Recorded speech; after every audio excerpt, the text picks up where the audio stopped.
Yep, we're live. Okay.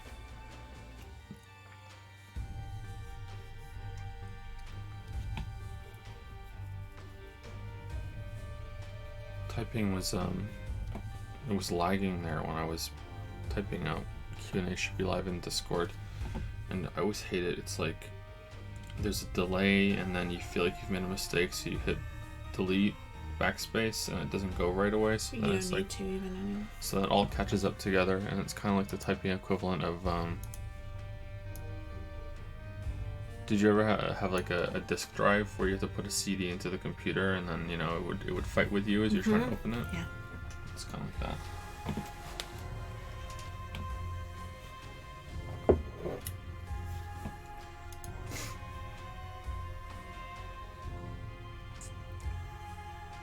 Hey Joe, was doing hard physical labor during the past 2 streams, so it was nice background noise to do yard work too. Nice. Hope you got it done, Zorgrox. Getting ready for winter? Depends on where you are. How is the sound? Is Isaac too loud, too quiet? Please let me know. Oh, wow. Yeah, it already snowed here once? Ah, that sucks. Well, depending if you like the snow or not.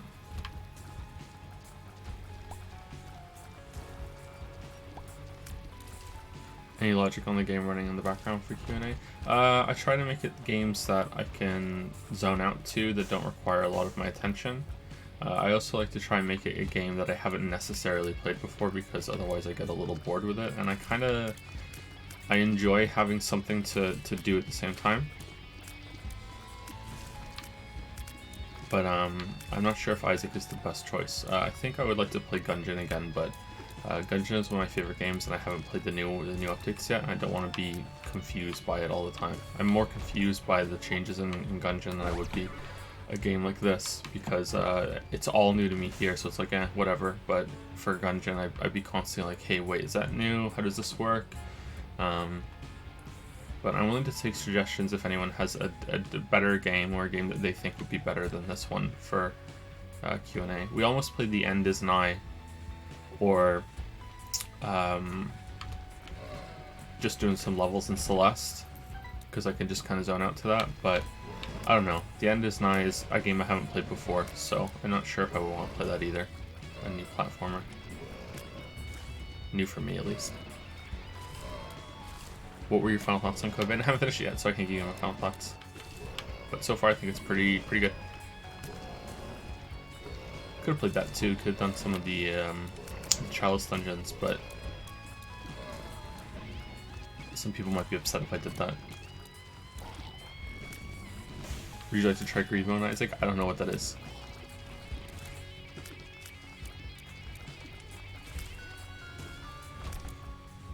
Did they answer about the sound? I didn't see it. I didn't see it either. Hopefully it's okay. It's fine? Okay, good.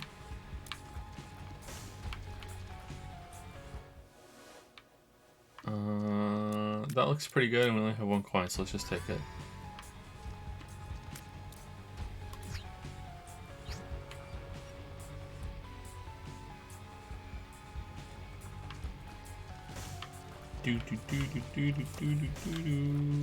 So today is the first Q&A that has questions from Twitch subs at the same time. So I'm going to explain this now way earlier than we usually do, and then we can get into the questions and everything. So the Q&A has typically been a Patreon reward, and patrons ask their questions on a prompt on Patreon itself. And we make a list of these, and we collect them over a month, and then we go through a bunch of streams over a weekend usually, and we answer them all. This time, since the Q&As came back, we now do that every single Friday, and it's as many Fridays as it takes pretty much before they're done. And that's the change in the format, and we're also now answering questions from Twitch as well. So if you are a Twitch sub and you would like your question to be guaranteed to be answered, then you can go on Discord and you can type it in the special chat room in there. We might not be taking many questions or any questions from chat now that we've done this. I'll probably feel bad. I'll still want to take 1 or 2 here and there, but this is effectively double the amount of questions that we typically get, so that might be a bad idea.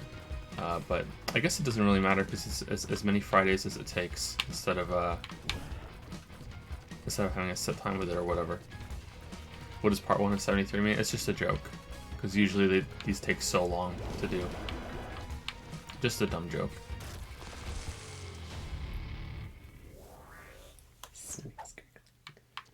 You hungry? No. You're not hungry? I'm not hungry. No? I don't know what it's doing. I don't know if they can hear it. You might be able to hear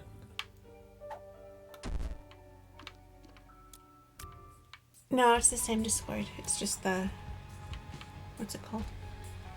The, part of the Discord where they can leave their questions. Yeah. What about it?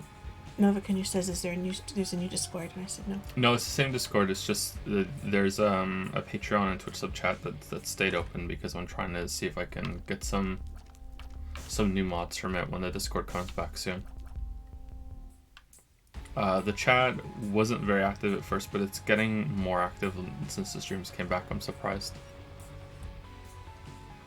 I was gonna freeze that one too, and then the last minute I was like, I'll just keep it open, just to have keep my foot in the door with being able to talk to some people. Discord's coming back. Let's go. Yeah, Discord's coming back after Witcher or right before Witcher's done, I think.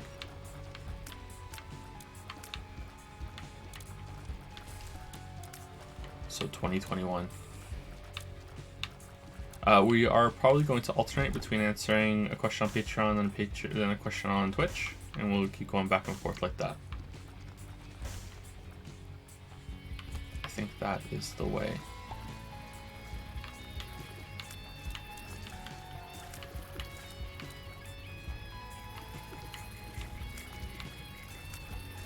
That first boss up there was pretty difficult compared to the other first bosses.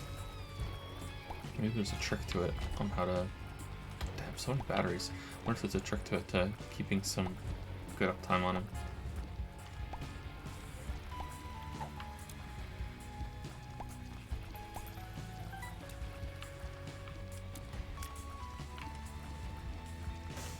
Just after I joined the Discord, it goes, yeah, sorry about that.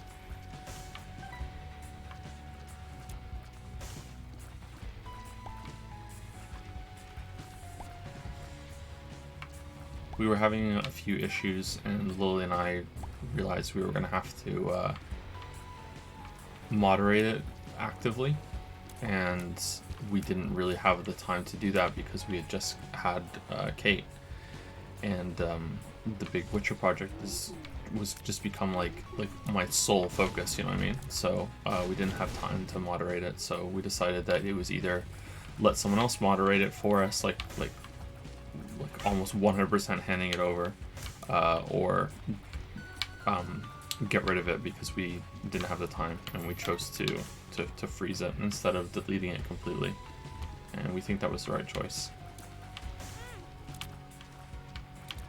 It may seem like a no-brainer to just hand it over, abdicate the server. That's what I even said to Mandalore when Mandalore deleted his server. It's the first thing I said to him. I feel bad about that now, but it has our name on it, you know what I mean? And it was an official place, and it's switching over to being unofficial. That transition can leave some residual officialness. So who knows what could happen to it after that? That's just a really bad idea. But yeah, it should come back. Okay, I think I'm almost ready to start answering some questions. I just like to warm up a little bit, and I was asleep right before we started here. I really needed to have a nap. I got up really early today. Tears down again. Goddamn. Can you get tears down so much that you loop around and start getting tears up? Because holy shit. What's with all the tears? Okay, can I get a secret room here? Oh shit, wrong button. Alright, well, tears are down. No, not here.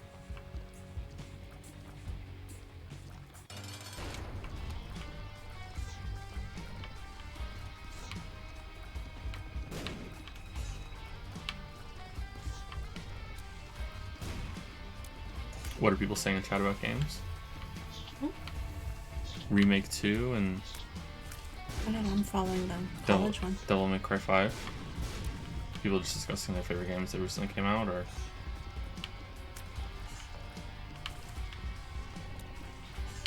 Can we just dodge these and do damage to them?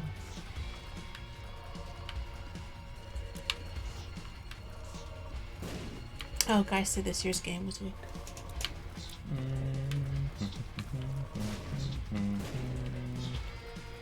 Maybe.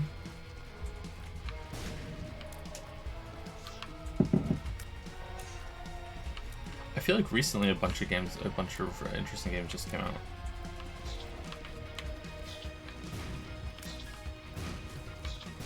Will you be playing Death Stranding on stream? Yeah, but I don't know if it's gonna be for the whole thing. Have you heard of the game The Sexy Bertel? Yes, that looks really interesting to me. I'd like to play that at some point. I don't think it's a good stream game, though. I think I'll just play that by myself.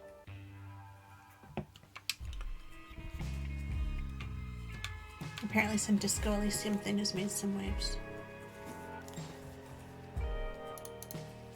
Yeah, that looks interesting, but I'm not sure if it's a game I would like.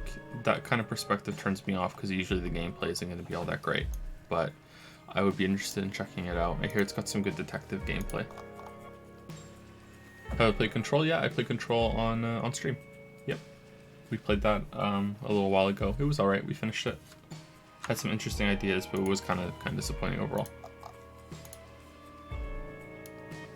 because of the gameplay. The gameplay in Control looks really good.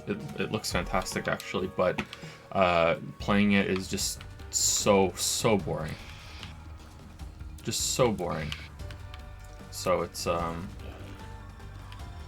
it just looks so much better than it actually is. I think with some tweaks you could change that into something to be much better, but those tweaks might have to include some new enemy types. Not sure.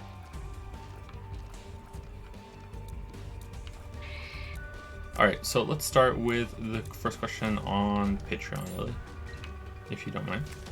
Lovely Hi, assistant Lily. Jaime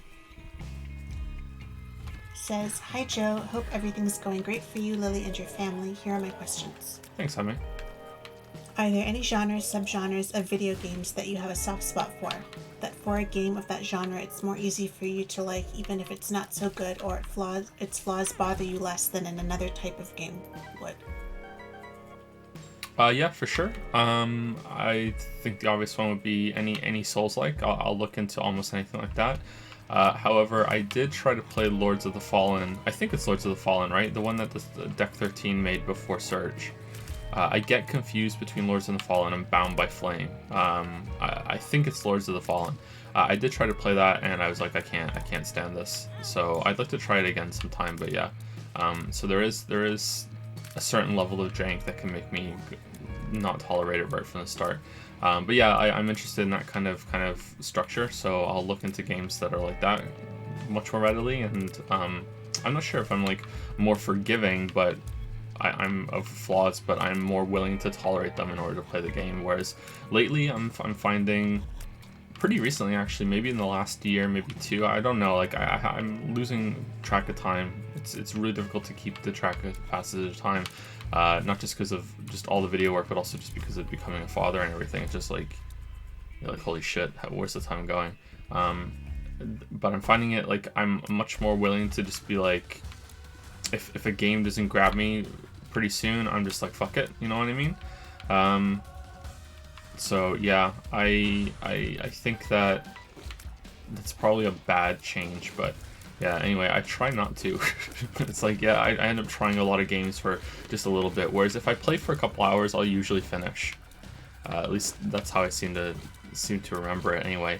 I also have a soft spot for games like management games that are unusual, so anything like Dungeon Keeper I'll give a try. But those games are usually a big time investment, and I don't really have that much time to go and investigate like all the different games in that genre that have come out, but I'm really interested in them. Like I haven't played Dungeons 2 and 3 extensively yet. I played Dungeons 2. Okay, so I should probably explain. So Dungeons is a series by I think Calypso made it. I'm not sure if it's the same dev team or just the same publisher that made the Tropico games. I think those are the guys that made it. And there's Dungeons 1, Dungeons 2, Dungeons 3. Dungeons 1 is not like Dungeon Keeper. Dungeons 1 is a management game where you're basically keeping a dungeon that's like a theme park, that you're basically trying to build a good dungeon experience for the hero that's going to come in and raid your dungeon. It's almost like you're maybe not even like it's you are complicit to it, like you're trying to facilitate that. And at least I never played it, so that's just the impression I got from someone telling me or reading the reviews. Whereas in Dungeons 2, you are actually playing a game like Dungeon Keeper, and same with Dungeons 3. And I've had time to play those, so I play War for the Overworld, and I'm willing to overlook a lot of flaws in those types of games just because I really like that experience. The original Dungeon Keeper really means a lot to me. I want to say that I have a soft spot for city builders, but I actually don't think I do. I'm pretty quick to just put a city builder down. My gold standard for city builders now is probably Anno 2070. I don't really like the city builders that are heavy onto the simulation side of things. I find it kind of boring. I want there to be more of a game. I don't necessarily need there to be overt goals, but I definitely need there to be some sort of gamified part of it, and the trade routes and the production cycles of the Anno series are something I really like. But then I just recently tried to play the new one, Anno 1900? No, it wasn't 1900. What's the new one that just came out? 1080? Is it 1080? 1800, there it is. Thank you. Sorry, it's the 1080. How would it be 1080? I didn't really like that. I was finding it kind of boring. I was like, huh. So I don't know if it just wasn't enough on the islands, or the way it was presented to me or something, or maybe it's just because there's this like voice in the back of my head that's like saying the whole entire time, hey, you don't have time to play this right now, so no matter what, even if you get invested, it's not gonna matter. So maybe it's just that. But I wasn't really taking to it all that well. It also ran like shit, and like this isn't a brag because it's for work. It's for rendering streams and the huge videos that we make. My computer is like fucking like baller as fuck, you know, to use the really polite term. So like any game that struggles on it, even when it's not maxed out, is just immediately gonna make me get really pissed off. So yeah, it didn't run all that well, but maybe they've improved it since then. So I was a little bit disappointed in that.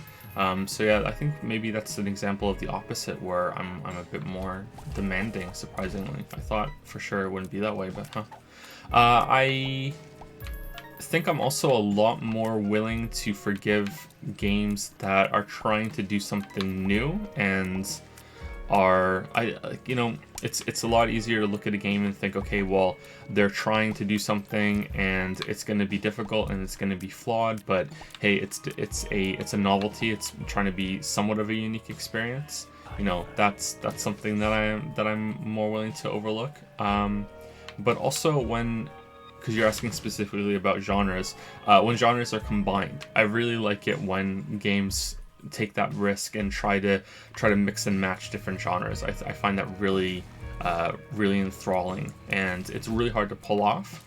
So something like ActRaiser, Recettear, there was that game that tried to be ActRaiser recently that apparently was really bad. Maybe we should try that on one of the Q&A streams, because I don't think that's a good mainstream game, but I think we might want to check that out.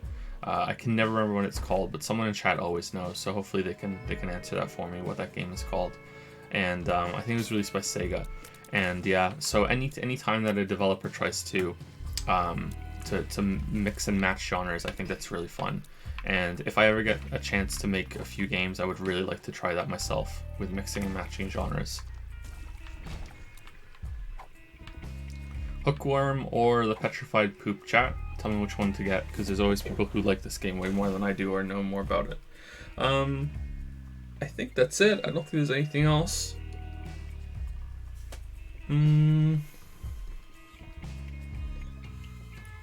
Yeah, I can't think of anything else.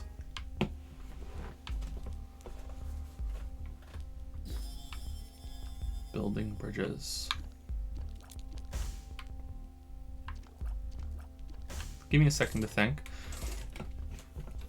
Not really into racing games. There's even a question about that, actually. I think I've been a little too harsh on racing games recently. Not really into racing games. I think... Oh, okay. Interesting. Alright, so that's what that does. Alright. Not really that forgiving when it comes to platformers. Big time action games, maybe? No, I don't think so. Yeah, I think that's about it. Becoming more of a monk tonight as time passes, huh? That's about it. I wish you know it. Time to leave. Pack. Let's go. Call the stream. Some type of game or saga that you would like to see revived. Personally, I really loved survival horror games, and I think that no one does them as much or as they used to be in the late 90s, early 2000s. So there seems to be somewhat of a resurgence of that happening. I was really surprised to see that there was like it looked like an indie or a AA attempt at that, which was some game that I mentioned on stream that people said apparently was pretty bad. But if it's a genre that you really like, you might want to check it out. It was something 1998. Let me look it up, the name. It just recently came out. Daymare 1998. So it's like Nightmare, only it's Daymare. I saw some reviews on YouTube and it seemed to be quite mixed. Right now it has a mostly positive on Steam. So you might want to look at Daymare 1998. And I don't think that's probably going to be like, hey, that's a great game for anyone. But if that's specifically the type of game that you like, you might want to check that out. There are also some PlayStation 1 era kind of survival horror games that are coming out from the indie scene as well. I don't remember their names, sorry, so you might have to just like give it a couple of Googles and you might find them on Twitter. But I remember seeing some that it looked like someone was trying to make their own Silent Hill, and another one looked like it really looked like the Resident Evil mansion from Resident Evil 1, and I was really surprised that that was a thing. So there seems to be somewhat of a resurgence of that happening at the moment, so you might want to look into it because you might be surprised. They're not my favorite, although there's something nostalgic about them which I'm surprised about. You know, those were games that a lot of people played when I was a teenager, and I remember thinking that I was very, very scared of them back then. You know, like it was something way out of my comfort zone, and I wasn't really into horror and horror movies specifically. You know, I had a really bad experience early on in my life when it came to horror movies, which sounds a lot worse than it was. It's just that I was exposed to horror movies way too young, and they really scared me. And I got almost like a complex about them for a little bit that I didn't get over until maybe early 20s. I can't really remember. So I was quite put off by horror movies and horror games because of that. I would say that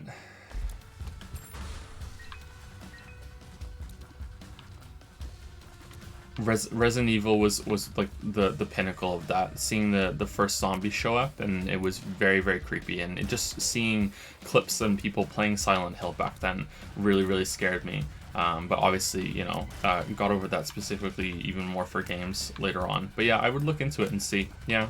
And maybe there's more games than you think right now. I don't know if something like Paratopic counts. I've seen people talking about Paratopic, and there was that first-person horror game that Pyrocynical did a video on. I remember thinking that looked really interesting, but I don't know if that counts as what you're going for. But anyway, a series or a genre that I would like to see revived. I would really like to see, because it's just my favorite game, I would really like to see Chrono Trigger come back and have another game in that series. I don't think I would like Chrono Trigger to come back like, hey, it's the new Final Fantasy, because I think that could go poorly. But maybe Chrono Trigger was just a you know, product of accidental, you know, bliss, that they had just that great team working on that. They used to call that the Dream Team because they had so many great people working on that from other games. And even Chrono Cross was already kind of like, I know some people prefer Chrono Cross to Trigger, and I don't know if I'm one of them because I haven't played Chrono Cross in a long time. But I did not enjoy Chrono Cross nearly as much as Trigger when I first played it. It seemed to be getting into that period where like maybe one of the first ones where around like Final Fantasy VII time where JRPGs were starting to just get absolutely fucking insane. Is that fair to say? I think it is, right? Like there was this period where like before like our JRPGs were like, you know, they were all right. Like they did have some wacky story moments and everything, but then there was this period around Final Fantasy VII where like the stories just were like, okay, we're just going balls to the wall, kind of like every single time at the end we're killing God, and you know there's it's this global fucked up anime shit, you know. Like I guess maybe it's not anime. I'm still not really all that familiar on what is or what isn't anime, but to me it seems right looking back and saying, hey, yeah, this is pretty fucking anime. But then Chrono Trigger has that same kind of global kind of where we're killing like a godlike entity kind of thing, but it just doesn't seem as nuts as Final Fantasy VII, Final Fantasy VIII, Xenoblade, all that things. So I don't know. Killing God with power of friendship, yeah, that sort of thing. So I don't know exactly when the turning point was for JRPGs, but maybe they were always there and I just didn't play those JRPGs. Maybe I played the more normie JRPGs. You know, I played Final Fantasy 4 and 6 and Mystic Quest, which was pretty bad. Chrono Trigger, Dragon Quest on the NES. Trying to think of other ones too. Like pretty much anything on Super Nintendo. Secret of Mana. Secret of Mana gets kind of crazy. Maybe it was always like that. I think if I had to pick something, like most of the games and genres that I really liked when I was a kid have continued. Like I spoke about Dungeon Keeper a little bit, but I'm not sure if I want that to have a resurgence or if I just want that to just have like a worthy successor, you know, like something like the next Evil Genius game or whatever. Like that's already kind of happening for me. But I think I would enjoy seeing something like more games like Crosscode and top-down Zeldas, but that's kind of happening too. Maybe more games that are like the 3D Zeldas as well. I don't think there are many games that try to do that, right? I wonder why. It seems to be that I'm seeing a lot more people trying, indie devs trying to do the top-down indie Zelda sort of thing. You know, like we're playing one right now, arguably.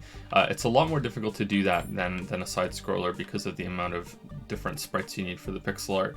But that depends on your art style as well. But like, I don't really think, has there ever been an indie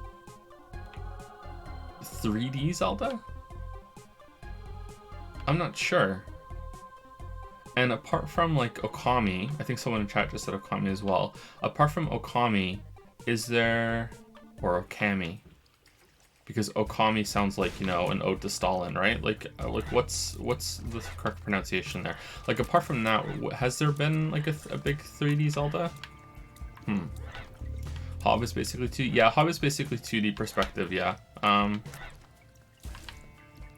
Hob was all right. Hob was kind of heartbreaking. It's Okami? Okay.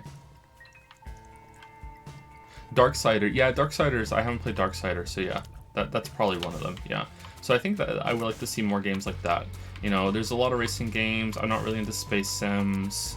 JRPGs get plenty. I guess maybe I would like to see more. I'd like to see more grounded JRPGs. More JRPGs like the ones that I grew up with, you know? But like I still haven't played what was the game that came out I think 2 years ago? And I think it came out on the 3DS and then it was coming out on PC, and it was by the same people that made, like, some people that made Chrono Trigger, and it had the beautiful piano music and it was in the snow. Like I haven't played that. Like is that more like what I'm asking for? I don't know. Like, yeah, I'm not sure. Bravely Default? No, not Bravely Default. Bravely Default kind of has the same sort of problem. Although Bravely Default was more interesting than in concept than many JRPGs recently. I think maybe I'm just done with JRPGs. Like the gameplay just isn't for me anymore. I am Setsuna. That's it. Thank you. Yeah, I haven't played that. Maybe that's more what I'm talking about right now. Or Octopath Traveler. I haven't played that either. But maybe I already am. Maybe it already exists what I want, but I just haven't gotten around to it yet. But yeah, I think that's it. Like old school shooters have been getting a bit of a resurgence right now, but I was never really into them. 4X games are pretty healthy.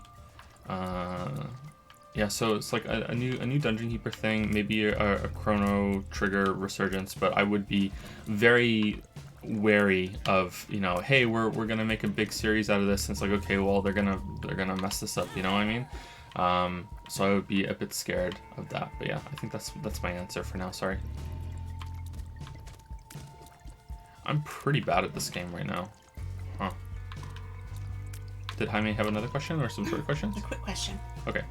Have you played Quadrilateral Cowboy yet? No, I haven't. No.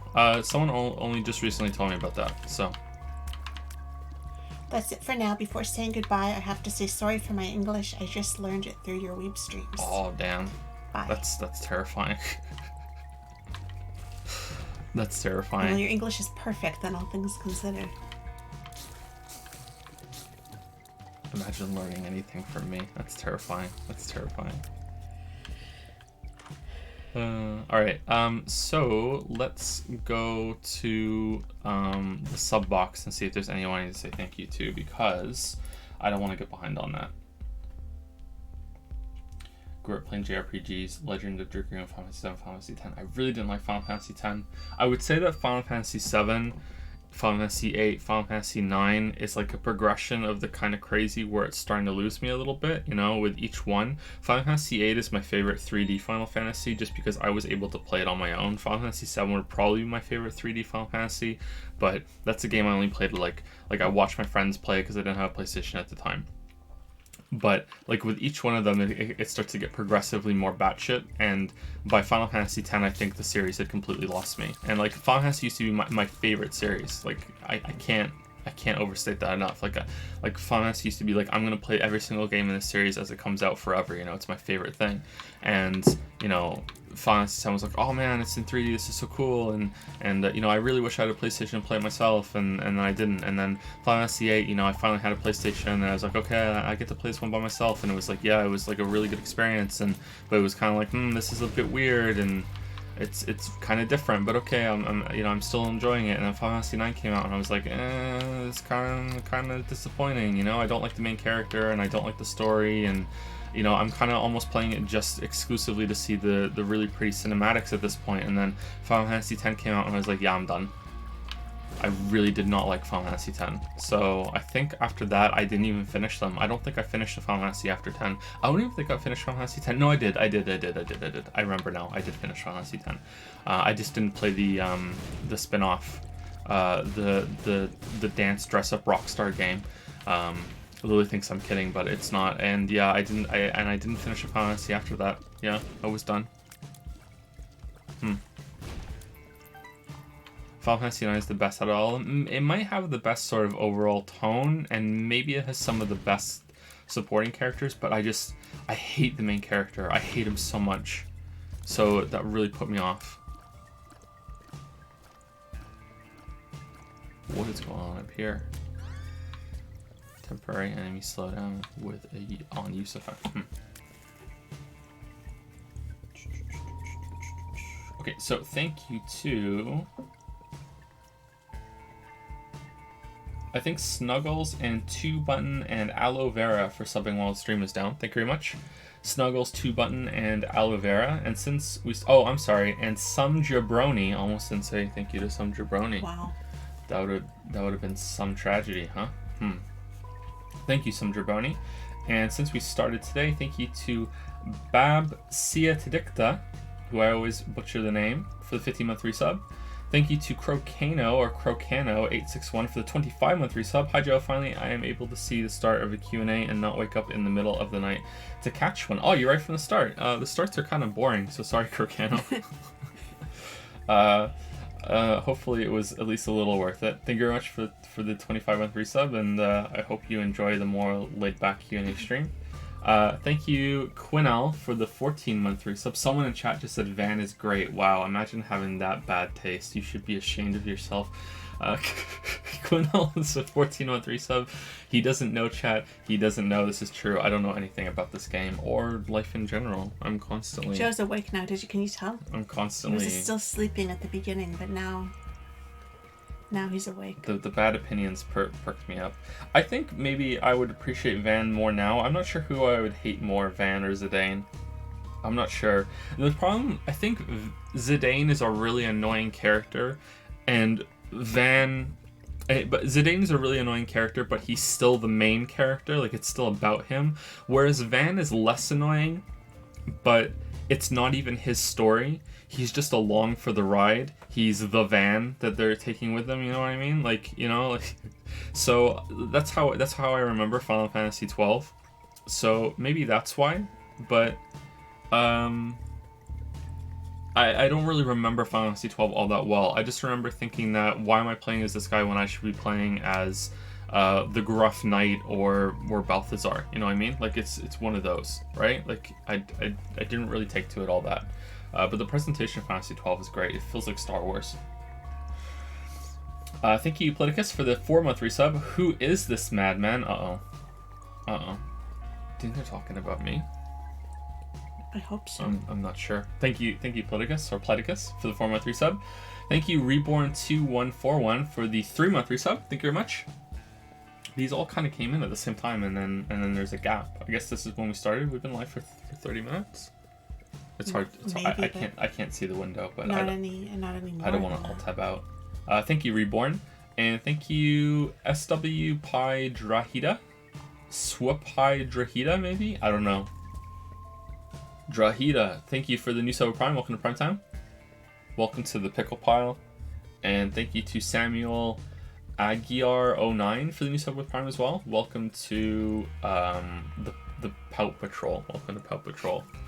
And just as a cringy to Babsia Tadicta, 15 months in the Cringe Crew, Crocano, 25 months in the Konnichiwa Club, Quinnell, 14 months in the Dragon's Den, Politicus, 4 months in the Cringe Cafe. Haven't done that one in a having while. a mortifying mocha. Mortifying Mocha. Reborn, 3 months in the Kawaii Clan, and I think that's it. Yeah, there we go. Also, Joe, I mentioned a friend called Gustavo in my question. He's watching a stream with the name Scythian. Okay, cool. Have you heard that Belth was intended to be the Protector 12, but they worried people wouldn't identify with them, so they made Van? Oh god, that was a mistake. That was a mistake. Why would they do that? Why would they do that? I think maybe as a big stream event, I'm really toying with the idea of one day we just sit down and we're like, okay, so for the next few months, maybe even a year, we're just gonna play every single Final Fantasy game. I think that would be a fun time. I think I would really enjoy that, and it would start off okay because the earlier ones are pretty short, and then it would turn into this big, huge, long saga. But I think that would be fun. Is 10 the last one? Sorry? Is 10 the last one? Final Fantasy? Mm-hmm. Oh no, it's still going. I was gonna say you start out good and then you're bitching by the end, right? Yeah. I love that. It's still going. I think the latest one was 15, right? Have they announced 16? There's that many? Wow. Yeah. Oh yeah. I've heard of it, but I don't know how many there are. I just thought, because you mentioned 10 being so bad, right? That you didn't like it. That... Yeah, I really don't like 10. 10 is some people's favorite. Is 12 or 13 or 15 anyone's favorite? Like, I can see the MMO being someone's favorite, but that doesn't really count. Like, or the MMOs. Those are different games, so I don't think those should count. But is, like, 13 anyone's favorite?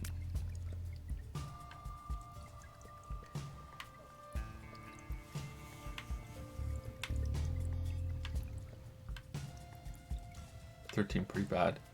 Hard mode for those streams. We'll do all the spin-offs too. The last one has the Backstreet Boys, Lily. Aren't they still going too? It really does have the Backstreet Boys. It really does.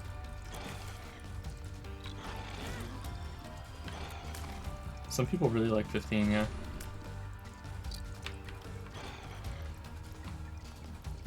Okay, let's go to the first question from Twitch.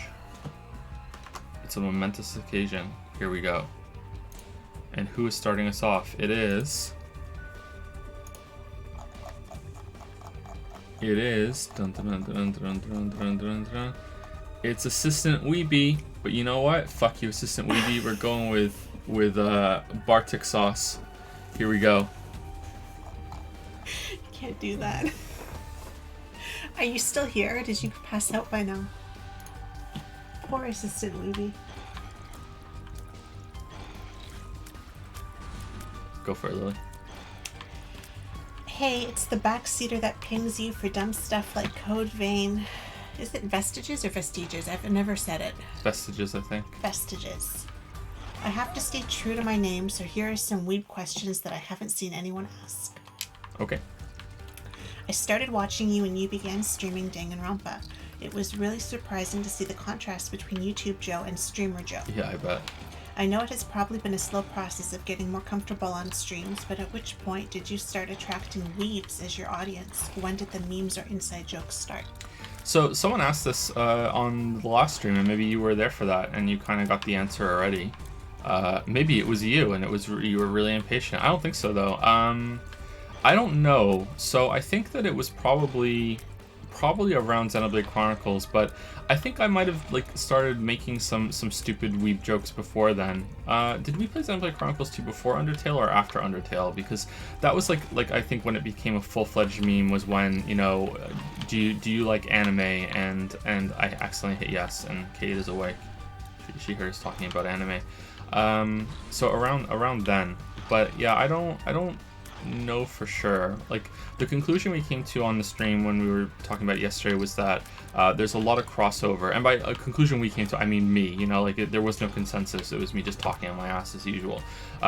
Was that, you know, there's a lot of crossover between people who really like anime and people who really like video games, and there seems to be like a lot of our, like the first gamer generation grew up with anime and games at the same time. You know, there were a lot of anime TV shows that they could get into at the beginning. You know, when I was a kid, it's a bit of a meme, but it was like still the first anime that I think a lot of people at my age group were exposed to. You know, the elder millennials that are millennials but still in their 30s right now, was Sailor Moon. You know, that was the first time I ever saw animation. You know, and it was like, whoa, it looked so much different enough than anything else. That was like a cartoon back then. I was like, what the fuck is this? You know, I mean, like this, it was interesting even though I didn't really care for the theme or the story, you know, especially back then, you know, is it like a kid's like, oh, it's a girl main character, it must be for girls, you know, like that, because that's the era that I grew up in, you know. But then there's Pokemon, and there was like Yu-Gi-Oh! and Beyblade, and Dragon Ball Z was really, really huge when I was a teenager, you know, things like that. I didn't watch any of them more than just like in passing, you know, every so often I'd catch an episode. Dragon Ball Z was in particularly just impossible, you know, it was just like, it was too serialized, you know, it's an ongoing story every single week, you know, so if you weren't watching that, and keeping up with it, it was like, you know, fuck you. And I kind of think, like, maybe you guys can tell me this, am I wrong, or did anime kind of lead the way with that? Because I remember thinking, like, when was the first kind of running of TV shows that became 100% serialized? Because there was a time in the 90s and the early 2000s that, you know, most shows were like Friends, you know, like Friends had like an ongoing story, but it was mostly like every single episode is its own kind of enclosed, encapsulated thing, you know, has its own start, its own ending, and its own problem that they resolve by the end of the episode. Whereas like lately, I think one of the first ones that did it was like Deep Space Nine, right? Was that it's like this, they do have some times where they're dealing with one problem, but it's just every single week is just next part of this long ongoing story. And I feel kind of like anime did that way before mainstream live action TV did. Am I wrong there, or what? So I think maybe, but yeah, that's interesting to realize, anime leading the way on something for once in its life. Yeah, so I think it's probably something from the crossover with what? Nothing. What? Is this someone say something funny? Someone said something funny, but don't read. Okay, I'm not reading. So something about the crossover between it just being quite spread out throughout our generation. I really wanted to get into anime when I was a teenager. Surprisingly, I enjoyed the art style. I thought it was cool, and there was a one of my first almost girlfriends was really into anime too, so that sort of thing. And I just didn't have the opportunity to get into it. It was too difficult for me to find it for some reason. I didn't think to pirate it for some reason. I think maybe my internet was really, really bad. I'm not sure. I think my internet was awful, and I wasn't able to download anything really. That any video or anything. Like we were on dial-up for a really, really long time in my teenage years. I think forever actually. I think we didn't get like faster than dial-up until we came back to Canada, and then and by then it was like just into games instead of anime stuff. I distinctly remember one time I was trying to get into, like, I found out that there was a channel on TV that would broadcast anime. I swear to God this happened to me. It was like I found out there was a channel on cable TV that put anime on really late at night, and I was like, okay, I'm gonna try watching some anime. And I don't know what it was, but I went downstairs in the middle of the night. I think it was like 2 a.m. And I went downstairs and I turned the TV on. I'm sitting there in the dark watching this anime thing. I'm like, I didn't even have a plan. It was just like, I'm just gonna watch it and that's it. And I'm watching it, and the door opens and my sister walks into the room right as some anime titties show up on the TV screen. And she was like, "What are you watching?" And I just like psychically turned the TV off with the remote control just materialized in my hand. And I'm like, nothing, go to bed. You know what I mean? Like, so like then I was like, okay, I'm not doing this again. I didn't realize there were anime titties. You know what I mean? Like, I think back then I was still in my phase where I was really afraid to get in trouble. I was a very well-behaved child because I was just absolutely terrified of getting in trouble.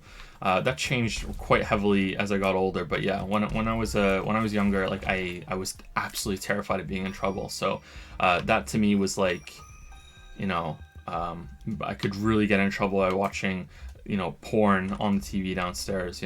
Like, I was the kind of kid that Eminem was out and I asked permission if I could listen to it. I was that kind of like really don't want to get in trouble. I don't know why I was like that though. Like my parents were fairly they would punish you if you got something wrong, but they weren't that bad. So I don't know about that. Yeah. So anyway, yeah. So I think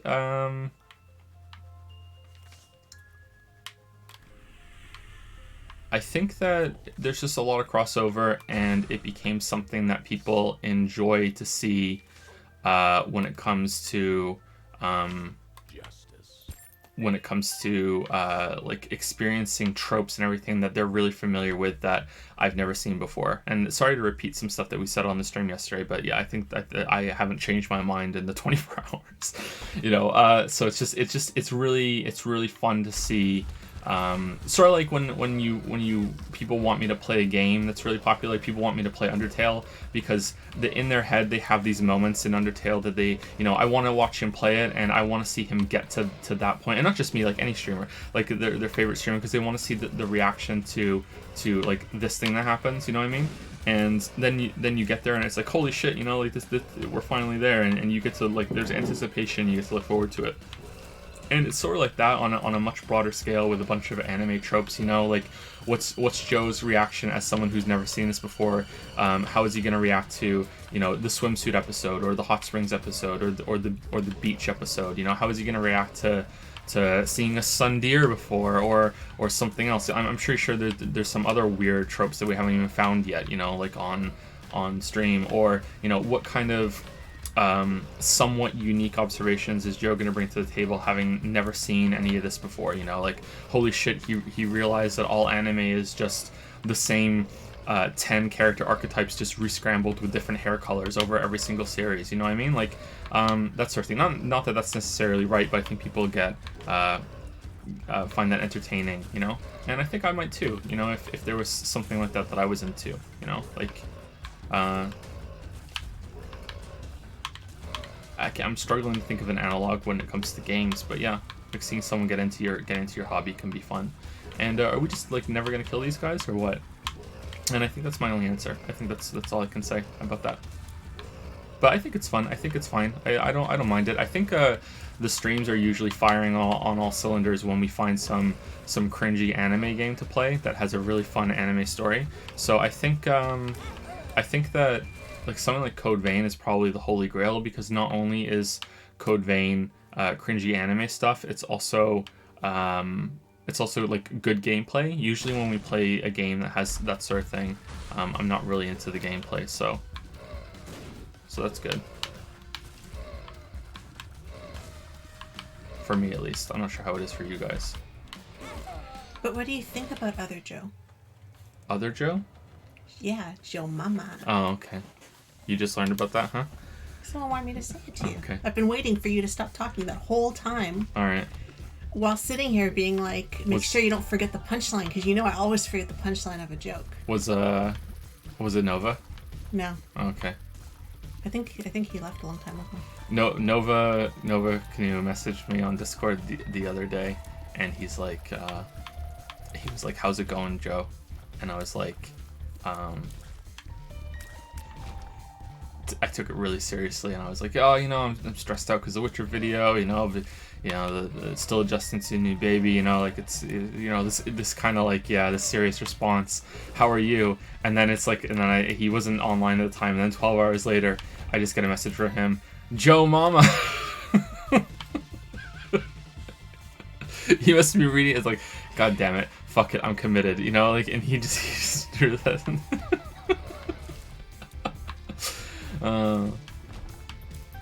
Well, I hope you would approve of my presentation. Yeah, I hope so too.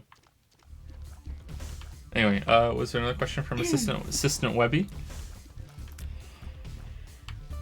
Short question. Are you going to take anime show suggestions when you finish JoJo sometime after Witcher is done? No. I guess so. Like I'm gonna spoilers for the future streams. I'm gonna make an effort to watch JoJo before we start streaming Persona 5 Royal, because I think that would be fun to have some references that I can do. That's on my docket. Like I'm gonna watch JoJo. Shami has offered to watch the first series of JoJo with me on voice, to get me through it, because apparently the first series of JoJo isn't all that great. Emotional support. So you get through it with someone helping you along, and then I can be like, little bird leaving its anime nest with the big googly bright eyes and I can go and watch the rest of JoJo on my own. But after that, I don't know, like I really gotta say, guys, I'm really sorry, but it really doesn't interest me. Like I'm sure there is some great anime, but it's not gonna be something like, hey, now I'm gonna watch anime regularly. I don't even watch like TV regularly at the moment. It's like even the stuff that I like. There's so many shows that I'm really interested in that I don't have time to do. Like, it's time to finish. Like I really want to watch Justified, and I watched the first season of that, and I didn't have time to finish it. I really want to watch finish watching Hell on Wheels. There's a new series of Hill House at some point, the Haunting of Blythe Manor.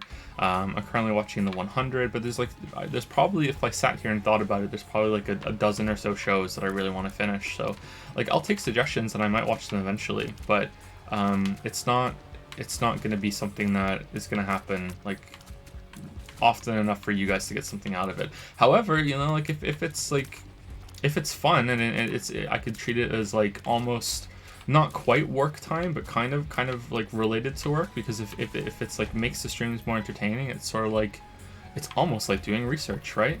So maybe, but yeah, I'm the only ones I'm really interested in are Cowboy Bebop, maybe Death Note, Monster. I think there was one. I think it was Monster or something else that another YouTuber who will remain nameless, because I'm not sure if people want to know if he watches anime, or she, was something like that. That came highly recommended. So I'm not sure, but we'll see. But yeah, I'll take suggestions always, and put it in the file, and then that'll be the end of it. I'm not picking this up because there's an achievement to unlock a character by not picking up any hearts by getting through the first 2 floors, right? So I'm not picking that up. I think there's also one for not taking any damage on the first 2 floors, right? We've already fucked that up, so I'm not picking that up.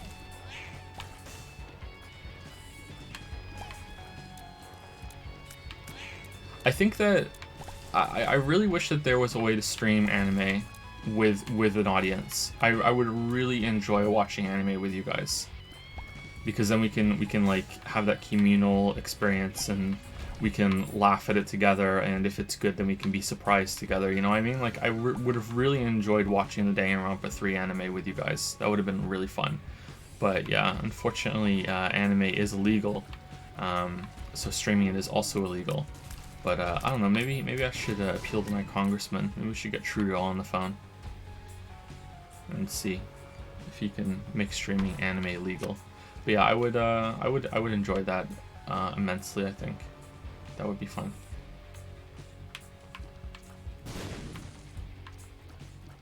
Can we get up here? I think we can. Are there any animes, you know, that's the plural of anime, right? Animes. Are there any animes that people would really like me to watch apart from JoJo? JoJo's the holy grail, right? I already have jokes for JoJo and Persona, don't worry. Like that's I have to do that. I can't resist. Ponyo.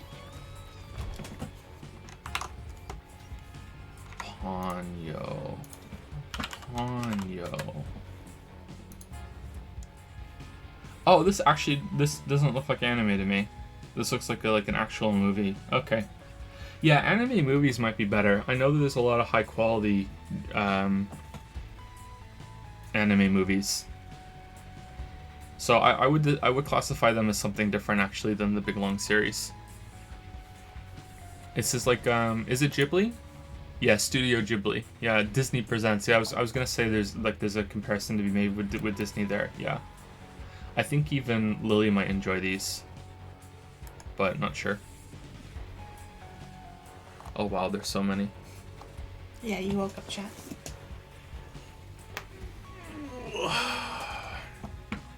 Your Name, I've heard of Your Name, yeah. Joe, do yourself a favor and don't take suggestions. But then I'm gonna end up watching. Look, I'm gonna like, okay, best anime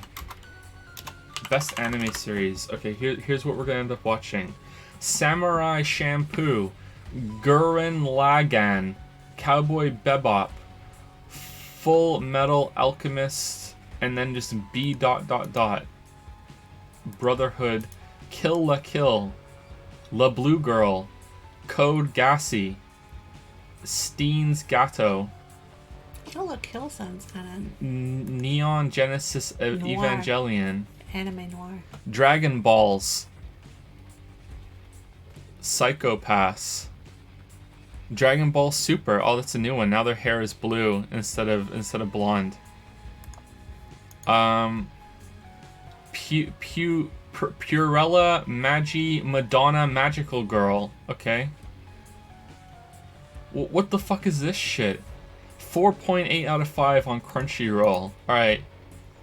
Purella Magi Madoka Magical is a Japanese anime television series that was created by Magical Quartet, an artist collective consisting of director Akiyuki Shimbo, screenwriter Gen Urobuchi, character design. Okay, this is important plot. Okay, here we go.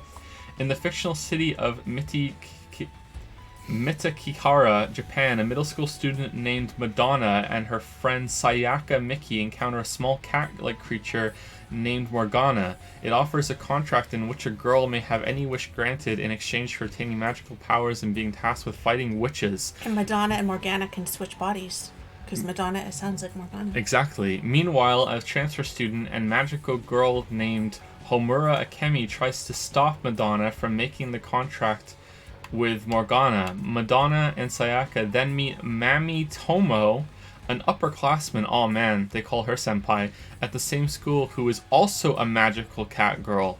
Mami offers to take Madonna and Sayaka along on her witch hunts. That does make sense, actually, my bad. So they may learn of the responsibilities that come with being a magical Gyura. As Madonna contemplates accepting the contract with Kyubi, I said the wrong name. She watches the witch kill Mami and I just said a spoiler. Why do they all have fan names. Okay, we're stopping. I'm sorry if someone was gonna go watch that after that. I'm sorry. This is why we take suggestions. Someone in chat, I swear to God, someone in chat is typing out right now, or they're about to, or already have. Joe, you think this is a joke, but I swear to God that series is actually good. I swear to God that's about to happen, or it has happened already. Seriously. Oh, man. Joe dropping one of the biggest spoilers of one of the best shows. There you go, see? I'm sorry that I spoiled that. I didn't think that was going to happen on Wikipedia.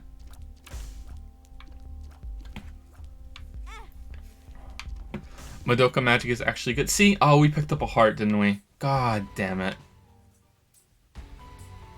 God damn, we did, didn't we? Or maybe we got a full heal from this.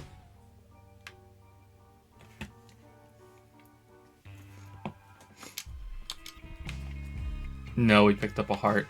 Shit. Alright. See, we need to be able to stream it. It's actually one of the most acclaimed modern shows.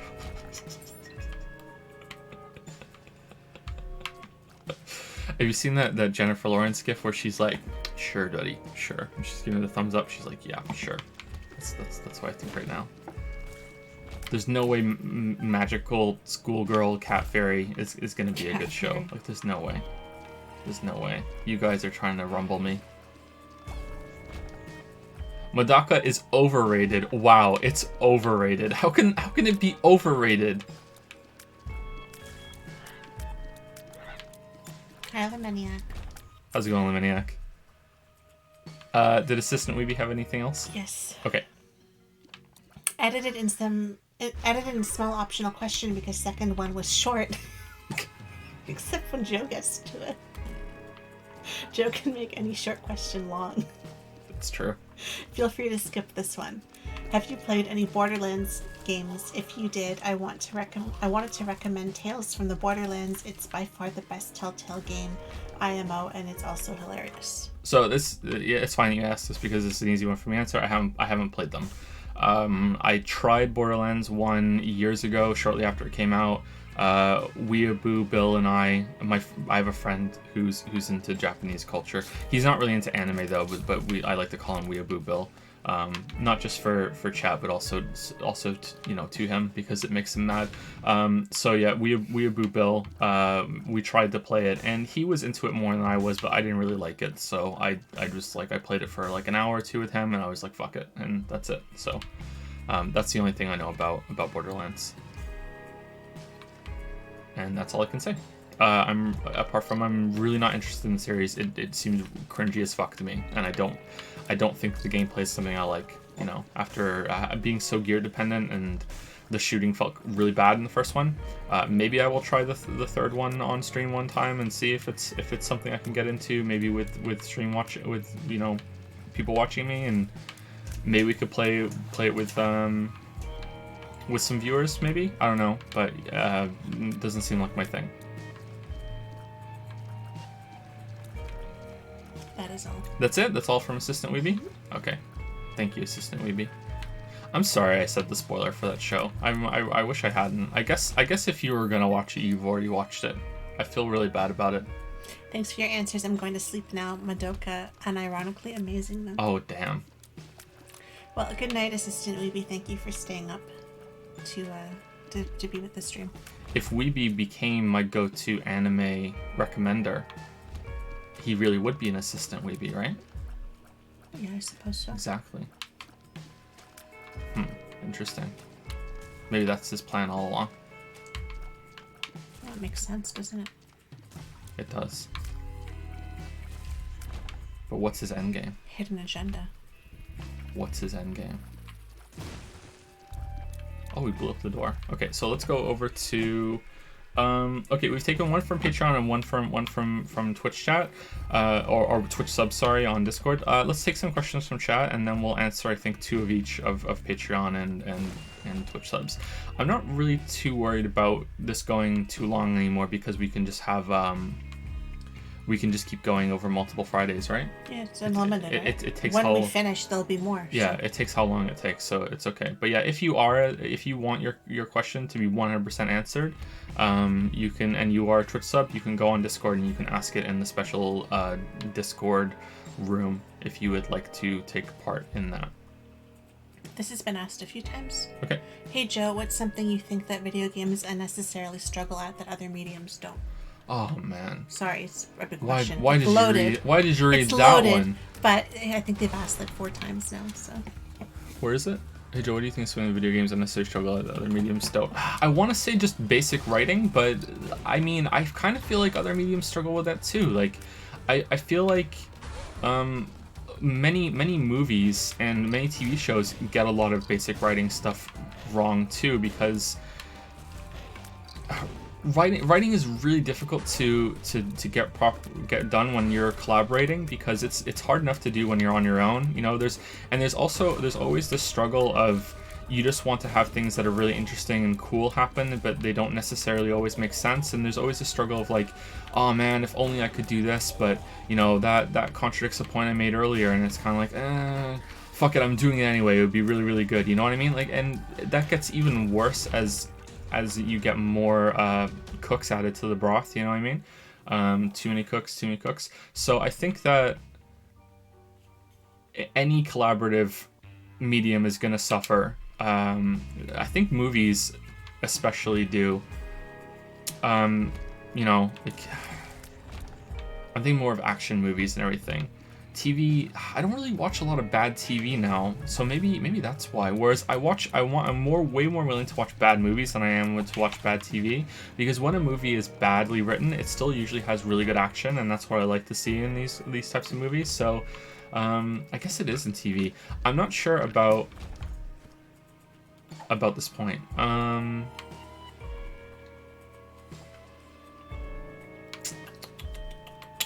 It's just the fundamental structure of every single. I think we're gonna talk about this later actually as well, because someone asked a similar question about writing, about books and movies. The fundamental structure of every single video game is an action movie, because an action movie needs to be built with the intent of facilitating action scenes. You know, that sounds like, yeah, duh, but it's true. You know what I mean? Like, you have to have the action scenes for it to be an action movie, and to have that, you need to have an excuse for characters to fight. You know, whether they're in giant robots fighting aliens, or they are fighting each other, or it's a lot of shootouts, or it's a sport movie about boxing. You know what I mean? Like, it's a bunch of stuff. Probably not really about the boxing. I don't know if the boxing movie is really about the fights themselves. I haven't seen the new Rockies and everything, so maybe not. It's more about like the perseverance and determination there. But you know what I mean? Like, a typical action movie, like, it needs to have a story excuse for these fights to happen, and that's what pretty much every single video game needs too. It needs these excuses for combat to happen, and I think that's when you end up with these way more creative settings, like in Persona, where they're trying to find new ways to have combat happen without having to have the typical combat kind of like invading aliens bullshit tropes. You know what I mean?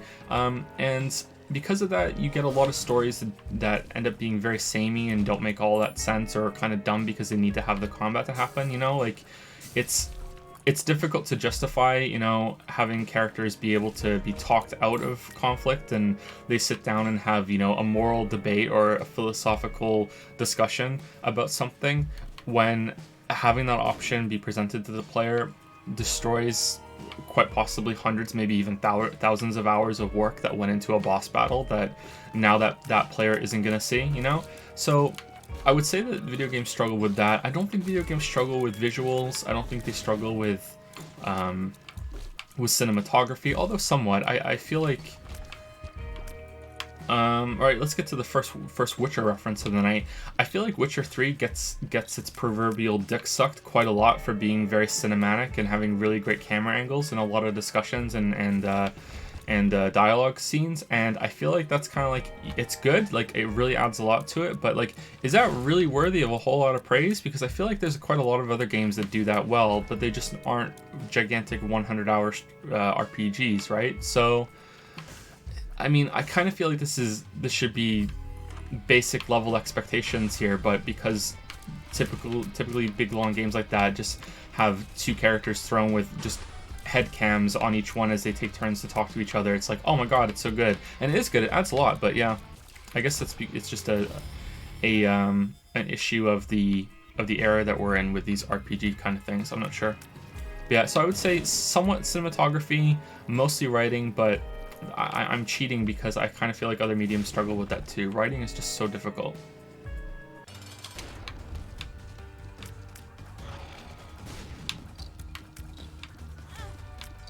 What else would they have? I think that's it. I think there's no other real crossover because it's just gameplay after that, right? Continuity. There's a lot of other like it's almost everything struggles with continuity. Even books that are written by one person, they struggle with continuity. Didn't George R.R. Martin once forget the gender of a horse, and his fans got really upset? I mean, who really cares? But apparently they were very upset that he forgot the gender of a horse. Oh well. Anyway, yeah, that's it. Good writing is a miracle sometimes. Yeah, I kind of feel like a lot of it is accidental. I kind of feel like the way that Stephen King writes is how a lot of writers write, but they just don't admit it, which is that they just throw an immense amount of crap at the wall and see what sticks, because Stephen King has a lot of bad stories, especially endings. They're terrible. But when he gets something good, it's really good. So I kind of feel like he's just more honest about how much he ends up writing, and he just is like, fuck it, I'm going to publish it and see what happens. Like maybe he had an experience one time where he thought something was kind of shit. Actually, I know he had this kind of experience because it was kind of shit. I'm not the biggest Stephen King fan, by the way. He's one of the authors, I think Lili would agree with me here. He's one of the authors that's quite forthcoming with details about the writing process. You know what I mean? A lot of writers are like, yeah, this took me 15 years to write, and it went through 150 different drafts and 5,000 edits, and I'm only exaggerating just a little bit here with the things that some writers say about their work, and and this is how much time it went into, and please think that this everything was carefully well thought out, and there was that sort of thing. Whereas Stephen King is just kind of like, yeah, I wrote this and I thought it was shit and I put it in the trash, and if my wife hadn't picked it out of the trash, no one would have ever read it. I think it was Carrie, wasn't it? Yeah, like, so I guess he's just more of like, fuck it, I'm just gonna publish it and see what happens, and if it's bad, it's bad. If it's great, it's great. That's my favorite of all of his the books of his that I have read. Yeah. So see, if Tabitha hadn't fished out of the garbage, then I never would have read it. So there you go. So I do wonder if there's something there about just like, fuck it, it's just a happy accident when everything comes together, especially if you don't do a lot of planning. Even with a lot of planning, a lot of things become happy accidents. Or you want to do something really bad. Like there's at the end of the third, I have a series called The Bounty Hunter, and at the end of series 3 of The Bounty Hunter, I was writing the scene that I had planned for like I think 2 years, and I was really enjoying writing it. And at the very, very end of writing that scene, a character that was supposed to survive something, I was reading the scene back to myself, and I was like, I should really kill him right now. Like, if I killed him, like, this would be a really strong scene, and it's fitting, it's a good death for this character, and I should really kill this guy right now. But he's my main character. It's going to just destroy like 200 maybe 300,000 words of more planning that I have after this. But like, I really wanted to kill him because it would have fit, and I was like, fuck. Spoilers for my own work, I chickened out and I didn't do it, and I really wonder sometimes if maybe I should have done it. There was a way I could have made it work, maybe, but like I had all this planning that was there, and I didn't realize when I got there how good of a death that would have been for that character. I'm like, I really should have killed him maybe, and I don't know if that was a mistake or not. So even when you have a lot of planning, there are moments like that can come and kind of surprise you. Should I get this one that costs 7 pennies, chat, or what? I had a similar experience with one of mine. Did you? That I hadn't planned it. I hadn't accounted for it.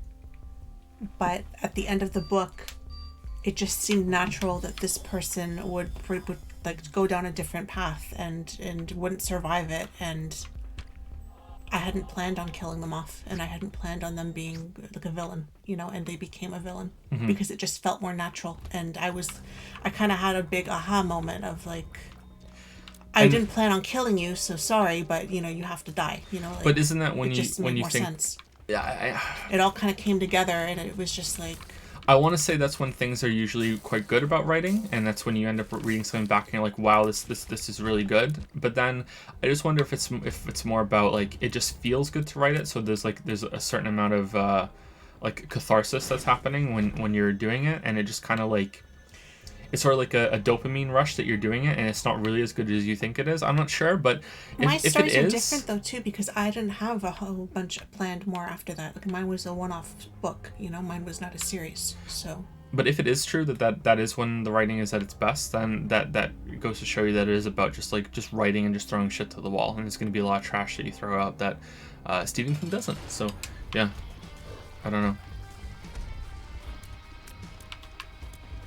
And video games seem to lend some credence to that because video games are so difficult to make and so difficult to edit, probably more so than any other medium, that when you want to make changes like that and respond to them, like you make a change on page 200, well, if you want, you can go back and change every single other page before that, and all you have to do is change some words. Whereas, in a movie it's difficult, but in a game it's even worse because now there's like so many different assets that need to change, and you might have to start the whole game over from scratch. So I guess there's like a lot of planning that needs to go into game dev when it comes to stories, which is also bad because a lot of game dev is more about like, can we even do this? We're not sure. Well, let's see if we can get a prototype working and figure it out, and then after that's done, it's like, okay, well, now we need to plan. You know what I mean? It's a bit difficult.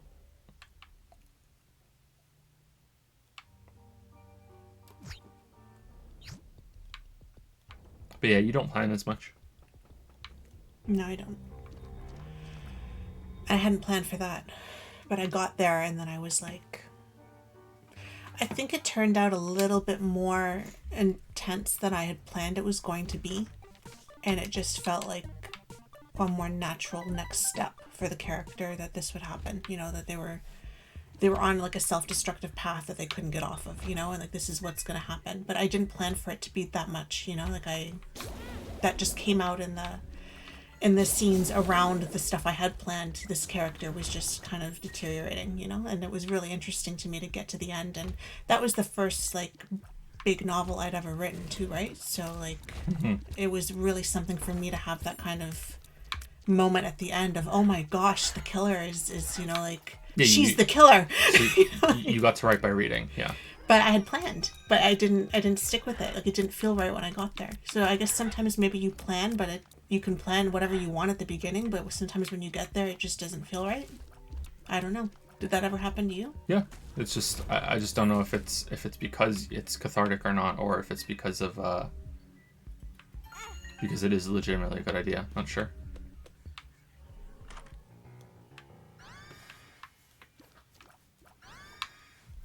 Not sure. That took a little while, so let's go back over to Patreon, and then we'll go back to Twitch, and we'll see what happens. I would argue it's harder in movies because if you want to reshoot a new scene or reshoot one, you have to gain every actor and match their exact appearance, despite probably months and weeks having passed. Yeah, but I think maybe you can... Okay, so movies aren't always shot in order, right? So you can change things on the fly, or maybe you can do things in a specific order just to feel things out if you have that much planning, but then that's just planning with extra steps, right? And you can make sure you can make the changes before shooting is over too. It's gonna depend on the kind of movie you're making. If it's something like Avengers, then yeah, okay, like there's no way, it's just way too expensive. But with a game, it doesn't matter what you do, so I think some movies are going to be way more difficult, but in general, games are going to be worse. But I've never made a game or a movie, so I'm speaking out of ignorance here. Anyway, next person on Patreon. Benjamin S.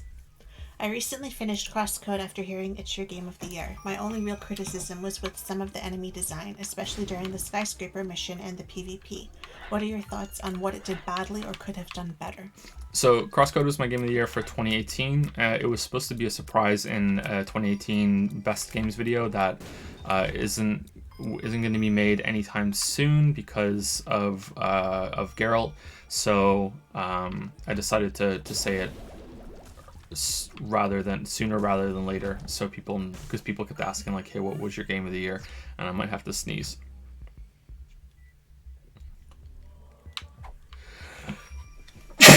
Sorry about that. Do we want the battery charger or the broken remote? Chat, let me know. So Crosscode is a top-down Zelda-like game, and it is something like, it's sort of like, the best way to describe it is a Super Nintendo JRPG that has real-time combat that's actually good. So Secret of Mana with combat that isn't kind of bland. I wouldn't call Secret of Mana's combat awful, but it's kind of Same with Secret of Evermore. It's disappointing in many ways and kind of clunky considering how simple it is. But yeah, so I would say it's like Chrono Trigger with a really good real-time combat system, although Chrono Trigger has a decent turn-based combat system for me at least, and it has a kind of a similar presentation. So I spoke on stream before about how Crosscode is like one of the first times, maybe it might even be the only time, where I played a game and I felt like I was just 100% the target audience, like just 100%, like no way it was this is just made for me, you know, like this the person who made this or that was behind, you know, this vision for this game had very similar game experiences to me growing up.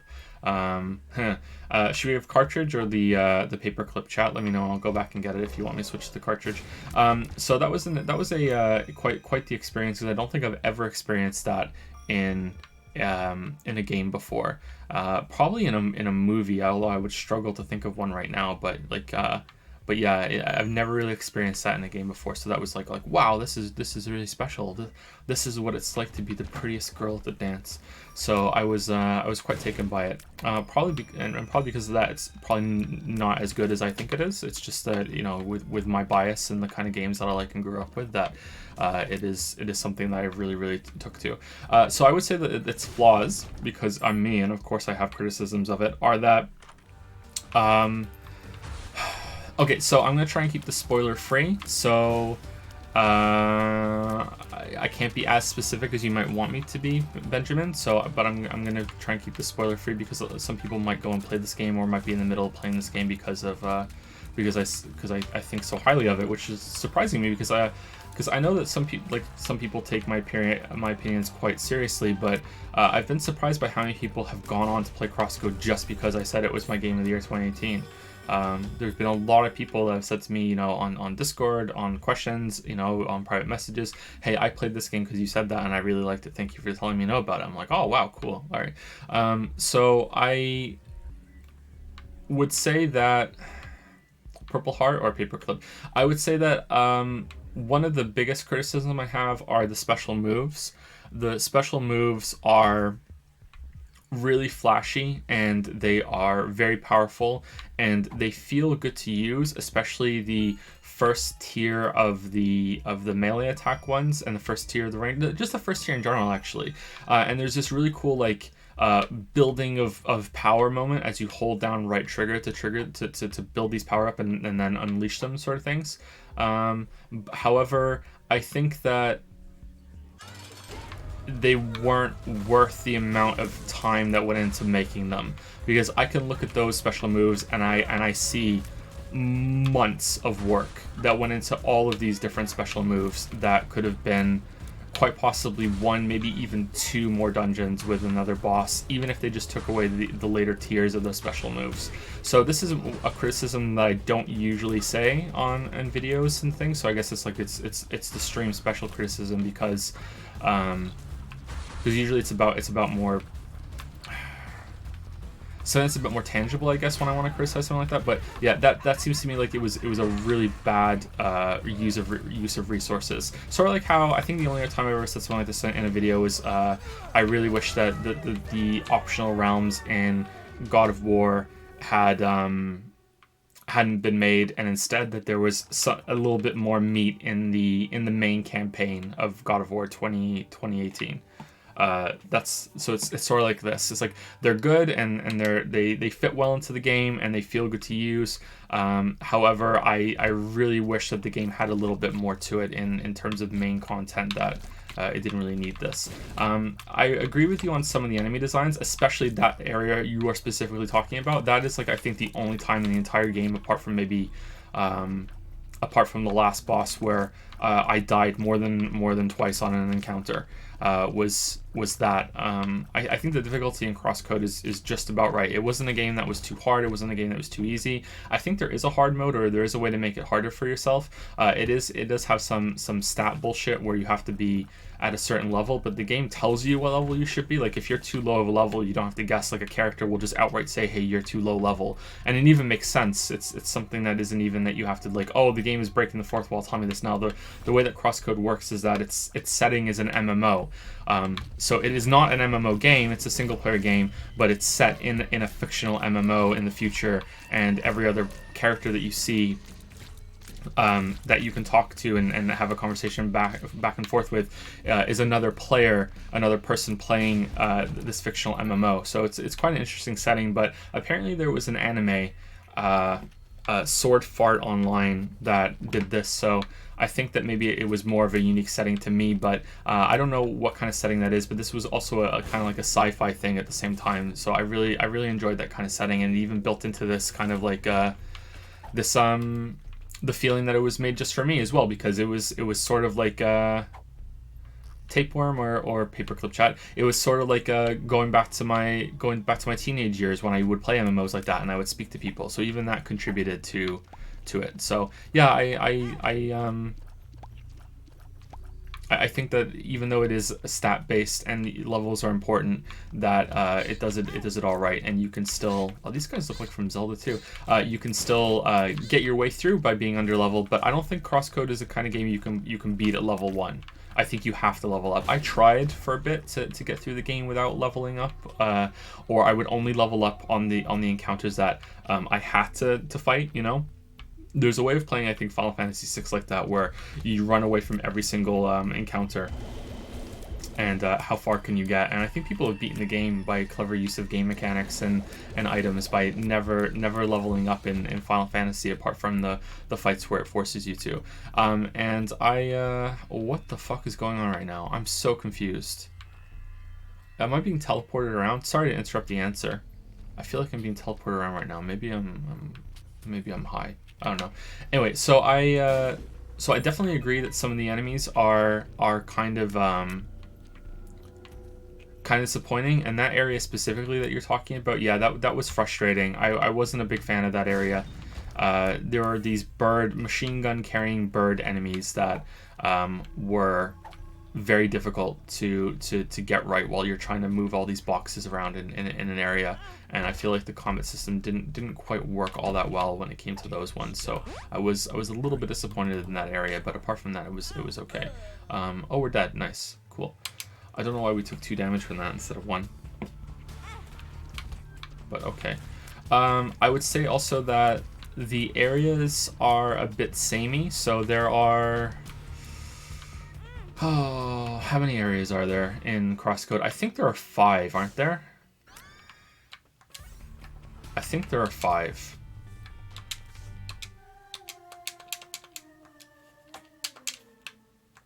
Maybe there's more than 5. Maybe there's 6 or 7. Hold on.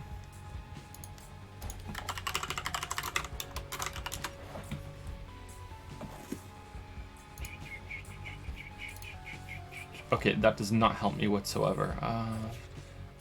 Sorry, I want to count in my head, like out loud, but I don't want to spoil.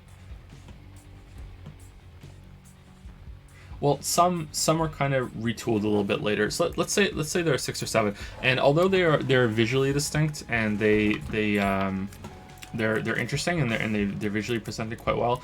Their structure of them are very similar.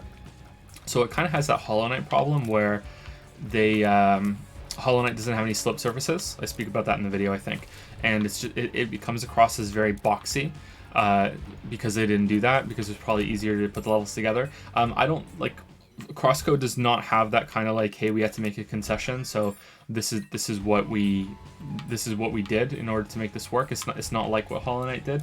It just that the levels just kind of feel very, very similar in terms of overall structure, in just how they've been arranged. It's not just a limit on the level builder that they had. It's just the same kind of cliffs and auto jumping puzzles and sort of mazes, and it just kind of keeps doing that over and over and over again. I think probably the last area has the biggest twist, but by then it was kind of like the color palette was a lot different in the last area, but it was kind of like this feels a lot closer to every other area in the game so far. So I would say that in theme too, I guess the theme of a lot of the areas in Crosscode are a bit bland. You know, there's forest, desert, that sort of thing. So that was a little disappointing. Apart from that, though, I don't think I have anything else.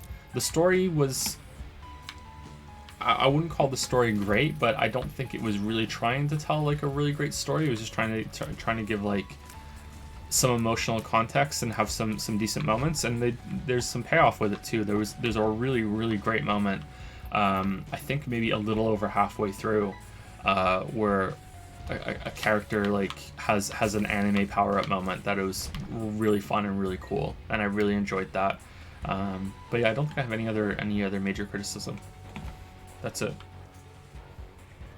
Has anyone else played Crosscode in chat and agrees or disagrees with me? The main problem I had with Crosscode was that sometimes it was annoyingly difficult to tell what height which cliffs were at. Yeah, I had to adjust that, but eventually I clicked with it and it was okay. So it's not something that really sticks in my memory, but you are right. Yeah, sometimes it is difficult to tell.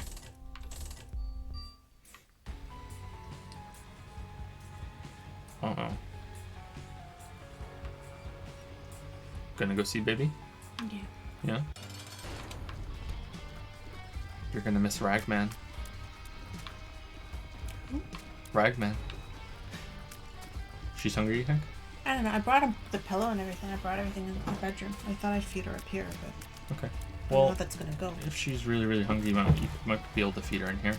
Cause yeah, she slept a lot today, so she's probably gonna devour it. Oh yeah, and if she cries, she cries. You know, like you guys can leave. So she might want to say hi because she's babbling all this. It's so funny that she's talking. Sorry about that baby interruption. But I can solo answer some questions for a little bit. Has Joe heard of the Golden Sun series? Yeah, but I don't think I've played any. Or maybe I'm getting mixed up with Golden Axe. Or is Golden Sun Golden Axe just a different name? Should I use this?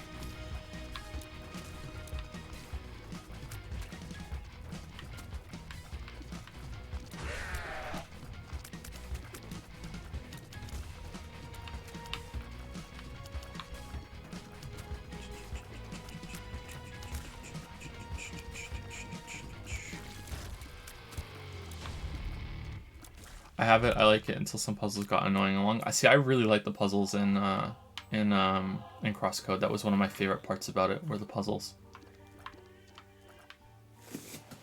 They're difficult right from the start. I really like the puzzles. Joe, do fighting games appeal to you? Not really. That's a new thing. Huh? Going. Sorry about that. That must be really annoying. I think that I could get into a fighting game, but it was never something I really enjoyed much when I was younger. And I think the only one I really got into was Smash Bros. Melee. I kind of get annoyed by. Oh, hi Finn. How's it going? You want a hug? All right, come here. Take him and I'll go get her. That's not a fighting game. Melee is definitely a fighting game. It's a spooky game? It's the spooky game. Yeah, you're right. I like the spooky game. You like the spooky game? Yeah. Yeah? Why do you like the spooky game? Daddy, Yeah? you have a game on your laptop too. Yeah, we were watching the spooky game on the laptop, yeah. No.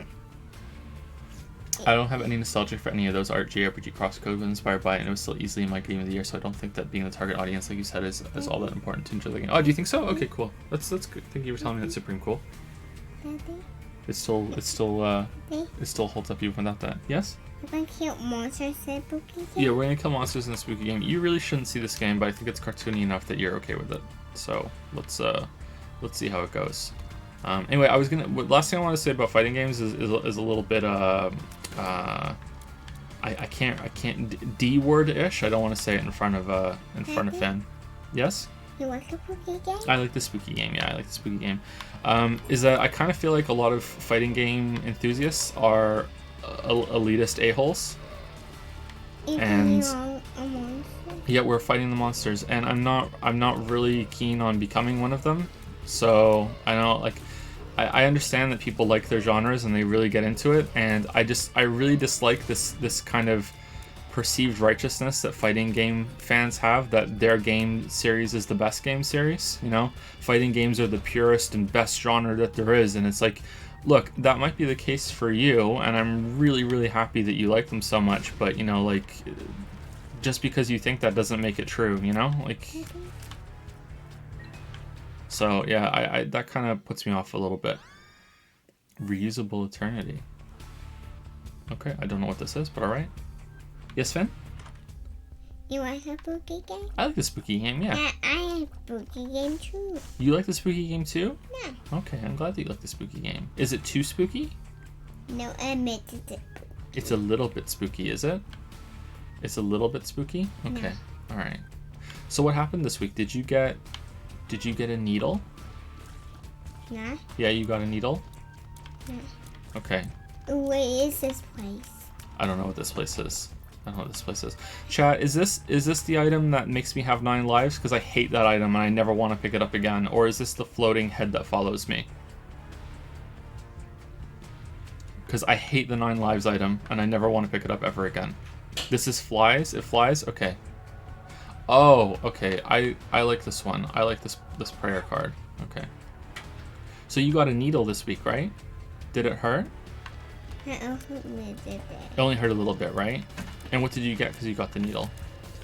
I took a band-aid. You got a band-aid and you got a sticker. What else did you get? What did Daddy get for you? I don't know. You don't know? What was the yummy food that you had? Yummy. Yummy eggs. I got you a donut, right? Because you really like donuts, right? Bribery will get you everywhere. You getting these monsters? Oh, killing the monsters, yeah. Was the needle scary? No. Yeah, a little bit scary? I need a cake. A little bit scary, right? Yeah. Just a little bit. Okay. Alright, you need to go to bed, little man. Hi. Is Leo asleep? Yeah. Yeah, Leo's asleep? Oh, Kate's in here now, too. Everyone's in here. The family, all the family. Yeah. Everyone's here but Leo. She fusses and I'll take her out. Yeah, it's okay. For now. Sorry, chat, you get a little glimpse on what our life is like outside of the planned stream, you know, atmosphere. Finn's usually talking, there's usually a bottle or a baby crying or something like that.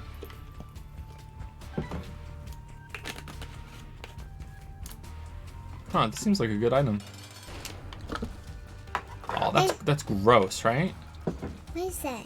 It's a I don't know what it is. It's a gross monster, right? No. Yeah. Are you okay with this? I kind of feel like it's cartoony enough that you're okay with it. He saw me watching part of the stream back the other day with this, and he calls this the spooky game, and he's wanted to see it again since. And there's been no problems or anything. You can close to monsters? Kinda, yeah. I have bread inside home. Yeah. I think it's more like jam. Right? He's just nodding.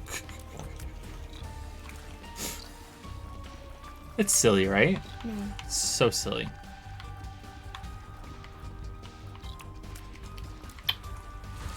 the Lego monster. Don't like those monsters. What other game has monsters? What game are you playing with mommy and that has monsters in it?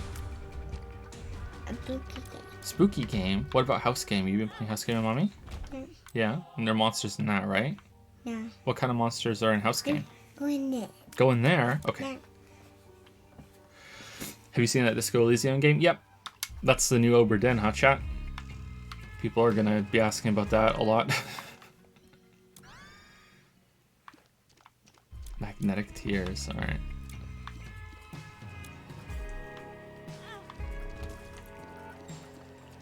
What is that? Let's get this. We got damage up. Nice. Nice. Someone else is full attention too. She's like straining her neck to watch. Daddy, Yeah? these are the gross monsters. They are gross monsters, yeah. Did you say hello to Baby Kate? Oh, baby. What do you think of Baby Kate? Baby, hey, baby. She's a baby, yeah. What else about Baby Kate? Ew. Leo? Nope. What about Leo? Leo's not a baby. Nope. Baby, hey, baby. Baby Kate's a baby. No. Look at all these monsters. Can Baby Kate eat food?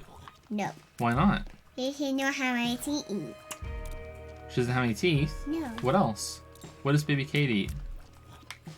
That's a mom. Special milk, you're right. And that's it, right? You don't give Baby Kate any other food, right? It gains gross. You got gross monsters. Yeah, we're getting the gross monsters. Yep. We're getting the gross monsters. You get all monsters. We're gonna get all the monsters, yeah.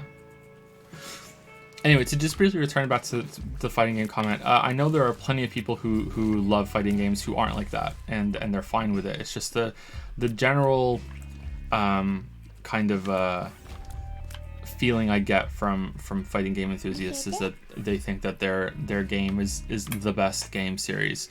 To be fair though, I also feel that way about Dark Souls.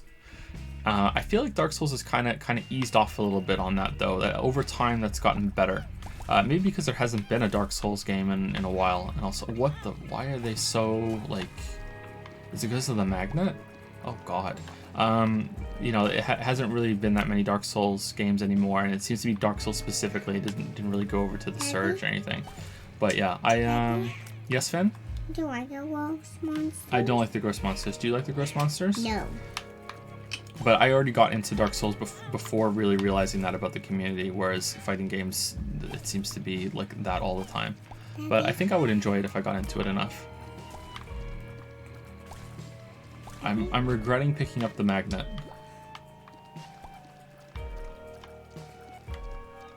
Finn, you're gonna have to go to bed, buddy.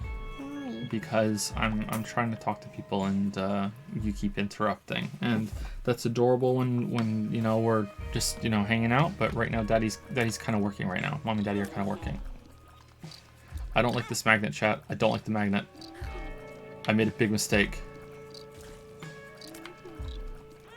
Hey, what is that walking around? It's a gross monster, right? No. Say go away, gross monster. Only gross monsters. Say gonna get you. You got a cool one.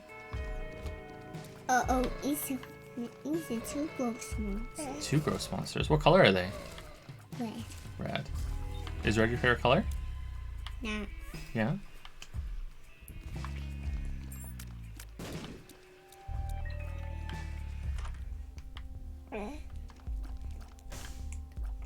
So we're gonna play more house game tomorrow?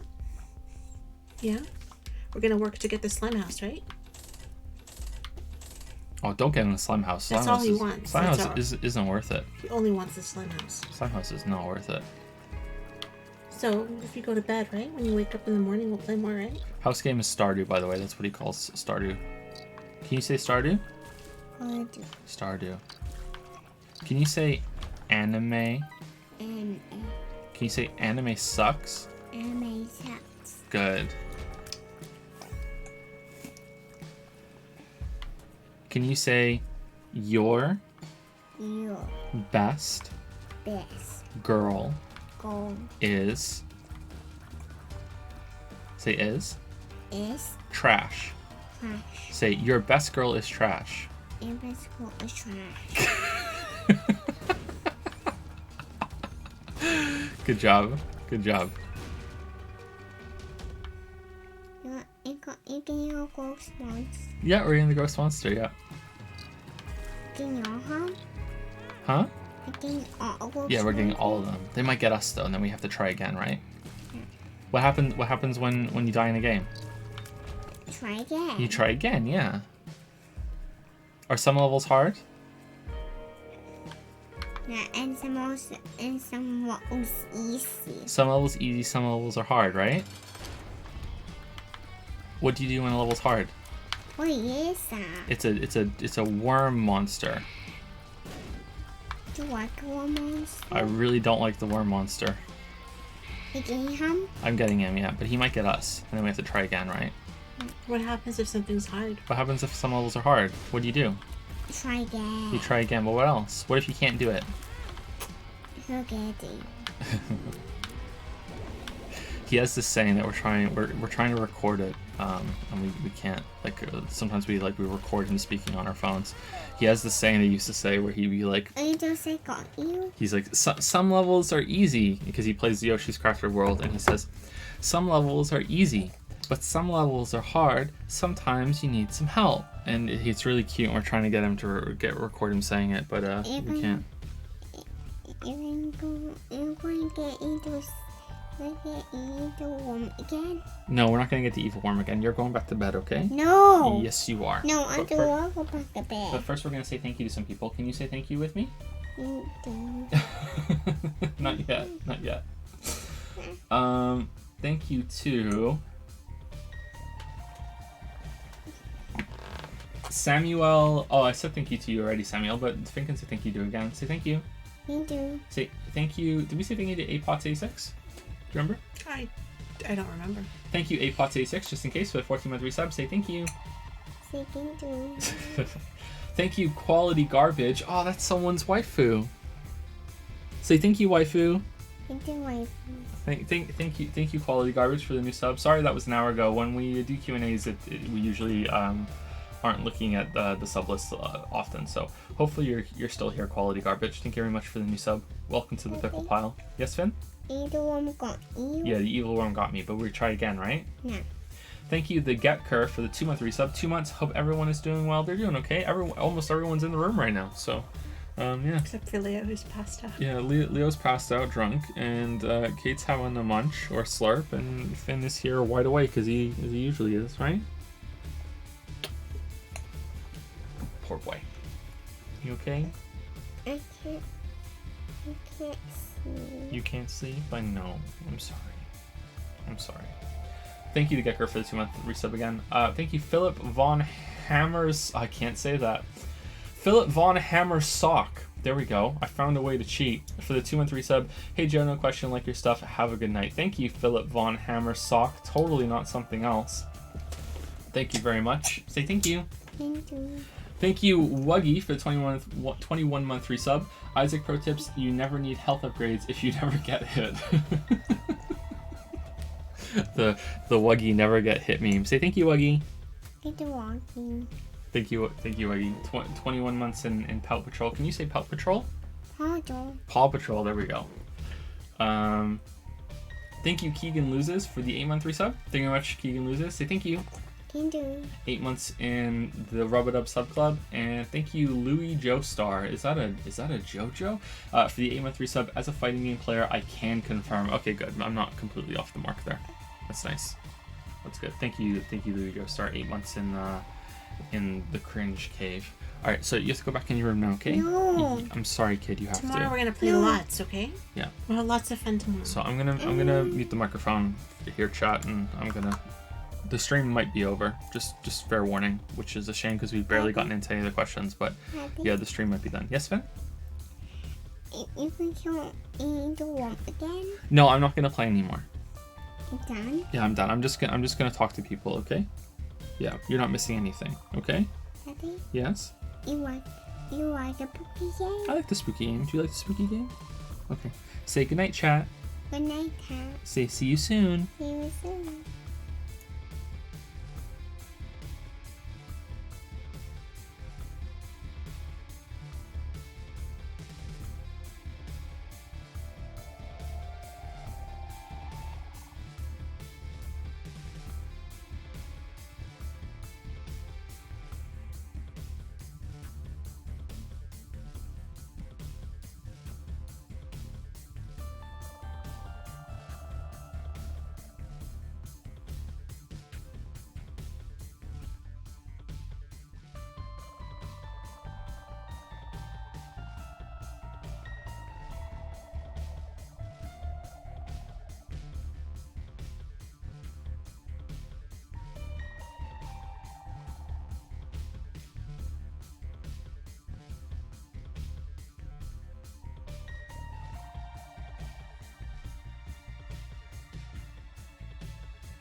Okay, we're back for however long as this can last for.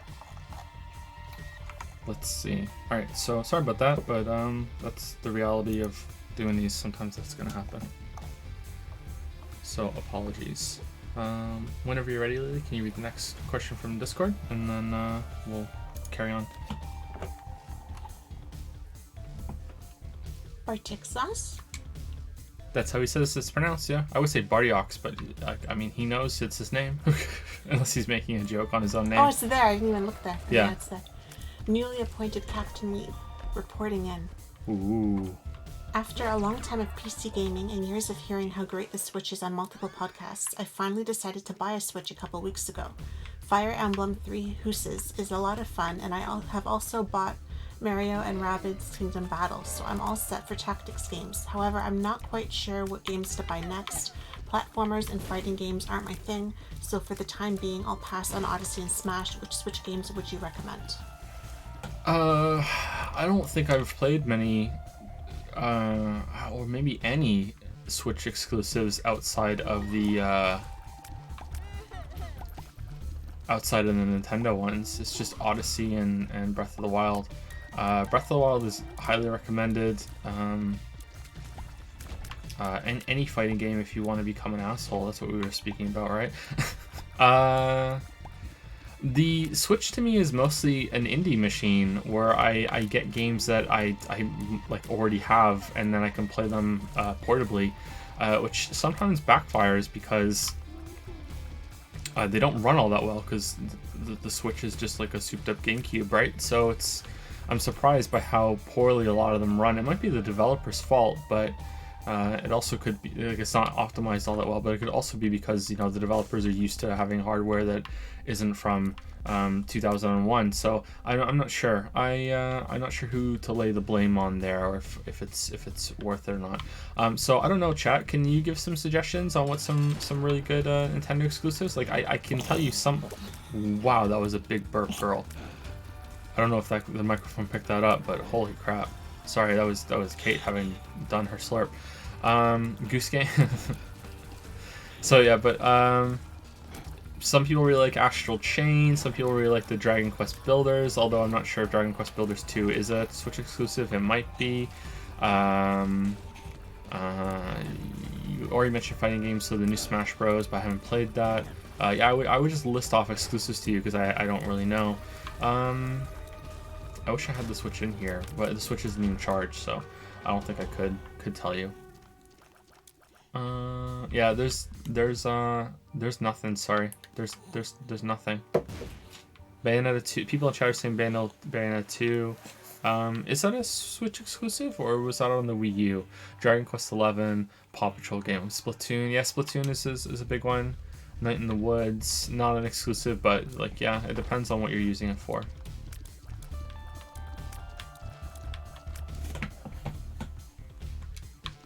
Yeah, so apart from hey, maybe there's a lot of games that you might want to try out on the handheld.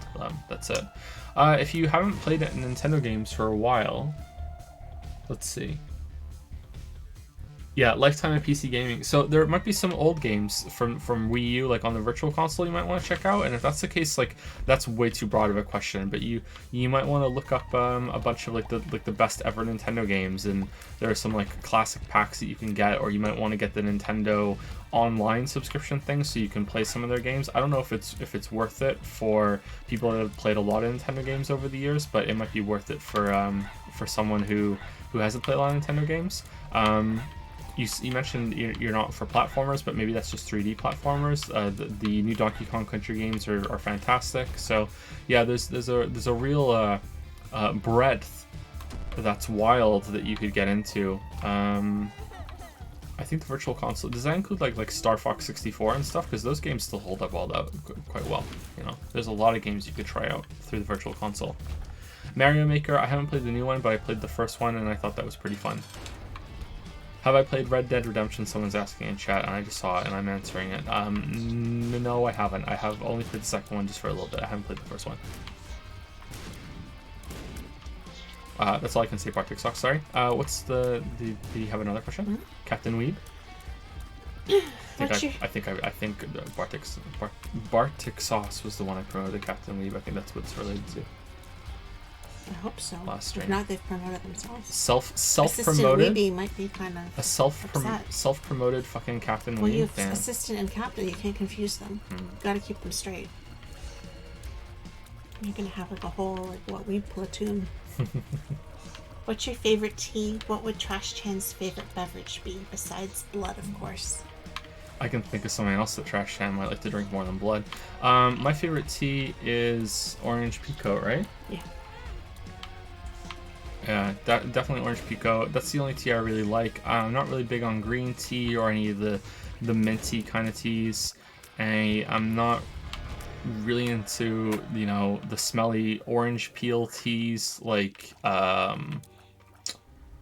Earl Grey. Not really a big fan of that. Which one of these should I get, chat? Left or right or both? Keep in mind that I'm not that great at the game, so if I get both, I'm going to be in trouble. Let me know.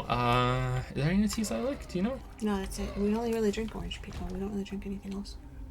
Trash Shan looks to me the type of girl that doesn't eat and just drinks a lot of beer, right? I'm trying to think of what's if you go to a bar and you want to buy a girl a drink, and what would be the the trashiest drink you could buy her. And sadly, the only thing I could think of is what I would drink. And that I could see her throwing back some tequila. Oh, okay. So I don't know what that says about me, but Trashy I kept tequila? trying to think, what would, that you'd buy her shots, right? To get her drunk. So what would you buy her? You'd buy her tequila. Tequila. There you go. I'm honest. Well, chat doesn't know that we base Trash Chan off of you, right? No. So it's a way of life. Yeah, that's what I think she would drink, and that's what Lily thinks. Alright, I think that's a pretty good answer. Thank you for the fun questions, Bartik Sauce. Thank you. That was fun.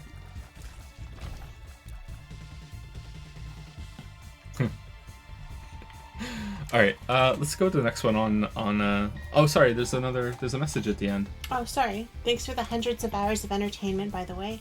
Your streams are always immensely enjoyable, especially when you're playing Weeb games. Looking forward to watching the Bitcher Chronicles this holiday. Yeah, the Weeb games seem to be when the streams are at their best, I think. Yeah, I'm sad that we can't get this. Yeah, it's I'm not sure if it's something we should actively seek out, though. It's better if it's accidental Weebness, but we can plan some of it. But it's I don't think I just want it to be all Weeb games all the time. I think that could get a little awkward or a little tiring. Someone in chat is saying my mom loves tequila. Hey, me too. I think maybe you just learned a lesson about your mom, bro.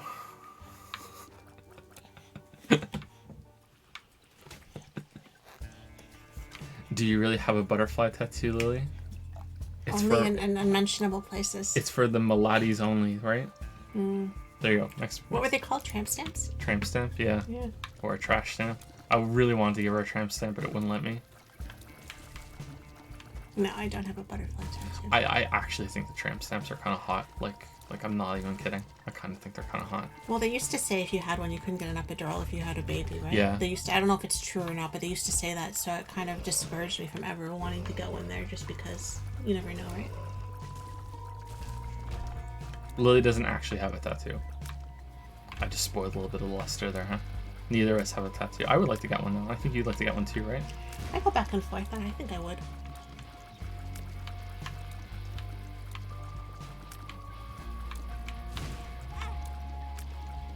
Woggy's getting a tattoo next week. Good luck, Woggy.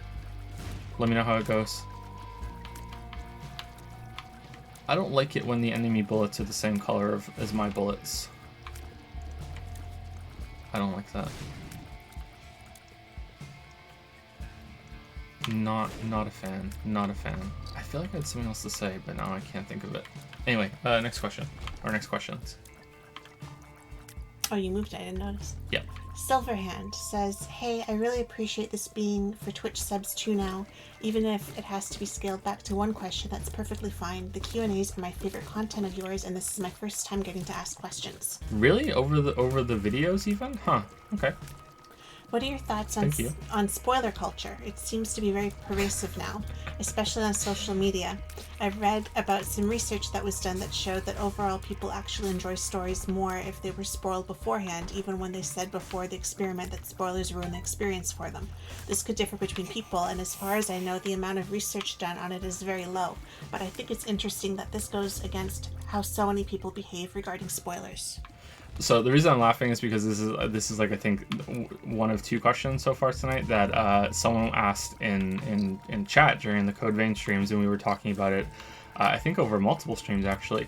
So my thoughts on this are quite complicated because I think it is a complicated topic. I have also heard of the same study that you are referencing, although it might be a similar study, not the exact same one. I think I also heard it. I'm not sure if it's Japan or China that trailers over there have spoilers in them because the audience over there doesn't care, and they prefer to know the big moment going in, and it doesn't really hamper their enjoyment whatsoever. So maybe that's where I'm getting that information from. And we didn't talk about that, like maybe knowing spoilers, it makes something better going in. I'm of the mind that you shouldn't go in, it depends on what the creator wants you to know, and the first time you experience any media, in general, you should try to go in and meet it on, either meet it halfway.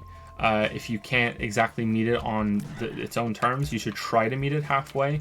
There are exceptions to that, especially in video games. Like, I don't think you should have to, like, if you're playing Fatal Frame, I don't think you should have to role play as a young girl in order to be scared. You know what I mean? Like, there are some areas that I don't think you should have to do that, and role playing in video games is one of those ones that's kind of difficult to nail down. Actually, it's surprisingly so. So I don't know exactly where I would draw the line for that, or if there should be one drawn. But we don't have to talk about just video games. We can talk about other things too. I think that you should try and go into it, but if you have learned on your own that you don't particularly need to go in blind, that then go for it. With the conclusion that, or not the conclusion, the thing that I forgot to say on the first stream that we were discussing this, and I remembered to say I think yesterday, is that while I do believe that you can experience content wrong, like you can play a game wrong, you can watch a movie wrong by not paying attention to it, you can read a book wrong by skimming paragraphs and skipping pages. You know what I mean? Like, it's very easy. I don't even think that you could argue that, against it. Once you get to those extreme cases, like, you can definitely experience media in a wrong way. That it's only wrong if it diminishes the experience for you. You know what I mean? Like, if you're watching a movie and for whatever reason the movie isn't all that great, but it's good enough that you still want to have it on the background while you're checking your phone, talking to your friends, or just having a discussion with a group in the room with you or something, or you're not even, it's just a movie you put on the background just to get buzzed, whatever it is that you like to do to get buzzed, then there's nothing wrong with that, and that's fine. It's only when you are experiencing something in the quote-unquote wrong way that it diminishes the experience that it could be considered wrong. That's what I think, and I think that's an important distinction to make, because I think it's easy to forget that.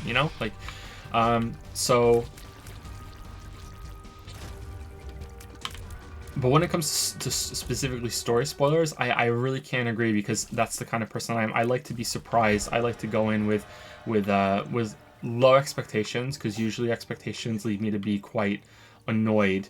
And I like to, okay, we can't get either of these because we don't have the hearts to afford it. Okay, that's a shame.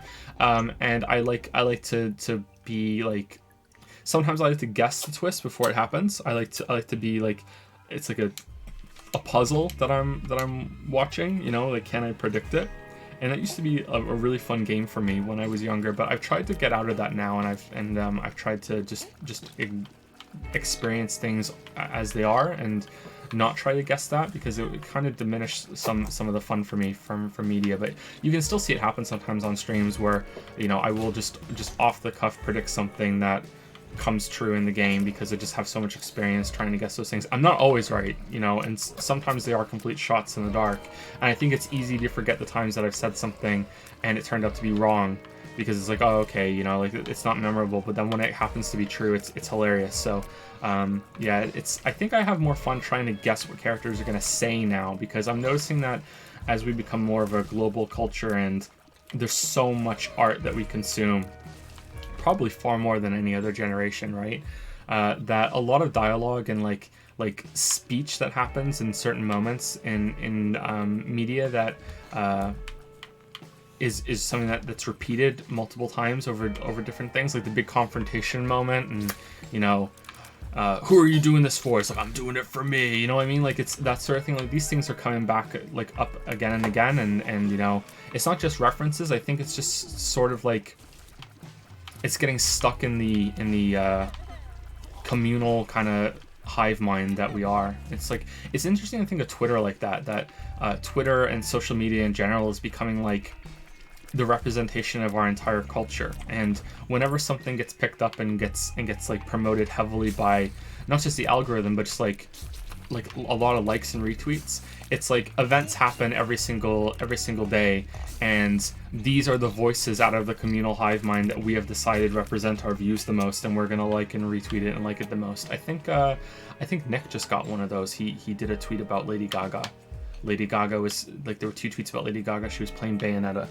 And then there was another tweet she said later, "What's Fortnite?" And Nick tweeted out those 2 images of Lady Gaga saying those 2 things, and that got like mega tweets and retweets and stuff. And then I saw something that Ninja tweeted at her, and then she was like, "Who are you?" or something to him. So yeah, it went further than that. Do you know who Ninja is? Isn't he one of the biggest streamers or something there? He was one of the biggest streamers. I don't know if he still counts as being one of the biggest streamers because he's not on Twitch anymore. I've only heard of him. I've never watched anything. He must have had like a multi-million-dollar deal to go over to Mixer. And it seems like Mixer's like going in the toilet, isn't it? So I don't know what's going to go on with Mixer. But yeah, so I kind of view that as like this like communal gathering of consciousness and everything that's going on with our society now, and it's interesting, but it's also kind of creepy. But yeah, so I kind of see the same thing that's happening in media now, where there are lines of dialogue and that people use in similar situations when it comes to certain stories. Maybe it's because just art is kind of stuck in a rut or something. I don't know. Maybe there's just too much TV being produced at the moment, or too many movies. I'm not sure.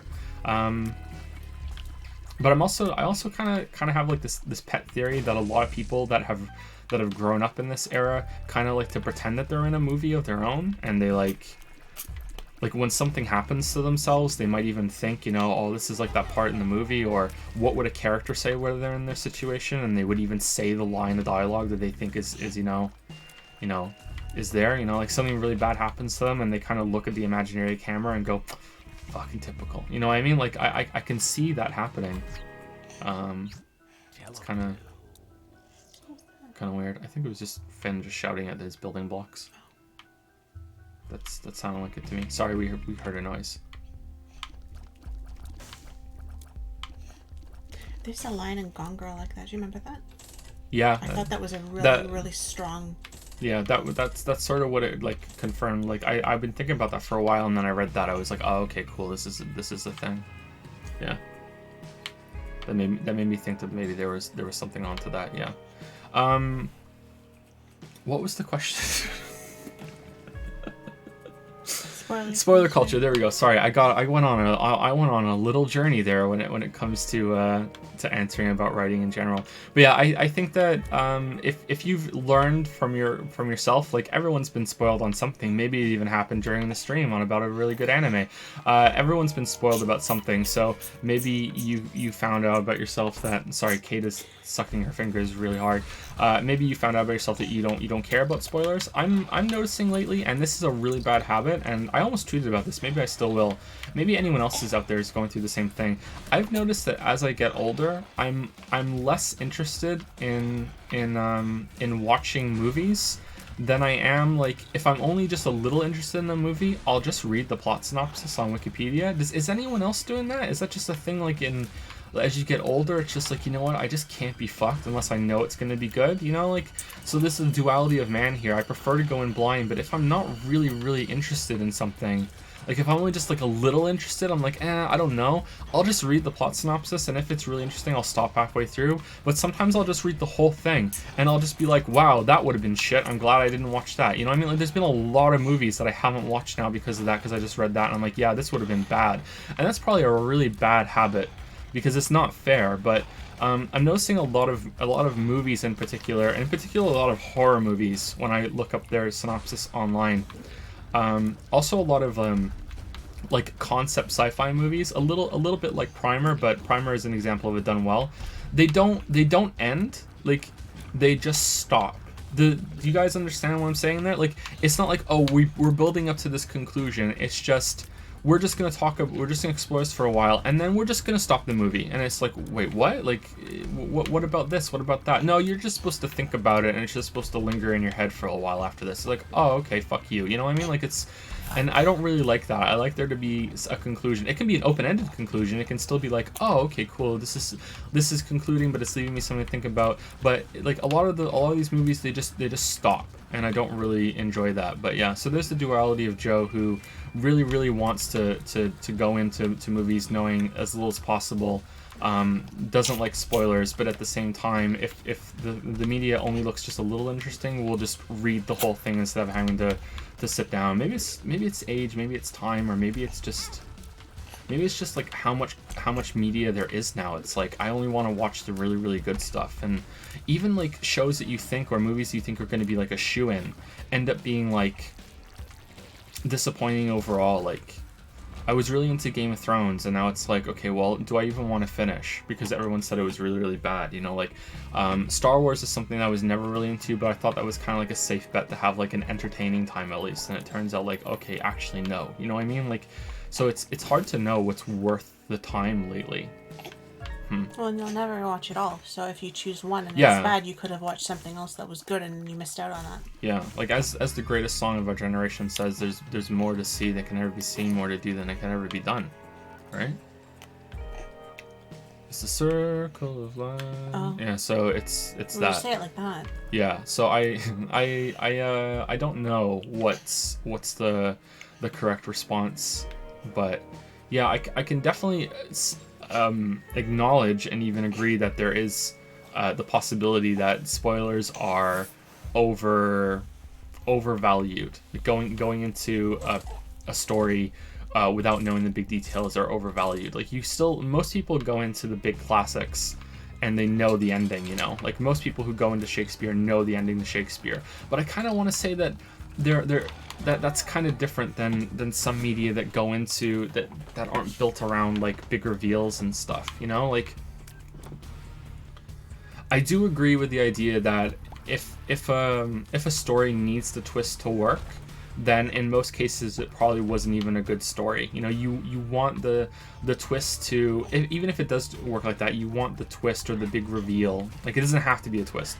You want the big reveal to be something that changes the whole story, so it even like enhances a second time that you're watching or reading. You know, like you want that to be how the reveal works. But I do think there are some stories that can work with that big reveal, that they're not going to be considered like great giant art. You know, it's not going to last the test of time of like someone like Shakespeare. But at the same time, I do think that there is something to be said about something that's just aims to be entertaining with that big reveal. I'm thinking of like something like Saw. I don't know why I've been thinking of Saw a little bit more lately. Maybe it's because people want me to play 9999. That was too many nines, wasn't it? Yeah, so I don't know. Like, maybe if I risked it and tried to spoil myself on a bunch of really good movies and then watch them, I wonder if I would still enjoy them all that much. I don't know. I think my favorite movies with big reveals are usually they still survive it, but would I still enjoy them as much? You know, like those are really powerful, like grab you moments. Like they really pull you in. Depends on, yeah, like, as always, it's gonna depend, right? It's always gonna depend.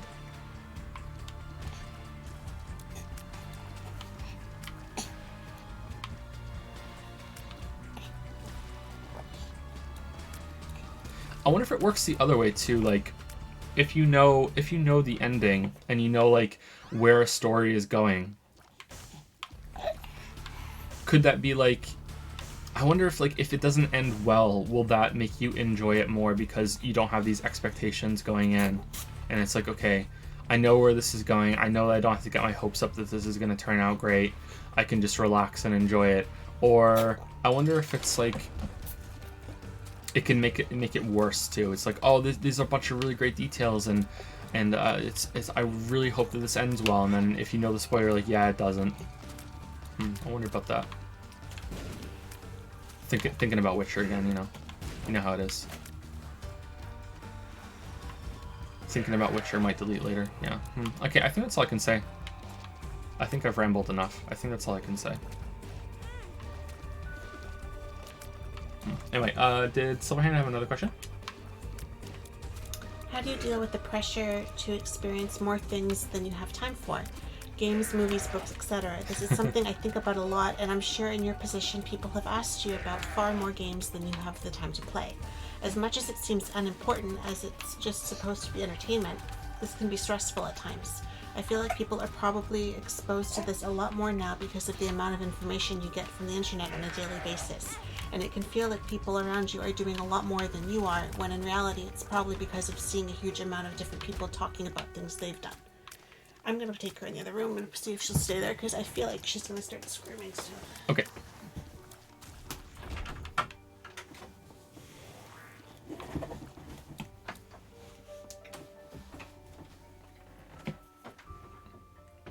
Okay, sorry, I didn't want to talk while the door was open. So first, before I answer the question, unlocking the special guy for getting a heart, picking up no heart before the first 2 floors, did getting this item count as that, or is it just hearts off the ground? I'm guessing that this did count, because if it did, I can just pick those up, right?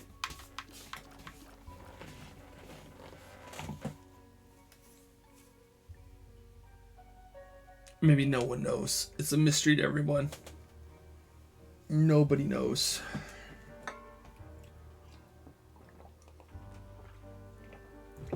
Sorry, door's open again. I was afraid he's gonna call me. He hears me. Okay, let's assume that it doesn't, and let's keep going, see if we can unlock that character. So we kind of just talked about that. Silverhand, kind of accidentally, it was related, but I think what you're talking about has a term, right? It's called, it's abbreviated to FOMO, which is fear of missing out, and everyone's experiencing all this great stuff, and you're like, well, I'm not experiencing it. And I feel that way sometimes with a lot of, why is this one different color? Is this the one that has like different things in it? Mr. Mega has appeared in the basement. Okay. I feel like I'm gonna miss out on being able to watch like the Marvel movies like blind, and it makes me wonder if that's why I don't like the Marvel movies as much as other people, because most of the time those big revelation moments are spoiled like the day of, like I think the Endgame was spoiled for me. I think it took a month or maybe 2 weeks before Endgame was spoiled for me, whereas like Game of Thrones is spoiled while the episode is still on air, like before the episode's over, because it's just all over Twitter, and unfortunately I can't not go on Twitter for as long as that's going to be the Twitter bomb. It's going to be all over the place. Although maybe not. Maybe I'm wrong. Maybe I could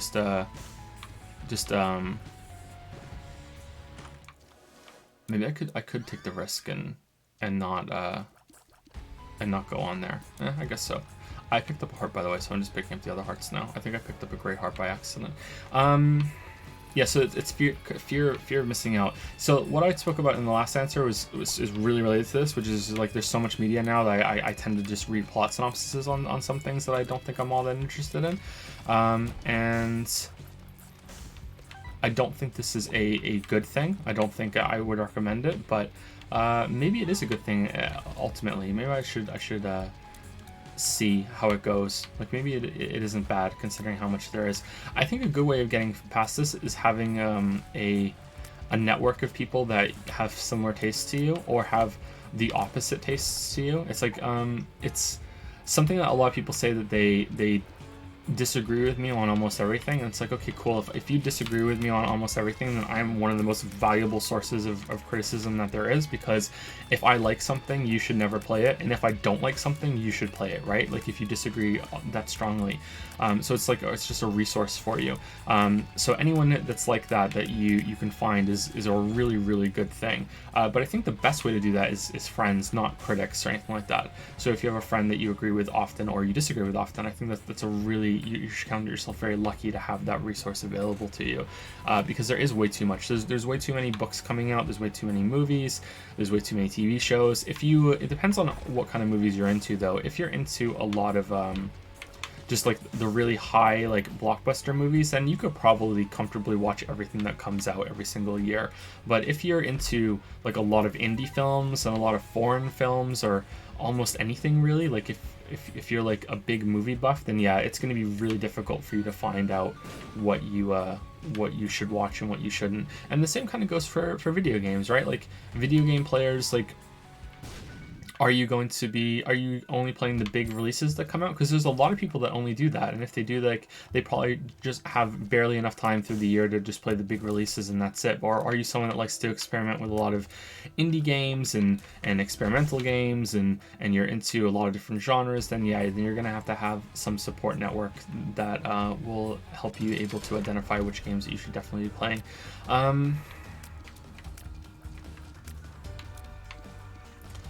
There's a lot of pressure to even watch a lot of stuff, you know, like it's not just about games either. It's also about movies and books, you know, like video games are, unfortunately or fortunately, like they have almost every single part of all the art that we have created as a species so far, right? They have music, they have visuals, they have storytelling, they have cinematography, you know, most of them anyway. You know, like there are some exceptions, but like video games are just everything, you know. That's why some people think that they're the highest form of art. I would say that that's not true. I think that there's, just because it is the most complex doesn't make it the highest. No, like no fucking way. There's something romantic about the simplicity of other mediums for sure.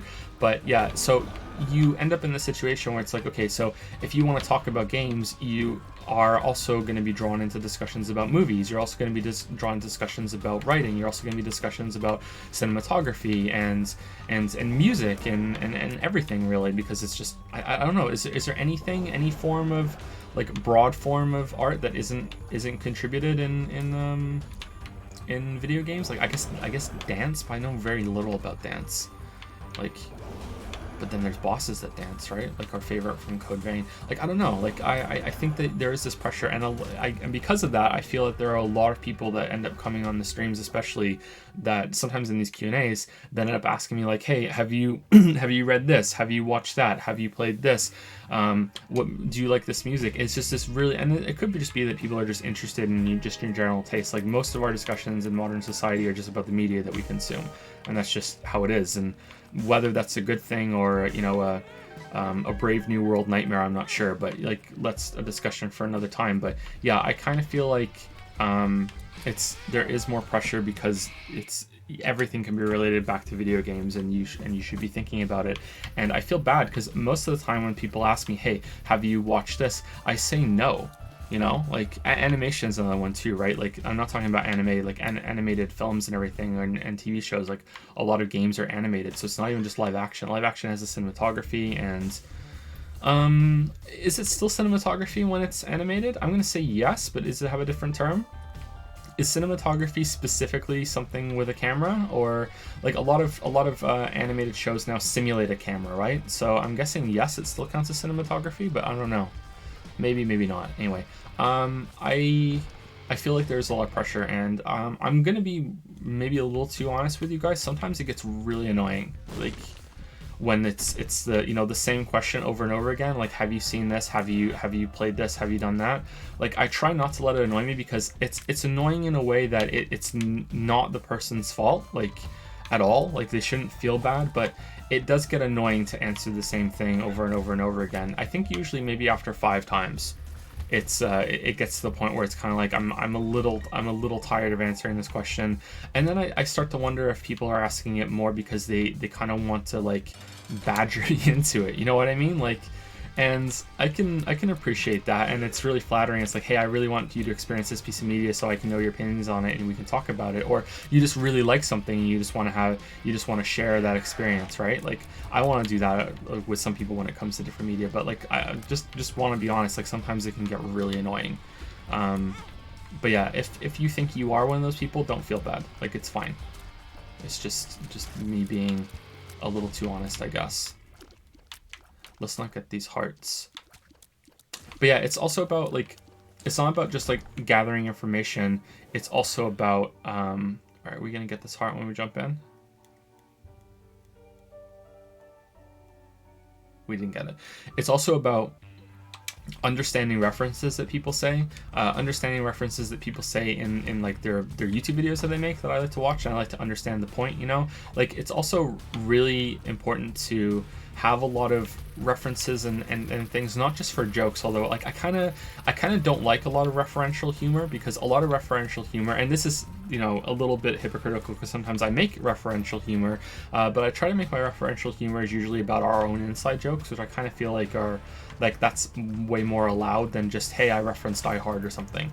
I kind of feel like a lot of referential humor is just, haha, I referenced a thing, you know? Like, if it's used in a transformative way, to use some YouTube copyright lingo, then I appreciate it a lot more. But when it's just, hey, I said a line from a movie, haha, you know, like, it's isn't it funny? And it's fine in everyday conversation. Like, that's like, it's not just like, oh, it's tolerable. Like, it can be funny, you know, like, you know, you're just having a quick live back and forth with someone, like, that's fine. But when it's in like a video or something, it's kind of like, oh, you know, I wish there was more to it than that.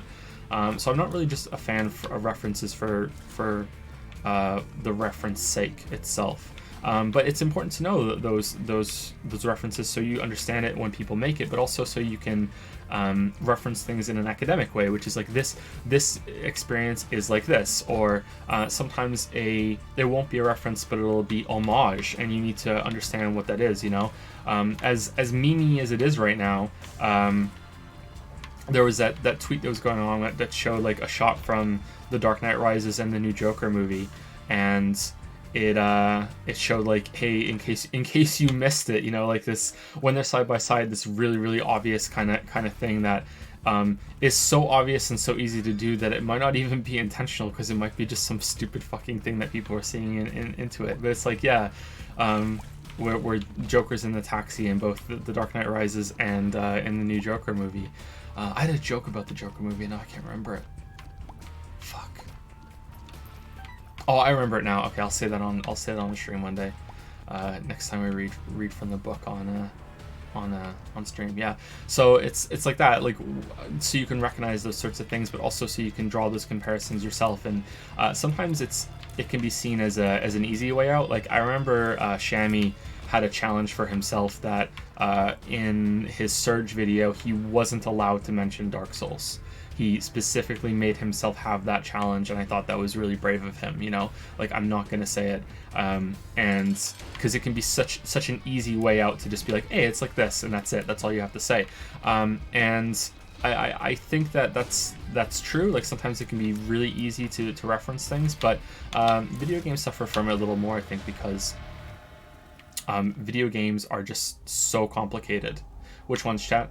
Left, middle, right, or both, or a combination of? Let me know. Because video games are so complicated and are hard to explain through the written word, that it can be, it's just really efficient to just say it's like this other thing if you've played it, you know?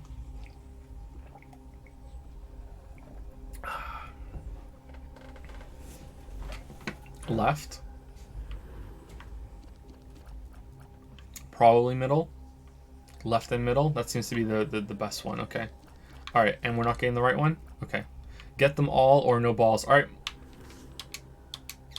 All right. There we go. You challenged me to a no balls. That's it. We did it. Now let's go up here and do this. Oh, we already did this. Oh, I'm terrible. I'm terrible at this game. I'm awful. It looked grayed out to me on around the red. I'm terrible at this game. Sorry, Flexen. I'm so sorry. I think that's all I can say. I think I've exhausted that line of thought, Silverhand. A bit rambly. Sorry about that. Is there anything you want to add to that? About, do you ever feel like you're missing out? All the time. All the time? Constantly. With movies or books or all media? The books especially makes me feel a little self-conscious. Oh, can I ask you a question before you get into that? Yeah. Do you ever feel that you're missing out with video games? Yeah. But it's more one of those things. Have you ever had something that you wish that you had more of an interest in? You wished it was more part of your personality, or you wished it was more part of your character? Yeah, sure. I had friends that I worked with and stuff who were more into video games and stuff, and they would talk about it, and I always felt kind of left out. And now I'm part of this community, so I constantly feel left out. So it's something though that when I do play video games, I get frustrated, and I don't want to die repeatedly, and I don't want to try over and over again. As soon as it gets hard, I want to walk away from it. So I wish I was a different type of person, because then I think I would enjoy video games more. Instead, I want to enjoy them more than I actually do. As soon as it gets tough, I want to throw my hands up and say, fuck this, I'm done. Like, even playing Stardew with Finn, like, we went to the desert and I got trashed a few times there. And after, like, the third time, I said to him, I need a break. I need to turn it off and walk away. Like, I'm getting mad. Shit, sorry. You know? I'm getting frustrated, you know, at that, you know? Even with him there, I was getting frustrated. I didn't want him to see me getting frustrated. So I was like, we're done for now. We'll go and you know, hang out and, you know, on the farm for a while, you know, until I calm down and I can come back. And we haven't gone back. You know, I'm just not, I don't think I'm just a video game person, that's all. There's a video I think we're gonna reference later. Another question that was like, I think I spoke about this. I told you about this already. Rasputin made a video that like went like mega viral. It's got like over 4 million views right now, and it's about his wife learning how to play games. And I think you should watch it. I think you get something out of it. But it's an interesting question that interesting point you say that you're not into like the adversity of games, because I think like as an art form, video games are all about adversity. Like that's what, so like if you were to look at like the emotional core that's in every art, like a piece of art or every artistic media, I think that games are definitely art, but is gameplay art?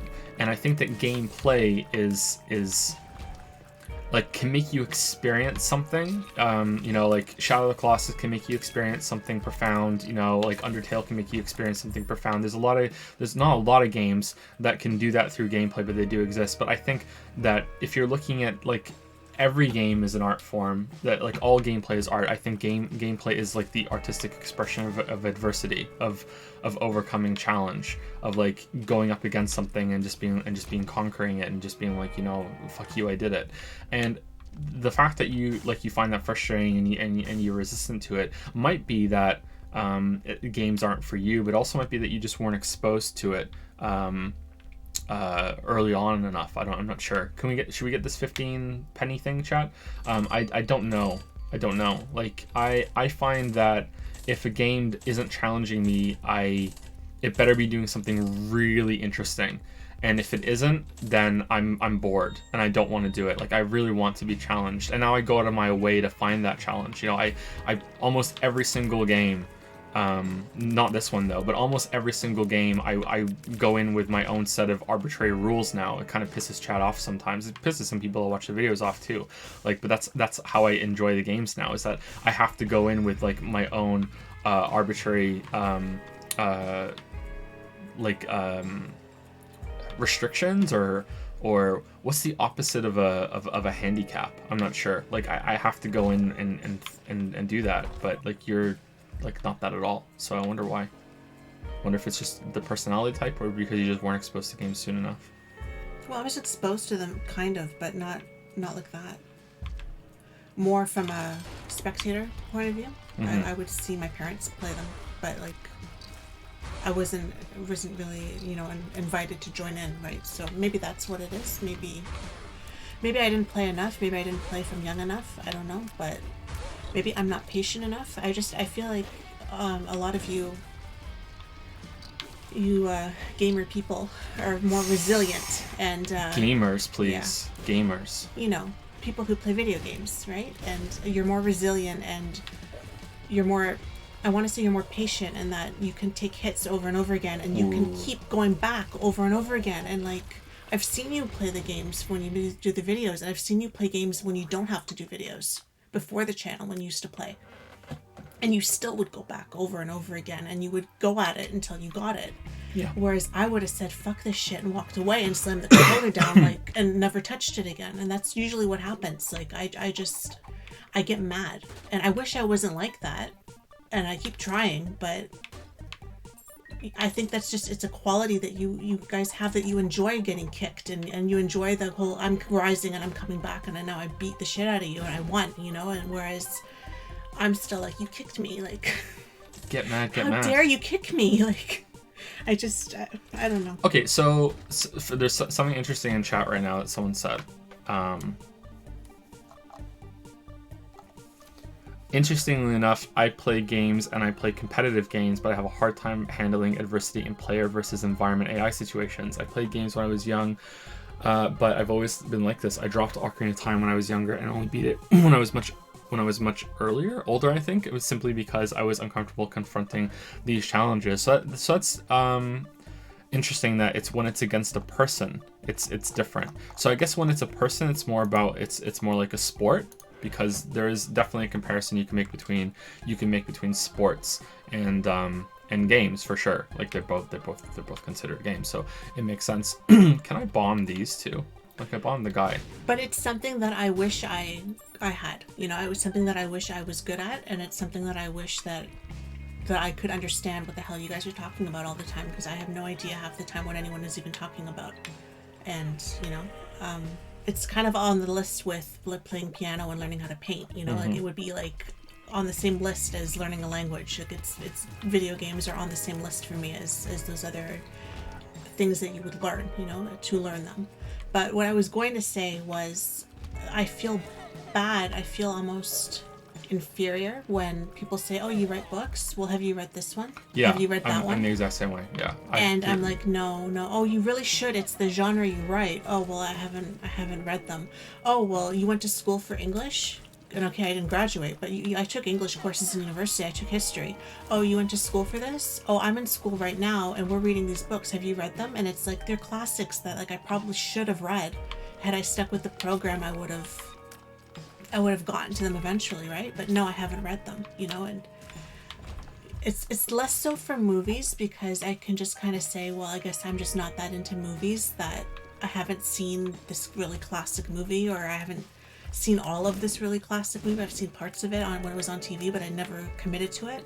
But when it's books, it's a little bit more personal for me, and it makes me feel kind of like, well, I must not be that great of a writer, or I must not be as smart as you because I haven't read those books. And I, you know, like my writing must not be, I haven't read every Agatha Christie, so therefore I must not be, you know, anywhere near on track to being an Agatha Christie, right? Because, you know, like I haven't even read her books, so. No, I definitely feel the same way. You shouldn't feel that way though. It's like I'm telling you not to feel that way, even though I often feel that way myself. I was kind of embarrassed when we were playing Danganronpa V3, because we were playing Danganronpa V3. Now because the people were like, you know, I didn't like what happened in the first trial, if to put it mildly. You know what I'm talking about, but like I don't want to spoil it. And then people were like, Agatha Christie does this in one of her books, you know, like haven't you read that? Like, are you saying that Agatha Christie is a bad writer? And I'm kind of like, well, I haven't read that, so I don't know. But if she did it and she did it poorly, yeah, you know what I mean? Like, yeah, like I have since read a bit more Agatha Christie, and I think I even might have read the book that Danganronpa was you know, based on, and that book's kind of shit, you know, like, and then there were none, you know, like, it was an interesting premise, but it was like, this was kind of shit, you know what I mean? Like, yeah, just because they're big classics doesn't mean you can't criticize them, but yeah, I definitely feel that way, often when it comes to books, like you always hear, oh, you're a writer, the biggest advice to writers is to read, right? You should read a lot, because if you want to write a lot, you can't read everything, there's too much. And that's the second thing I want to say is the problem is that because I feel inferior about it, it makes me not want to ask questions, and it makes me not like I would see conversations happen in Discord, for example, about people who are like 10 years younger than me, right? And it would just make me feel kind of old because it's like, oh, you're all in university, you're learning things that I should have learned about 10 years ago, but I couldn't finish school, so I didn't, and now I don't know them, and so I'm always kind of behind, you know, and I wouldn't want to get involved in the conversations, but I would feel this kind of pressure to have a book list or whatever, right? Or like have a movie list, or these are the things, video game list, I guess you might have, right? These are the games I should play, these are the movies I should watch. And there's so many on there then that I go on Netflix and it's like, there's like 10 movies on here I should probably watch. And then I have some time after the kids go to bed and it's like, okay, well, which one do I want to watch? You know, like which one do I want to commit to? And the answer is like none of them, because now I don't know where to start. Like I'm overwhelmed by my own pressure that I put on myself.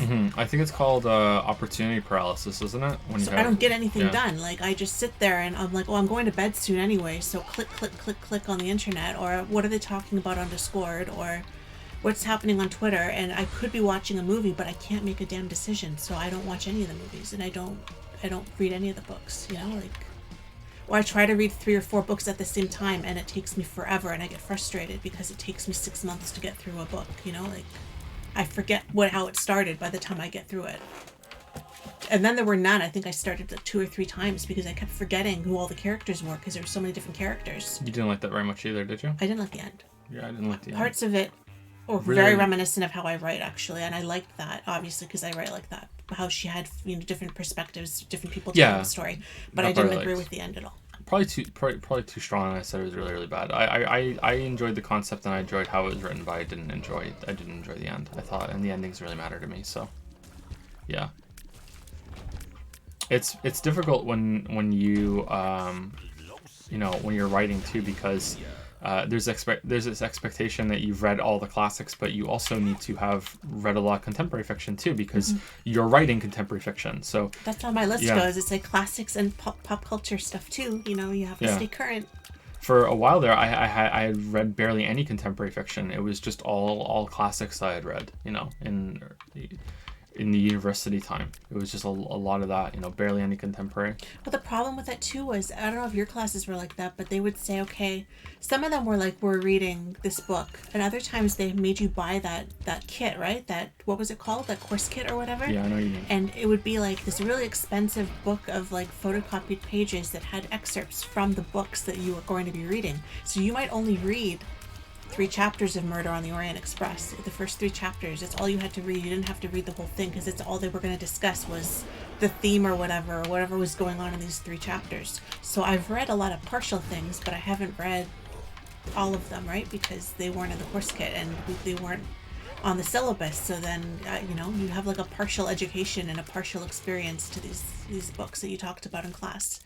And again, it was like 10 years ago now, so you forget, right? Like if you asked me what some of these things I read were, I can't tell you. There was one class I took that was on horror and terror, and I'll never forget it, because they had us read Anne Rice, and they had us read Dracula, and they had us read Carmilla, and like it was such a... Doesn't it feel kind of wrong to in a university class to be reading an author that's still alive? It was really cool though, because it was like not wrong, not in a bad way. Mixed with classic, kinda, you know. Just kind of feels kind of off. You like know, we read Interview with the Vampire, you know, and like, and we read Dracula and Frankenstein, and you know all these other classics. So. Someone hates this conversation. I'm sorry, unavailable jellyfish. Do you have a problem with experiencing something that someone has made, like a song, piece of literature, or a video about something, and not knowing that the person who made that content had to go through trial and error, and you only see the final product and think that the particular person is so good that one thing that they never have a chance to have to change it, like they made it good from the start? I used to feel that way, but I really don't feel that way anymore, because I think that's impossible. There's always a struggle with everything that's made. Yeah, that used to get to me, but not anymore. The new thing that kind of annoys me is when there's, especially on YouTube, where there's a creator that has help, like there's someone else that's working with them and they're not credited properly. So it's almost like, and they're probably doing it accidentally, but it's like they're giving this impression that this is just them, but there's other people helping them. Maybe there's even like a whole production crew behind them, but they still want to pass themselves off as like the the guy or the girl that's just doing this out of their room, you know what I mean? And it's kind of like, this is setting up like, kind of like when there's impossible beauty standards, this is like setting up impossible production standards, because you're still trying to go for this kind of like lo-fi kind of presentation, when really like no, it's not. Like, this isn't just you, and it's impossible that one person can do this, you know what I mean? So that annoys me, but it's not annoying me in a way of like, wow, they have a much easier process than I do. It just annoys me because it's just not fair. I feel bad for anyone that's trying to come up and make it, you know?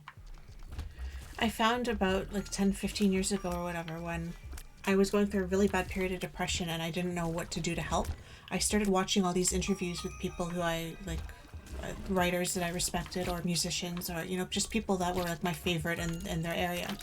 And a lot of them talked about their process and everything, and stuff that they had failed at, and stuff like Stephen King, like, you know, how many hours he puts into writing, and you might never even see half of it, you know, like, for example, you know, like, I don't know if that's true, but like, just as an example, these people who maybe not with him, but there was a specific singer-songwriter musician that, for example, said, I play piano every day and I write songs every day, and most of them are shit and you'll never hear them, you know, and there's for good reason, you know, but I do put the time in, but a lot of it is shit, and you only hear the stuff that I feel like is, and that's for most people, right? Most people aren't going to share their first draft, you know, you're not going to see it. So you always have to try to keep in mind that they all started somewhere too, and everyone's a beginner in something sometime, you know, like no one's born knowing how to play a piano, you know, like you learn something, and everyone has shit sometimes, so.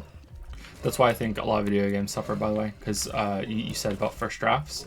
I think that a lot of video games are first drafts, and they have to go up because video games are so complex that they can't really change it, and it's really hard to refine. Like, I think movies can refine a lot more in the planning stages and the production stages when they're setting things up, whereas that's not really the case for a lot of things in video games.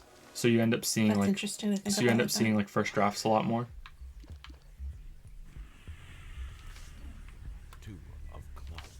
Okay, nobody starts. You watch a movie, they've rehearsed it lots of times. You know, you see a music video or a photo shoot, and it's like in between takes they were repairing her makeup. You know, you see so many things, and it's like you don't see the behind the scenes part of when they're doing their touch ups and they're editing and they're rewriting and they're redoing.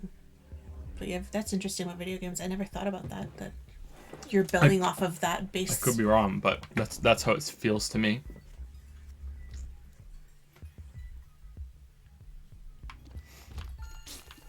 Or maybe it's a second draft. It never gets past, because like most things that you read in your experience, it's like way above a second draft. Like even the scripts and the videos that I make are like way above second draft. So it's like, yeah, a game,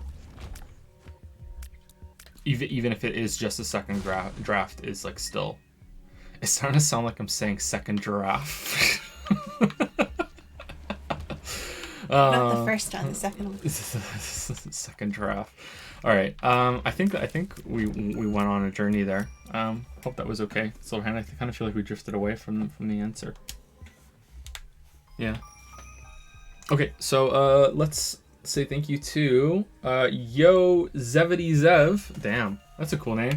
Yo Zevity Zev. Thank you for joining the Rub It Up Sub Club, Zevity Zev. I like saying your name. It's fun. Welcome. Thank you for the new sub. Sorry it took so long for us to get to you, but we get into answers and interruptions with the kids and everything. And also thank you to Sathian for the new sub as well with Prime. Welcome to Prime Time, Sathian. Thank you very much. Welcome to the Rub-a-Dub Sub Club. Sathian, thank you. Hopefully you're still here as well. That was an hour ago. I'm a bad streamer. Especially with the Q&A streams. It's hard to be a streamer while you're doing the Q&As. Well, I think it's hard to answer questions, you know, on the spot in a way, like, and try to get your point across and be thorough if you were just sitting here. Never mind if you're... I don't think I could do that. I think I'd have to keep stopping if I was playing, which is why I will never play a game on stream and answer questions. I prefer playing the game. I kind of feel like it grounds me a bit more. The one Q&A that I did where I was just speaking into the microphone with no game going on, I found that I was stopping and starting a lot more. It must be because we're also live. So maybe if I was just sitting here and I was just answering, maybe it would be different, but I doubt it, and that would be kind of boring. I had to clean up a lot of the audio for that Q&A that went up with just the questions because of that. Sathian is Carlos's friend that's here for the questions. Oh, hey, Sathian. I didn't make the connection, but yeah. I remember that. Carlos says he is still here. He's here for my question. Are we going to get to Carlos's question? I think so. I think he's next on Patreon. Is it next on Patreon? Okay, so. Let's jump over to that then, because we should be done in about 45 minutes. We lost a lot of time to me being really tired at the beginning, but also the interruption. So sorry about that. This is how these are going to be from now on. Well, for a while at least. I don't know when our life is going to go back to normal. Do you know? Sorry, before you get into that, is this the 9 lives? Because I don't want to pick it up. I hate that one so much. That's 9 lives? Okay, I'm not picking that up. I really don't like it. Sorry if that's like a really good one to have, but I really don't like it. It probably is decent for us because we only have like 1 extra heart over 1, but I really don't like it. I feel like I lose a heart at the end of floors or something.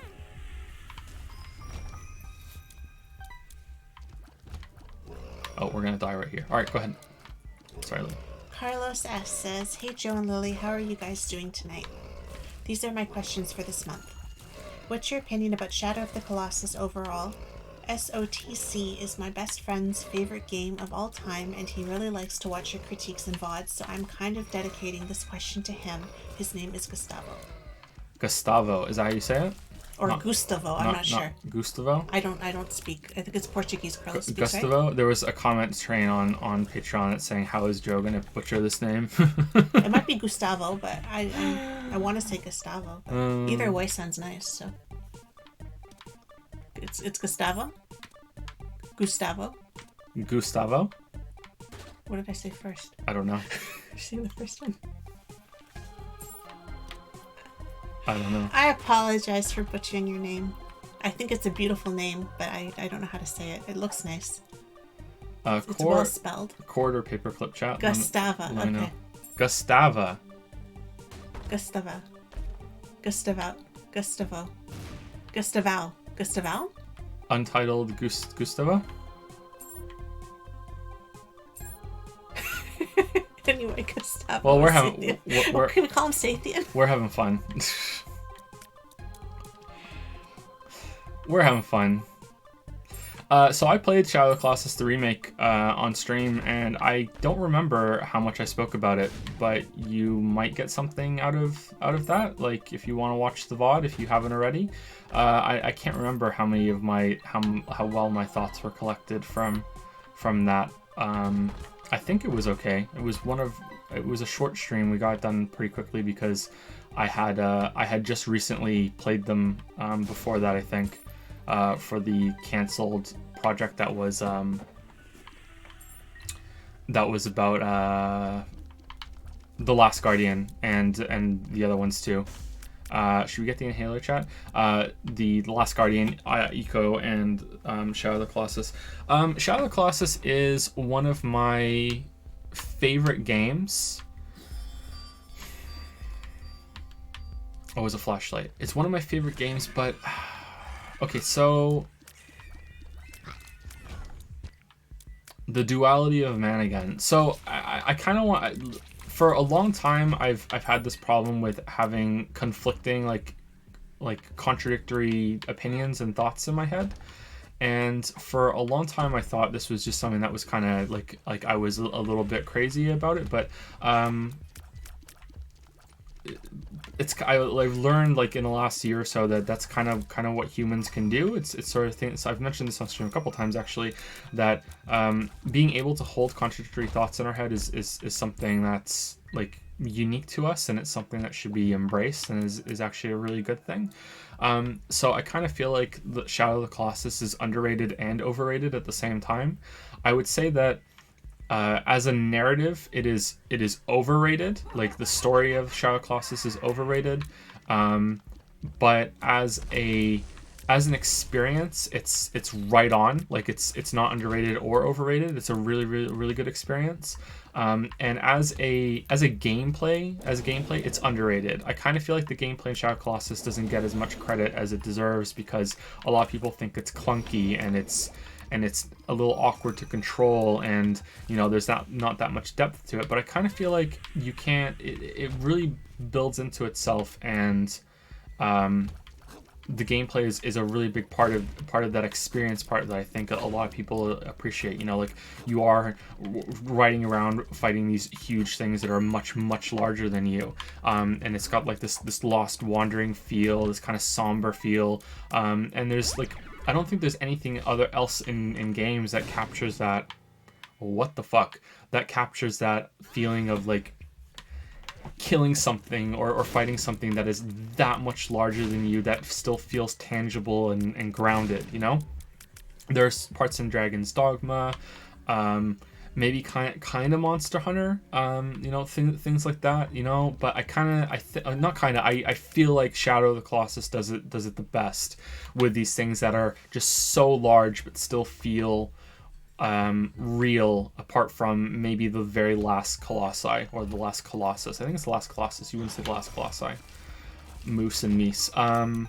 So I feel like the gameplay has more depth to it than most people realize. The core of Shadow of the Colossus's gameplay is it's a puzzle game. You know, it's not really an action game. It's a puzzle game with an action sort of movement interface. You are killing things and you are doing action climbing and everything. But it's really the core of it is really just how do we figure out how to kill this thing and how do we get to the weak point properly. It's probably not fair to call it just, you know, a puzzle game outright, or, you know, definitely not exclusively a puzzle game, but it's mostly a puzzle game, and I feel pretty confident in that.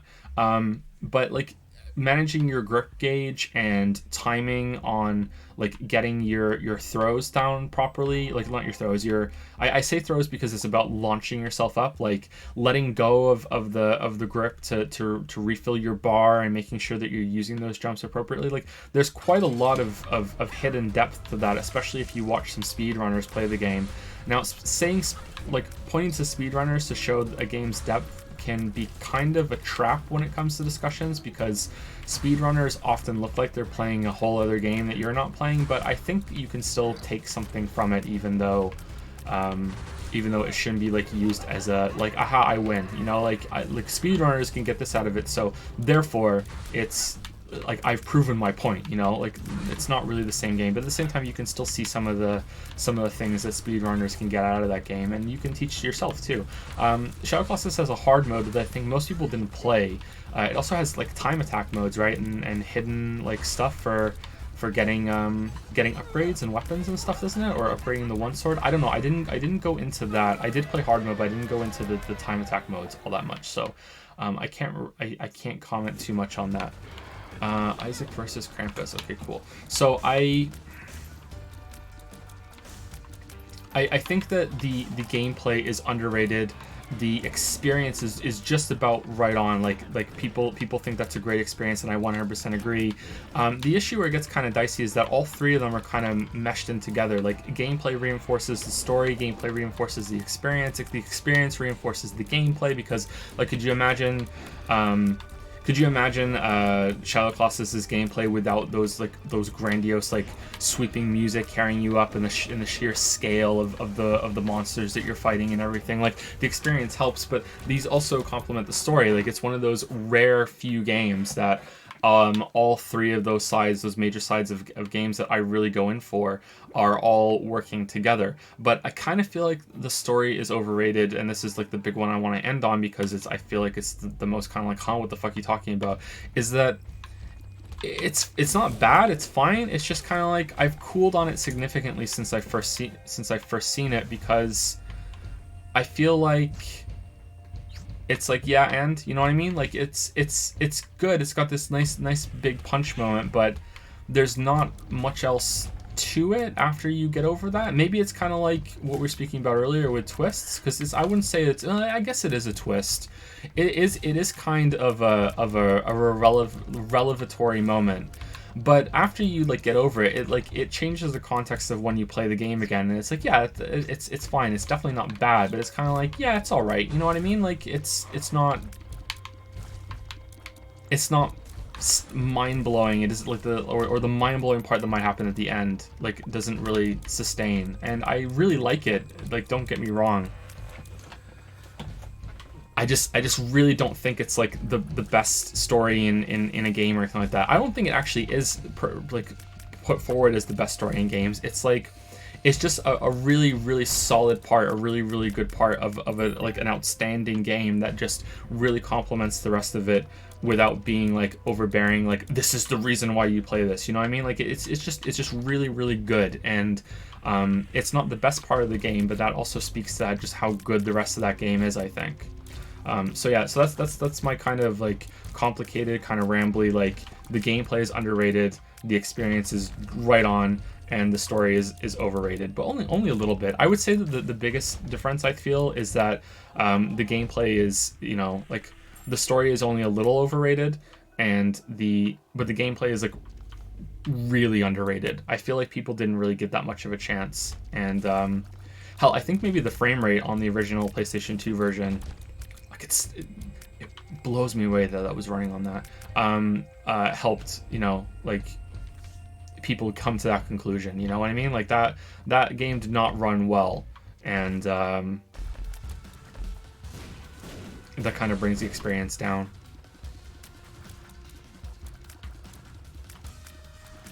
The exploration of that game's great. Like, oh man, I wonder if Breath of the Wild took anything from that. I wonder if that's one of the games that they took from when it came to that. Huh. Anyway, I hope that was a decent answer for you both, Carlos and Sethian. Even if you disagree, I hope you get something out of it. And I don't know if my thoughts are still the same from what I said on stream when I was streaming it, because I change my mind on a lot of things all the time. That's why I'm always worried that one day there's going to be like a video of a bunch of clips of me saying I like apples, and then, you know, and here's another clip of Joe saying he hates apples. It's like, yeah, but like I change my mind quite a lot on things, and depending on the day I'm having, I might say something completely different. It's just kind of like, huh.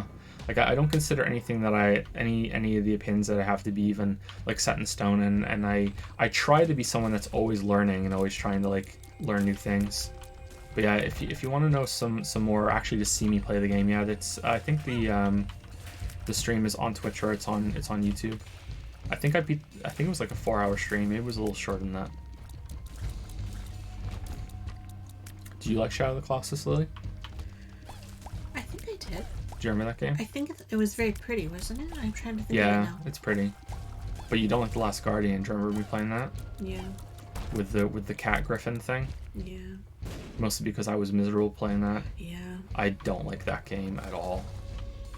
Oh man, that game was really bad. I'm sorry if you really like that game. Like don't let my opinion matter to you at all, but like I don't like that game. Yeah, it's like kind of vague now, but I do remember it.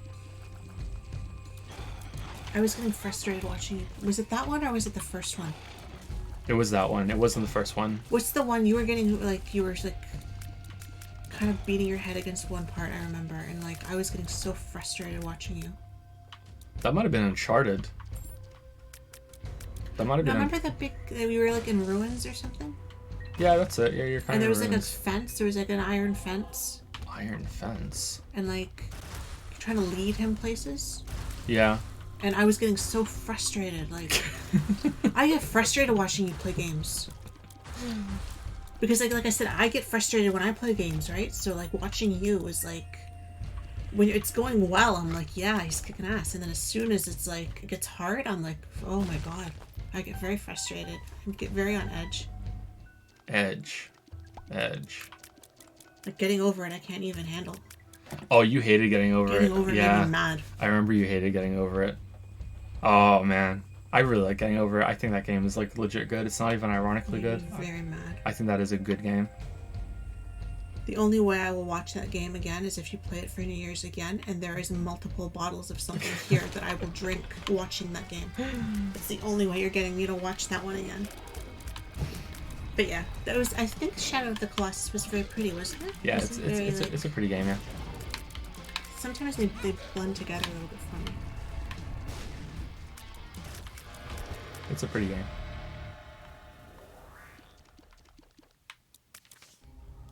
Should we get this, chat? And then we'll go on to Carlos's second question. I don't know what this is. Should we get it? I like Celeste, but Celeste is hard. Celeste has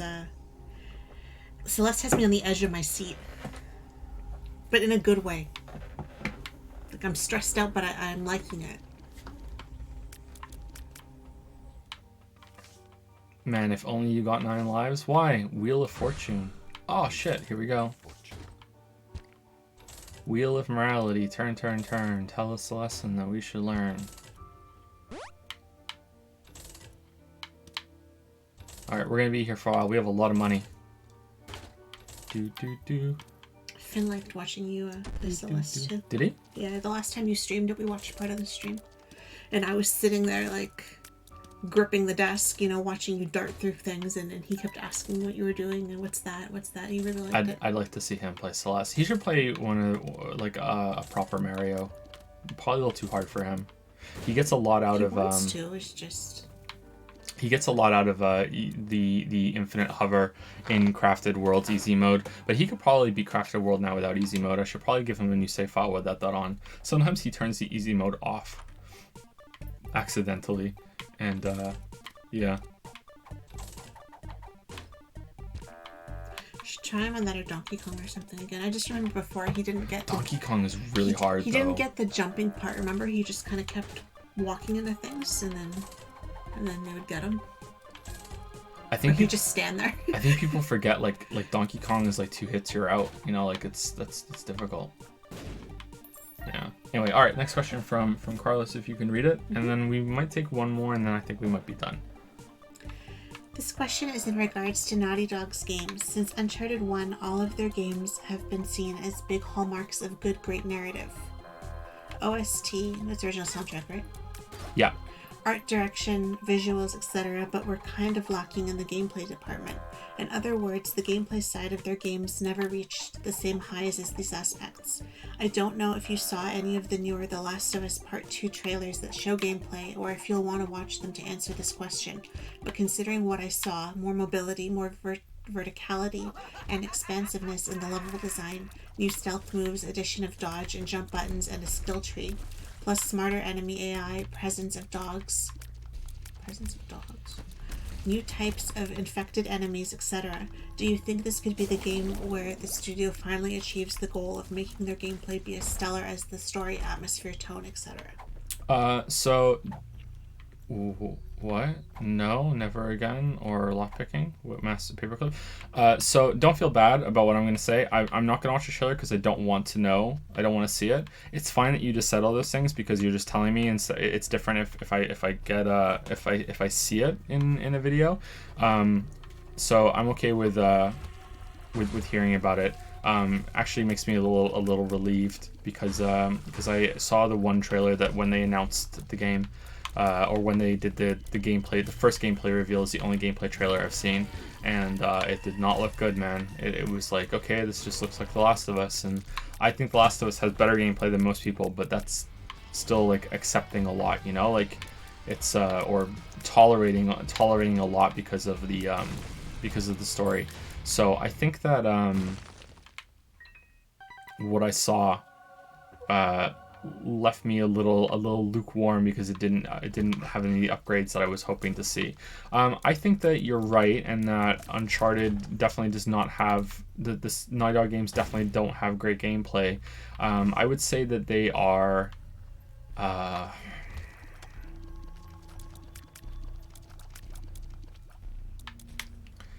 you know, they're a lot more about the set piece and having the great action. You know, like I think I spoke about that too much in the videos, that the big long video. But I think Uncharted 4 has good gameplay. I would say that Uncharted 1 has bad gameplay, like it's just outright bad. Uncharted 2 has all right gameplay. You know, it's more about facilitating the big set piece and the big action movie stuff. Uncharted 3 around the same way. It's just like it's all right. It's not bad. It's just not not great. But then we get into Uncharted 4, which I think where they finally put enough into it that I would consider that game to be good, but probably not great. I don't know what would have to happen for Uncharted 4's gameplay to get there. I think it would probably be I think I said this in the video too. It would probably have to be a kind of like Doom, because I really like the movement options in Uncharted 4, especially with the hook shot and everything, but I feel like you rarely have to do it. It's just like they took the basic cover shooter that they had and just added this little extra bit to it. And I think that needing to dodge enemy gunfire in like actual projectiles way instead of just so in cover shooters that have hit scan bullets, you're basically just avoiding areas that can do damage to you. So you can view the whole entire level that isn't behind cover as just red, and when you are in the red, you are overwhelmingly likely to be taking like a dot on you, like damage over time. And you have a timer until you can get back behind cover, and that's it. You know, like it doesn't really matter what your movement is. Enemies are just gonna lock onto you, and they're just gonna fill you with damage until you deplete that time that you can be active, and then you have to go back behind cover, wait for that timer to refill, and then you can go back out again and just hope that you don't spend too much time outside. Sometimes you can kind of finagle your way through taking less damage by like dodge rolling through some areas that have cover, or maybe shooting an enemy to stagger them, that sort of thing. So like there definitely is a little bit more to it. It's like my description is overly simplistic, but I think I would prefer something where you are taking a more active role in dodging enemy fire while you are out there depleting that supposed timer. I don't know if you could have a game like Doom that still had regenerative health. Maybe there is one and I don't know about it. I wonder what that would be like. I wonder if you could have like a mix of hit scan and attacks that you want to avoid. I wonder. Oh, this card did not do what I thought it was going to do. Interesting.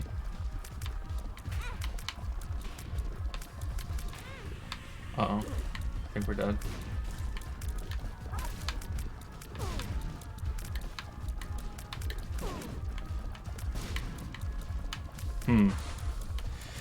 I think that The Last of Us has very grounded combat, and it's a lot more thoughtful take on a shooter. I almost said this in the video, but I didn't because I felt like it would just get... Maybe I did say it. I don't think I did, though. I almost said this in the video, but I felt like it would just... Oh, I ran into him and died. Because I almost... Because I felt like people would take it the wrong way.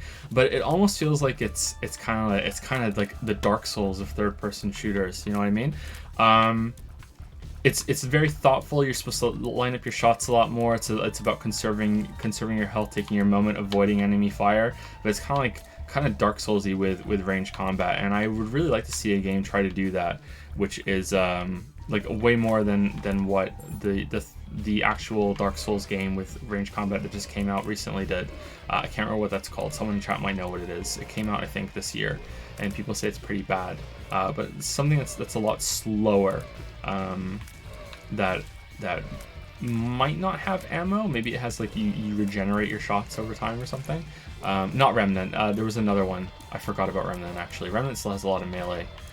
Maybe it came out last year. It's not Remnant. It wasn't as well received as Remnant. Fuck, I can't remember what it's called. But yeah, Remnant's kind of close. Remnant kind of reminded me more of God of War than anything else, probably because of the enemy types. But yeah, I think that Naughty Dog should really try to take more pains to increase their gameplay. And I'm glad that you told me that, Carlos, because I was really worried about Last of Us Part 2. So if they're taking those extra steps, I would really appreciate that. Maybe they can improve on it, because like as much as I thought Last of Us gameplay was fine, like it was like it can be intense and it can get you into these situations where you're almost in like a more grounded kind of, almost like it's more of a thriller kind of action set piece, thriller almost like post-apocalyptic horror set piece compared to like the bombastic kind of like huge action movie set piece that you can get in Uncharted. But whereas most of the fight scenes or the shootouts in Uncharted 1, 2, and 3, especially 1, felt like just filler, like they're just throwing the same ingredients at you over and over and over again.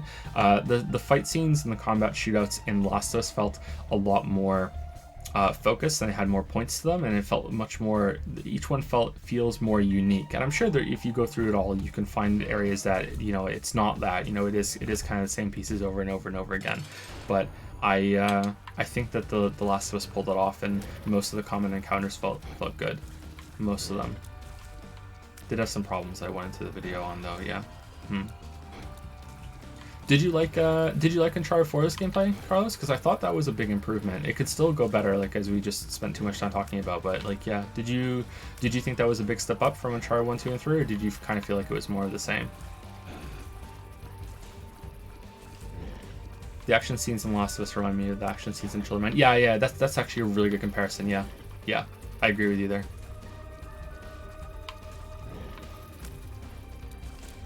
What item did you pick up? We have the wafer, or the wafer.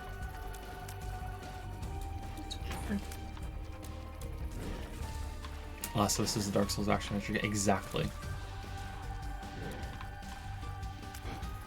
I just realized that Joe's on a joystick and has analog movement. I wonder what that's like in Isaac. Yeah, I'm playing on a gamepad. I wouldn't want to play this with a keyboard and mouse. Yeah, I liked Uncharted 4 a lot. It's my favorite out of the 4 games. Yeah, in terms of gameplay, it's my favorite too.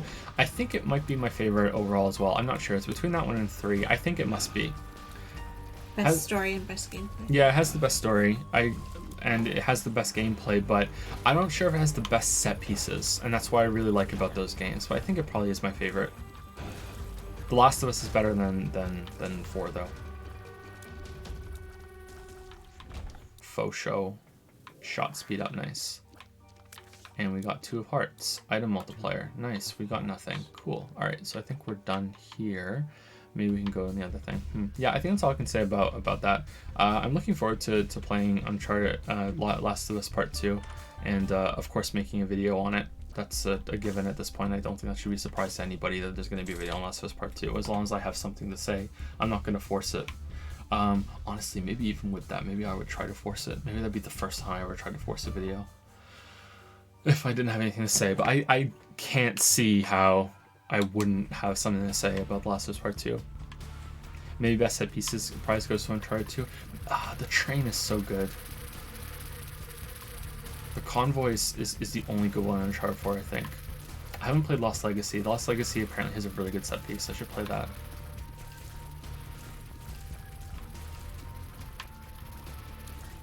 Naughty Dog's gameplay in the recent games has always felt like they're chasing a feeling when playing, or in scenes rather than the actual mechanics and stuff. Yeah, I definitely agree with that. I'm not sure if that's true of Uncharted 4, but yeah, they're chasing a feeling, and I don't think there's anything wrong with that. I think that there is room in games for that sort of thing. But yeah, some people really don't like that, which is why the title of the video I made is the way it is. You know, it's great and terrible games as a double meaning, because I think Uncharted 1 is terrible, and Last of Us is great, and Uncharted 3 and Uncharted 2 are kind of in the middle. So it's great and terrible games because that's my opinion on them. But also, a lot of people think that they're great, and a lot of people think that they're terrible for that exact reason that you just said. So yeah, that's why it's titled the way it is. And some people just take that that title at face value, which is fine. Like that's the danger of having something that's a little bit of a provocative title, is that some people are just going to take it as it is. But I think it worked out okay.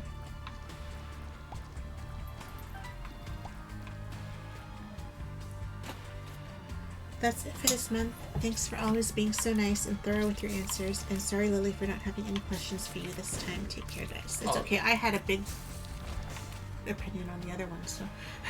Oh, thank you. I'm good. Oh, shit. We almost lost a cup. Thank you, Carlos. So sweet. Sorry. I stretched and I almost knocked the cup off with my gigantic Joe elbows. Oh, no. You know what they say about me and my big elbows, right? Yeah. Huge elbows. Boom. Okay, so let me say thank you to Anathemis I think, Anathemus, for the new sub. Welcome to the Dragon's Den, Anathemus. We haven't said Dragon's Den in a while. Do you want to give a claw fist? Claw fist. Claw fist. Thank you, Anathemus. Welcome, welcome. And should we take a couple questions from chat, or should we take one question from the Twitch pile and then take a couple questions from chat and then stop? Because we've been at it for almost 4 hours. Right? Mm-hmm. Yeah. And we're trying to keep these around 3 hours, but we had a late start and there was a interruption. Did my sub message not make it through?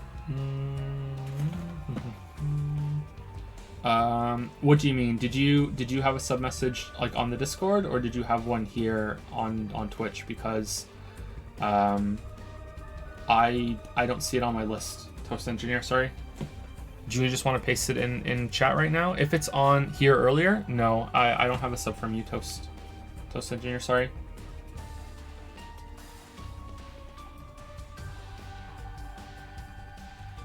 Let me look again. I feel like my list misses about 10% of subs. So if you want to paste it again, I can say thank you or read the message out. Sorry that it didn't come through. I resub because 3 a.m. is the best time to make decisions to spend money. No big deal. I was just saying I haven't forgotten about the game I was going to send you. Just got slammed at work and then got food poisoning. You'll probably see it by next weekend. Oh, not food poisoning. That's awful. Hope you feel better. Feel better, Toast Engineer. Eat some toast. Toast is It's Falzar's birthday. Happy birthday, Falzar. Happy birthday. Hope you have a great day. Oh, hear my stomach rumbling? It's your Oh, turn now. man. Oh, man. Yep, 25 years old. Now my name fits. Ah, Falzar 25. Yeah, you're right. There you go. Yeah, let me depress the fuck out of you. Halfway to 50, bro. Halfway to 50. Was it Falzar who always used to try to get you to say 25? I think so, yeah. So now it's caught up? It's caught up, yeah.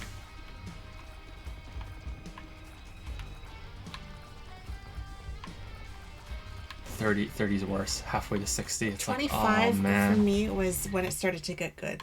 So I hope yours are the same. My late 20s were much better than my early 20s. I agree with that too, yeah.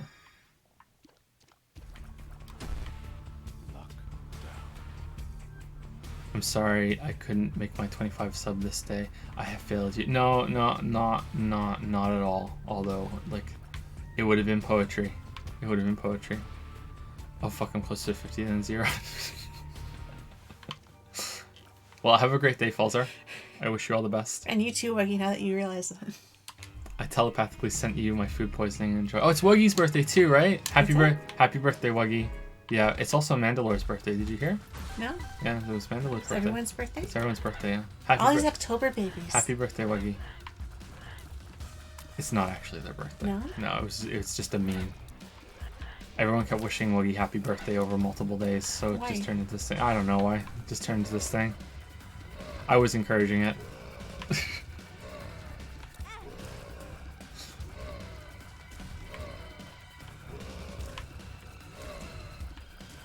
These guys can be Yeah, tough. July for the win for me too.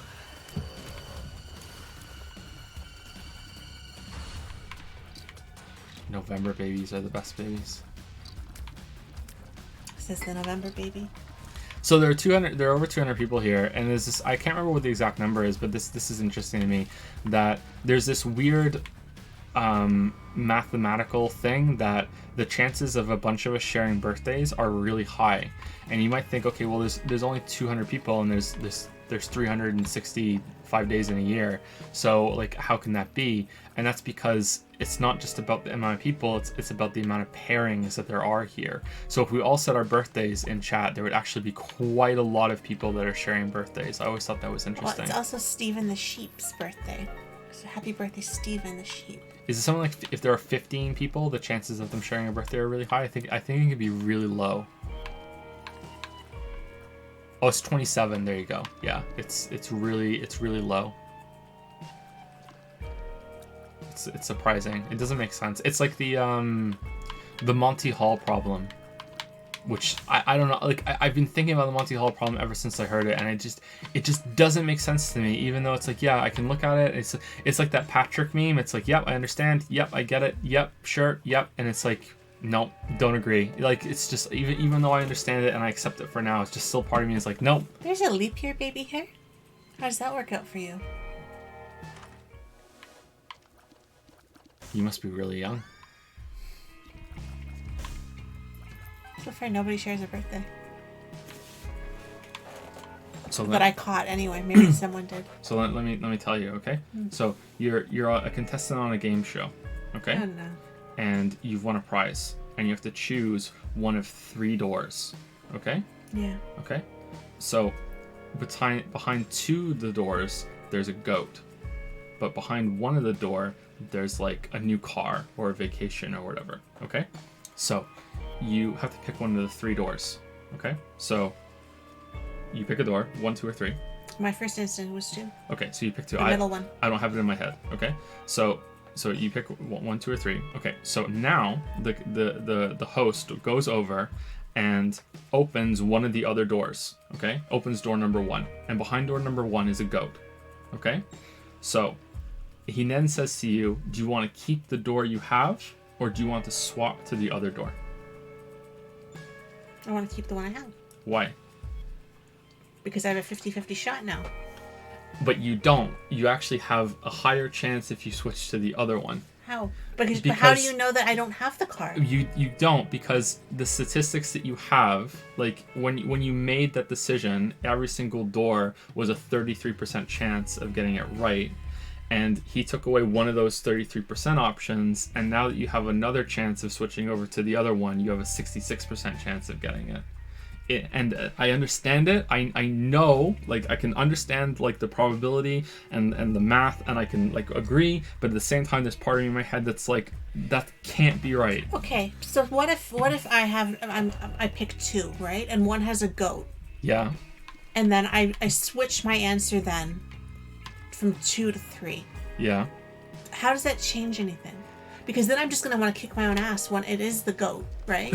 And I lost the car because I foiled at the last minute and was like, no, I want to change my answer. It's not a sure thing. It's still probability. The one that you chose at the beginning still might be. But if you ran this with a simulation, like testing it, you know, like you got like you made a program to run through it, and it was always random, and the choices were always random.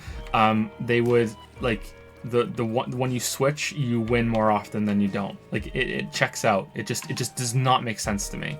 Like it's one of those things that just shouldn't make fucking sense. But yeah, there we go.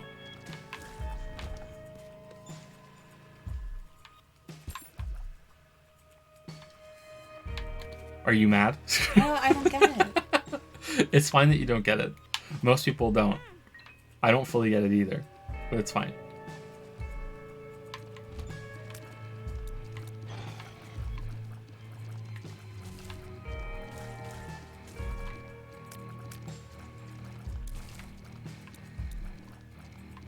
I get it, but it doesn't make sense. Kind of, yeah. Kind of that, yeah. Anyway, let's do the last question on Discord, and then we will switch over to some questions from chat for just a little bit, and then we will stop. So, unless this is a really short one, let's see.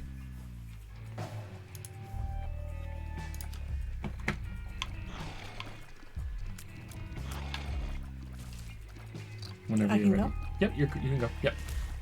I don't know how to say this name. Hallowells? Maybe? I think so. Hallowales, yeah. Hallow like Halloween, where there's pumpkins, Yeah, right? yeah. I think it's a change of their name for the Halloween kind of festive spirit. I'm a very new viewer of your content, and I have to say it's some really high quality stuff. I'll cut to the chase though and ask my question. Sorry if some are repeats. I've been looking into actually starting to read. Be as biased as you want answering this question. What books would you recommend to a new reader? You can throw off as many as you'd like. I don't think I've ever been asked that before. Interesting. Huh.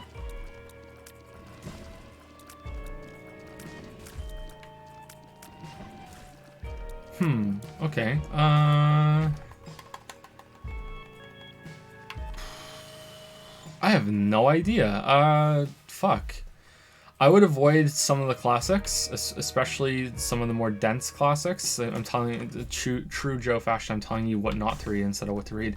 Don't read any Shakespeare or anything like that. Like, even when you get more comfortable with reading books, you know, like, still don't read Shakespeare. You shouldn't read Shakespeare. You should watch Shakespeare. Like, either see a reproduction of it or go and see a play is the best way to experience Shakespeare, and then you can read it after that. Or read it, but don't expect it to be something that really clicks with you all that well, and then go and do that. Yeah.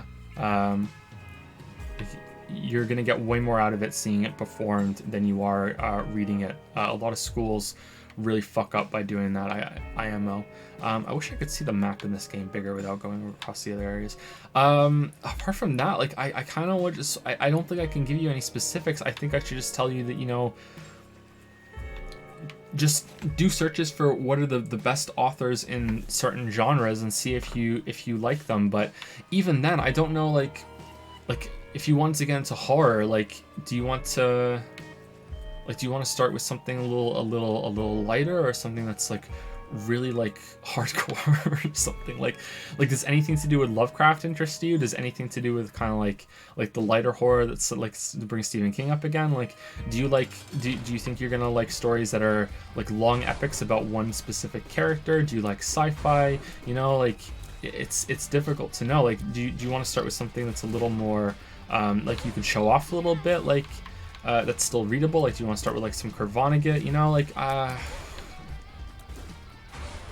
don't know what anything about your taste is the problem. Like, I can tell you that like my favorite fantasy series is it might be The Witcher now, actually. The Witcher books. I really enjoyed The Witcher books. But before that, it was the Farseer trilogy, which is now a trilogy of trilogies, actually. There are 9 books in that fucking series by Robin Hobb, because it's told... It doesn't faff about like Tolkien and George R.R. Martin do. But like, you might end up liking the faffing about, and it can be a sign of prestige, and also you can take part in many conversations if you read Tolkien, Lord of the Rings, The Hobbit, and Game of Thrones. You know, like, you might get a lot more out of that by being able to connect with more people who read those books because they're so popular. Like, same with the King Killer Chronicles that Patrick Rothfuss wrote. I haven't read them myself yet because I'm waiting for him to be done, but like there's stuff about that's really popular you might get into. Or you can have some lighter stuff like Brandon Sanderson writes, that Jim Butcher, you know, those sort of things. You could get into a really long fantasy series like Wheel of Time. You know, like, it's I don't know. Like, my favorite author period is John Irving, but John Irving is sort of like modern Darwin. Yeah, Darwin, fucking hell. He's not. He's not. I can't believe I just said that. I can't believe I just said that he's modern Darwin. He's modern Darwin. Sorry. Here's why. Because it's Charles Dickens and I did Charles Darwin. Like, he's kind of like a modern Charles Dickens. Like, do you like Charles Dickens? I don't know. Charles Dickens was something that I really didn't take to until later in life. When I first tried to read Charles Dickens, I hated it. And it's like, this is just... It's like, it's impenetrable, you know what I mean? And then after like a few more years, I went back and I read Charles Dickens, and I was like, oh my god, this is so smooth. It's like, holy shit, like, it's so refined, it's so great, and like, I really enjoyed that. I think Dickens probably writes better than Irving does, actually, but I prefer Irving's stories. And yeah, so yeah, John Irving's my favorite. But like John Irving's books are like fucking long. Like, they don't meander though, but... Well, do they? I feel like almost everything in Irving's books is important. Like, unlike like the other books that meander, kind of a bit like Tolkien. But I guess like Tolkien and George R.R. Martin, like, a lot of it's important if you click with it, and that's kind of what I have to say about Irving. Like, you have to click with it, but there are no like setting the table scenes in Irving's books. You know, literally setting the table sometimes, especially in the case of R.R. Martin and Robert Jordan. You know, just keep on talking about food and breasts, man. Like, just keep on doing it. But yeah, I think you might like Kurt Vonnegut. I would suggest like go with the big one. Start with Slaughterhouse-Five. I think you might enjoy that. Or you might want to look at some like new contemporary books that come out, you know, like some or some like what might be new classics later on. Like, right, we always praise Gone Girl here. Like you could read Gone Girl and then you could watch the movie, or there might be movies that you like have seen and you want to experience the book and you already know kind of what's going on. That would be a good idea actually. Like, do you like Jurassic Park? You know, read Jurassic Park. I haven't read Jurassic Park, but like that's a popular movie. Like read Fight Club. Fight Club is actually a really good book. I've read that one. And I think it's great, but the movie's better, you know. And you can already know going in, like it's some of the work is already done for you because you're not big into reading, and you can ease yourself into it, and then you can have a comparison afterwards, so it can be more interesting, you know, that sort of thing.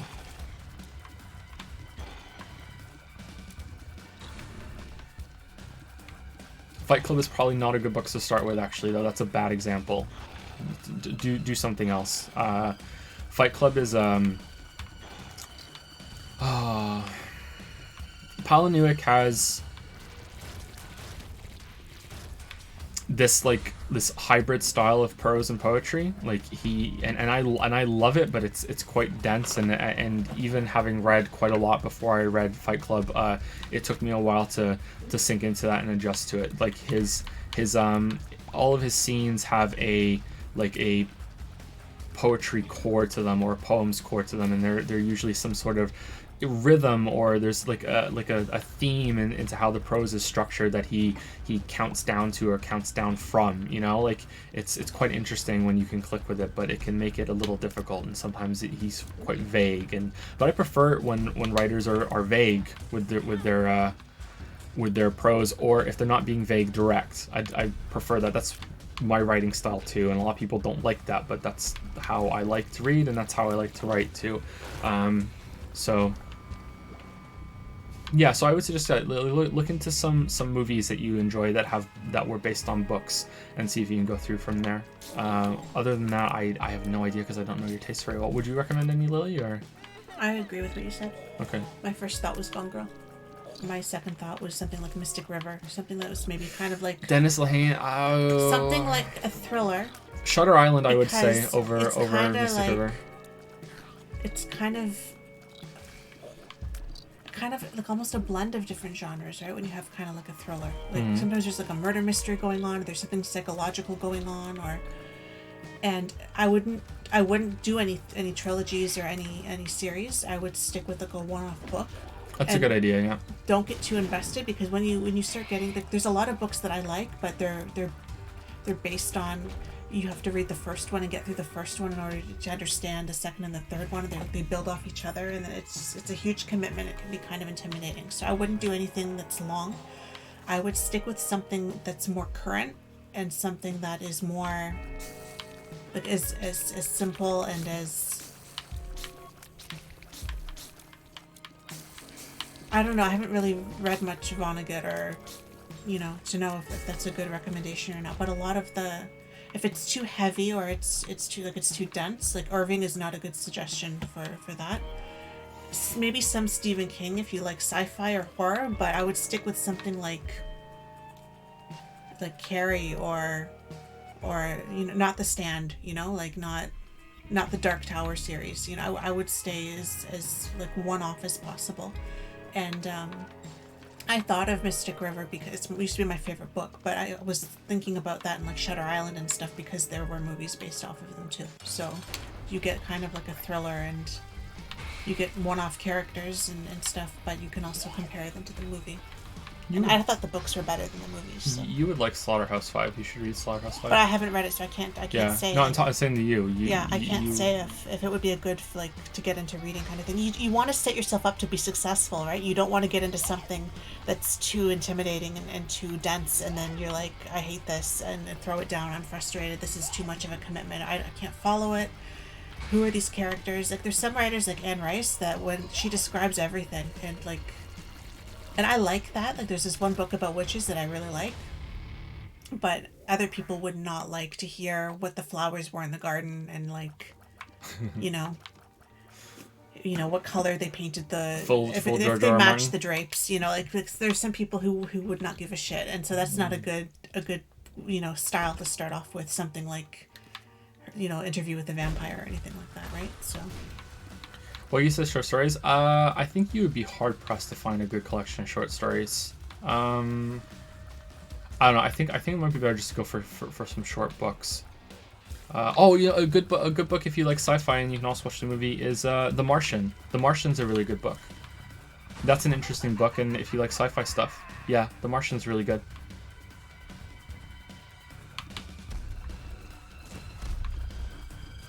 But yeah, I find there was a different writing style, right? Like 50 years ago or 80 years ago, right? Like we've changed a lot. So something more modern and more current might be easier to follow than, like you said, Shakespeare, and that's a whole other thing. But like even jumping into something like Dracula, or you might like it, or you might be kind of thrown off by the way that they spoke and the way that they wrote back then.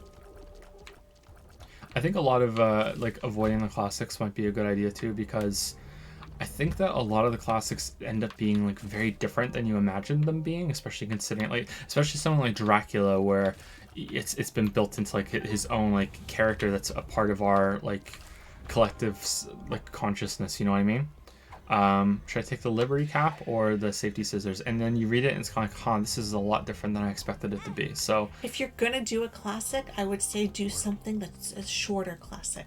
Don't get into anything like Dickens. Like I read, what was it, The Strange Case of Dr. Jekyll and Mr. Hyde, I think it was called. Yeah. Jekyll and Hyde. It was really short and it was pretty straightforward, and not my favorite book, but like it was pretty good, and it wasn't very long and intimidating, so you can get through it pretty quickly.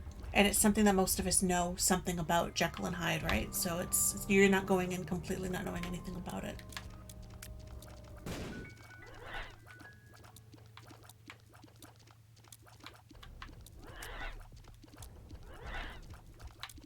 And then if you like that, then you can either go by something else in that genre, you can try a different genre, you can stick with that author, you can try something else.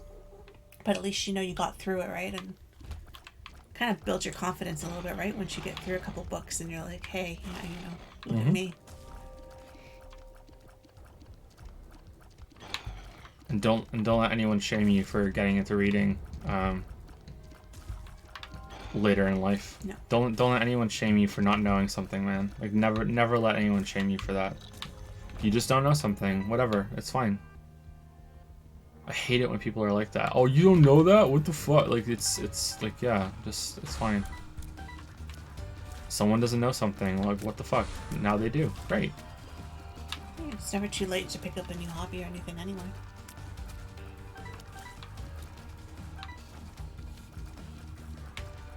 He doesn't know. Did they have another question? Critical question. I just saw it, so I'm laughing. Okay. Your thoughts on Mothman, Persona Mothman or not? I know nothing about Mothman. I don't even remember Mothman and Persona. Was there a Mothman and Persona? I remember seeing Mothman in Fallout 76, and Mandalore really was like really interested in the Mothman, and I think he was interested in the Mothman. It was a different character he was really interested in, and I think it was the Mothman, and we were really interested in the Mole Men. That was like, oh man, the mystery of the Mole Men. I know nothing about the Mothman, sorry, so I can't answer your very critical question. Is there like a it's like a mythology to it, and also it's a character or something? I don't know anything about the Mothman. Is there a JoJo Mothman? Of course there is. Why am I even asking?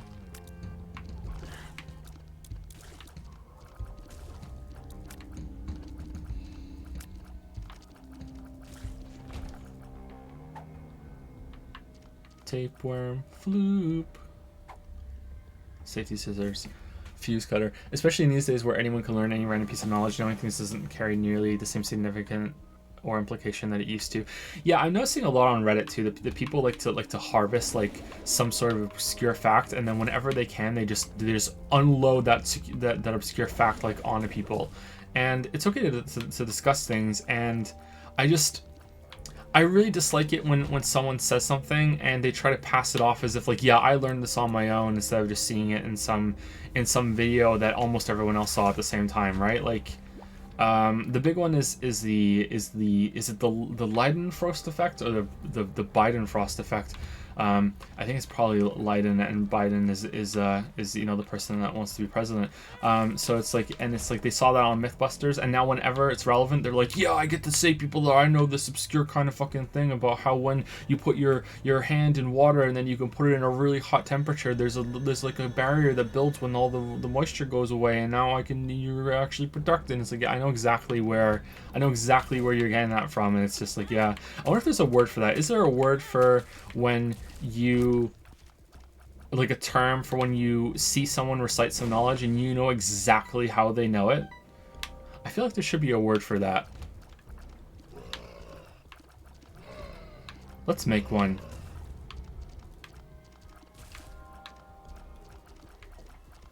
An asshole. Thank you for answering my questions, though. I'll have to look into some of the suggestions.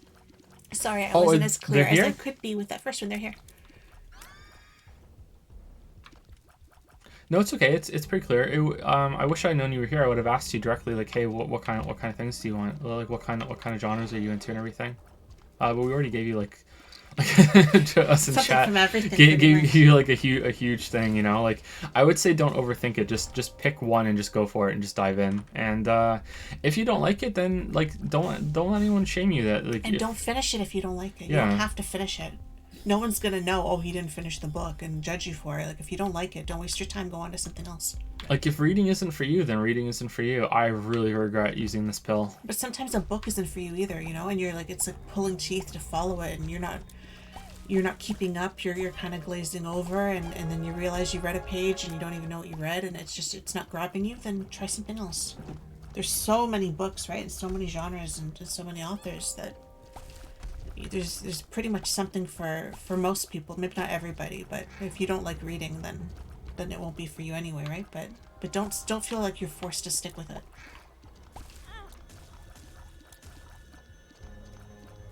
I used to always push myself to finish a book when I started it, and one of the best things was when I stopped doing that. Just admit it's not for you and walk away. What was that Stephen King book? I did that too, and I hated it. I can't think of what it was now. Lily, did you know after 9/11 that Steve Buscemi went back to be a firefighter to help people out? No. Tell as many people as you can whenever it comes up. I think what book that was. Dreamcatcher? Yes. Thank you. Yes. I kept thinking about this one scene, and it would probably be a spoiler, so I couldn't say it. Yeah, I pushed myself to finish that book, and I hate it. I bitched the whole way. I got through it, but was it worth it? I tend to really like stories, at least in games and movies, so I think that books will be a nice adventure. It's good. I hope it works out for you. Hope you find something you like. I could give you a game taste, but I feel like the question was wrapped up nicely, so I'm not too concerned about it. Okay. I hope you find something. Ooh, tears up. Thank you for hanging out and chatting and being here. It's always nice when the person, the asker, is in chat. Thank you, Dr. K School? Dr. Kai School? Kai, maybe? Dr. Kai School, maybe? Or Key? I'm not... Or Keys Cool? Dr. Keys Cool. Drake is cool? It's Drake is cool. There's no A in it, though. Drake is cool. Drake is cool. Yeah, you're right. Thank you, Drake is cool. Dr. Kai's cool. Thank you very much for the new sub. Welcome to the mispronunciation, pals. Thank you very much. Are there any questions that were asked repeatedly in chat tonight that we did not see? And a reminder that if you would like to add your questions to the list and you are a Twitch sub, you have until next Saturday to do that for this round. But the rounds are kind of arbitrary, to be honest. It's not a monthly thing. It's just going to be we're going to open the questions for 10 days, and then we're going to answer them over as many Fridays as it takes, and then we will open it again, and take another round of questions. That's how it goes.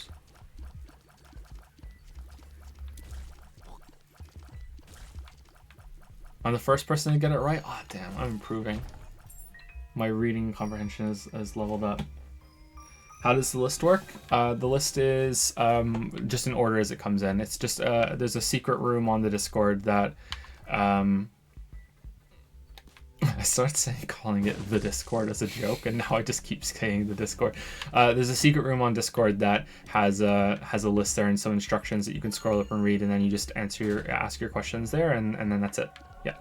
And if you're a patron, you should have gotten an email prompt about it that you can put your questions in. I so rarely catch you live, but have delved through hours and hours of VODs and, of course, video essays. Hope you are well. I'm doing okay. Congrats on getting through so many VODs. Damn, there are so many now. I wonder how many hours we've streamed. I wonder if we're over 1,000 hours. Huh. If you still have time, have you discovered yet what made Half-Life's 1 and 2 such great games and why there are so few, if any, like it? I've been wondering this for years. Huh. Been asked a lot, that's why. So I'm not the biggest fan of those games. I do enjoy them. I don't know which one I would enjoy more. Probably 2. I feel like you have quite a lot of freedom in those games. You can move through the levels quite quickly. The way the momentum works in those games is pretty good. You can run through it real fast. You know, you're not stuck doing like set pieces and bullshit often. You know what I mean? Like you can just play the game. That's after the beginning, of course. Like the opening to Half-Life 1 and 2 is actually really bad. For replay value. Some parts of Half-Life 2 actually, I'm wrong. Like some parts of Half-Life 2 get in your way. But when you're not in those moments, like you can just play, you know what I mean? Like there's a lot of freedom to it, and it just feels pretty good, you know? There's no, you can run and gun, you can use cover if you want. There's none of this bullshit like, oh, wait for the crosshair reticle to tighten up so you can lane up your shot. Like there's no iron sights. You can just aim it, and you know your aiming is as good as you are in the game, but at the same time you don't have to have like huge twitch reflexes if you don't want to play it that way. You know, it's accessible while also being, you know, you can easily choose how difficult you want to make it, and the world is quite provocative, and it for the time both of them looked really good. There was all that talk about how Half-Life 1 was the first game that really had this kind of cinematic first-person shooter kind of match of like story and gameplay and everything, but I'm not sure if I necessarily agree with that, and I didn't play Half-Life until it was already, I think, 2 years old, so close to release but not quite at release, so I'm not sure. Yeah, they're just rock solid games, I think, and the AI in the first one was also like fantastic too, right? Like it still holds up pretty well. There must be something. There's not one thing I can point to in these games that's like, yeah, that's why. So it might just be just like a shit ton of refinement that would be really hard to nail down. But yeah, so I'm gonna go with that. My answer is just a lot of refinement of a kind of like how Blizzard used to make their games, you know, like with even Hearthstone, but like StarCraft 2, World of Warcraft, Warcraft 3, you know, it's like they don't really do anything all that like, oh my god, like that you can point to, but there's just so much refinement, right? I would say the only oh my god thing that Half-Life did was probably the AI, but I'm going on secondhand information from that.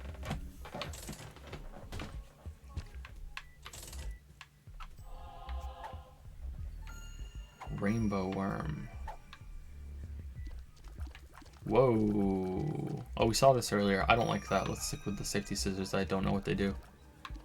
How are you and your family doing? Everything going well? We're okay. Yeah, we're alright. Family's doing better than me, I think. I really want the Witcher thing to be done. I'm really fed up. Really fed up.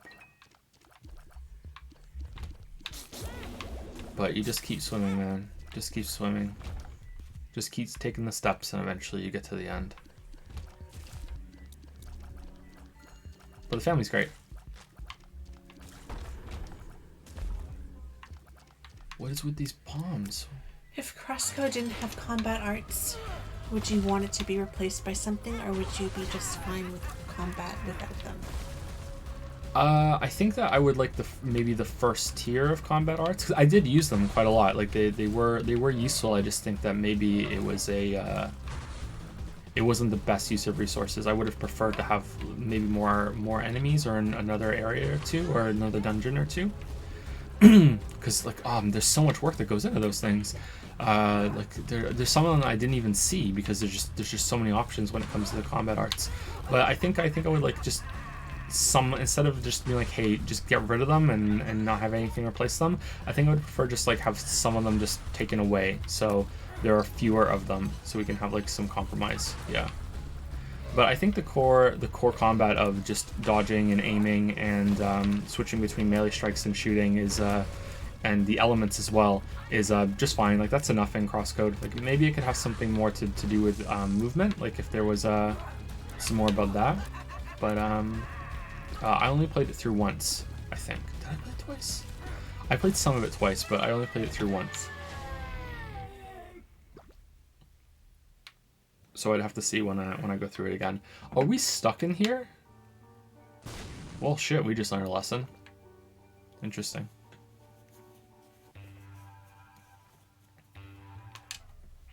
Safety scissors make the bomb safe. Oh, that makes sense. Okay, cool.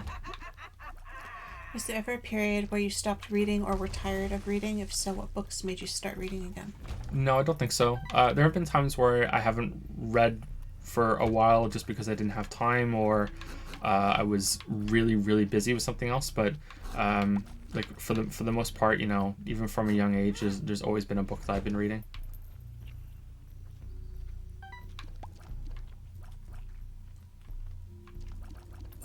I'm not reading anything right now because I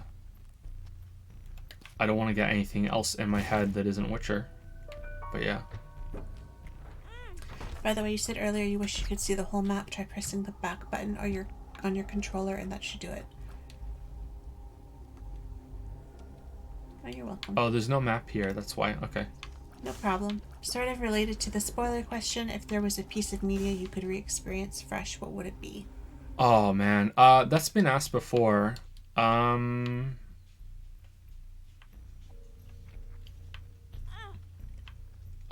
man. Maybe The World According to Garp by John Irving for a book. For a game, maybe like Dark Souls or World of Warcraft. But like I would also have to go back in time and have the time to go through that again. So that's not right? Like that's just like a time machine answer instead of anything else. One of those two, I think. I think it might be interesting, like using it, like answering a different way, like maybe to wipe my memory of Chrono Trigger to see like if it still would be my favorite game if I played it for the first time today. That would be interesting, right? But that's like taking one for the team for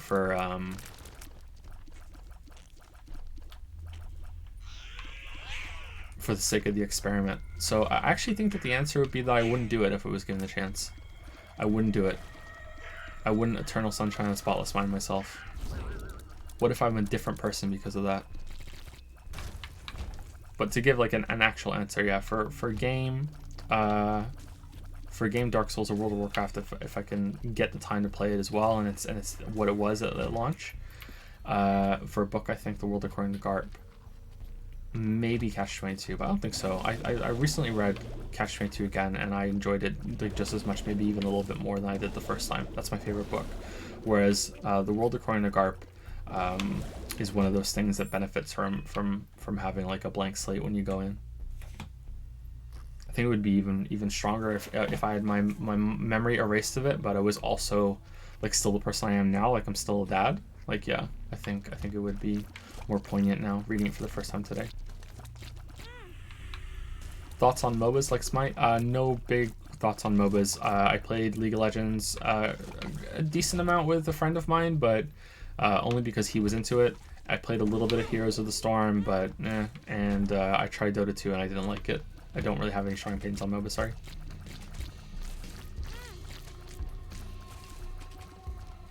context matters a lot. Yeah, so it's like, is the question a more deeper question about like, hey, what would you like to experience again for the first time with a different context of a different part of your life, or is it just what's your favorite piece of media that you just wish you could relive again? You know what I mean? Like, there are two ways to take that question, and I don't know which one is more interesting. Maybe the context version.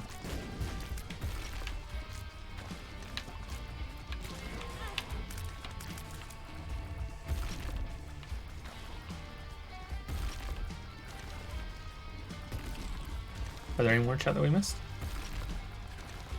If someone deleted just the experience of Dark Souls series, but you still know about the genre and games like Code or The Surge, and that'll influence your experience? Yeah. Yeah, so it's like a different context sort of thing. Yeah, so it'd have to be wiped out completely, yeah. Imagine playing like Code Vein and Surge and there are all these other games before going back and playing Dark Souls for the first time. It's happened to someone. That would be like what the fuck?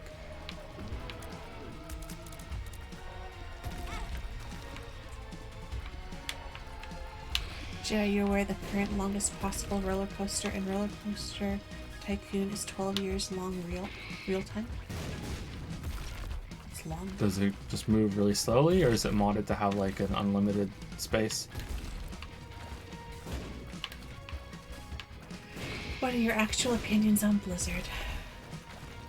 Very negative, but I don't think Blizzard is the company that I first experienced with them. The first Blizzard game that I properly played was World of Warcraft. I played a little bit of Warcraft, one of the ones on the PlayStation 1, I think that was Warcraft 2, and I played a little bit of Warcraft 3 and a little bit of StarCraft 1, and then just like maybe an hour, maybe two, and that was it. But the first Blizzard game that I properly played was World of Warcraft, and they're just not that company anymore. Like, quite literally not that company anymore.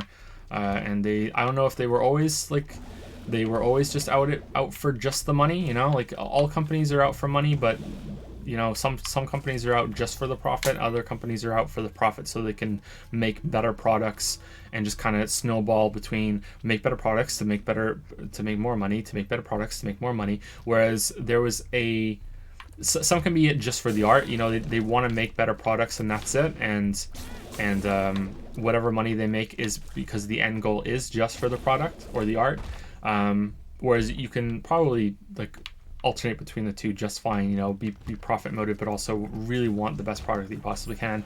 But at some point around Hearthstone, Blizzard decided to cash out, and it's just since then it's just been, it feels to me nonstop just, hey, we're just cashing in all of our goodwill and all of our rabid fan base for as much money as we possibly can before they realize that we're not the Blizzard that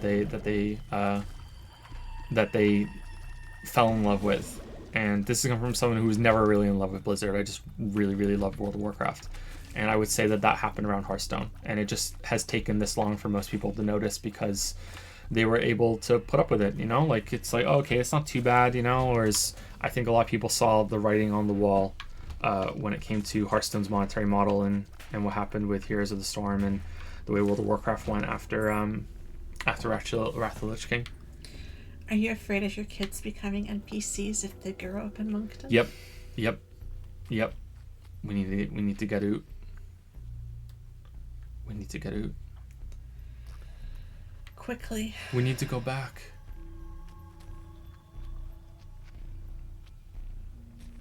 I was wondering when watching the Code Vein VODs, do you not like using the block in Souls like games, or is it something you need to Code Vein? The only two Souls-like games that I used the block extensively on are Neo and Dark Souls 1, because both of those games are built around using the block for different moves. Just part of it, you know? But I probably would try to play Dark Souls 1 without blocking now if I played it again, which would probably mean I have to relearn that whole entire game. There are some bosses I have never beaten in Dark Souls 1 without blocking, without a shield, whereas I never use a shield in Dark Souls 2 and 3. You know, like Dark Souls 1 is the Miyazaki has just come out and said it's built around the shield. You don't have to use it, but it's you're intended to use one. It's right there. Like the encounters are built around it, and I feel the need to use a shield more in Dark Souls 1 whenever I go back and play it, especially like Stannis the Manus, you know. But I'm curious if I could get through it now with the 60 frames per second remaster thing on Steam. I wonder if I could get through it, because that was one of the main reasons why. I don't know why. Like, I find it much harder to reliably dodge all the attacks in Dark Souls 1 than I do in Dark Souls 2 and 3, even though the attacks are much faster in 3 and to some extent 2 as well.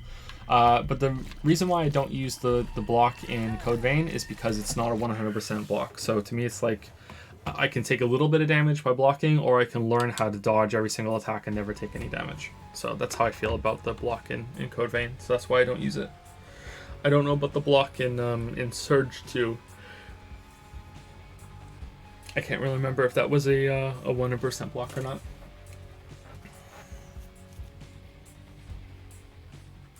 Just don't get hit, exactly. All right, I think we are done. Oh, sorry, thank you to Cool Dude 095 for the 100 bits.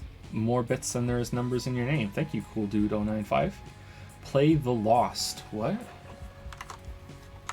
Did I just lose the game? The Lost game.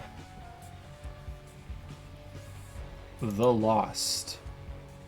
The Lost is an unreleased third-person survival horror game co-developed by Irrational Games. Okay, well, I can't play that. Huh. Or is The Lost a character in Isaac? Oh, is it? Okay, there we go. People in chat telling me. I don't know Isaac. I don't know any of it. I'm sorry. I don't know Isaac. Thank you. That wasn't me trolling you guys. I don't know Isaac. Thank you, Sly Tutor, for the 10-month resub. Thank you very much, Sly Tutor, for the 10 months in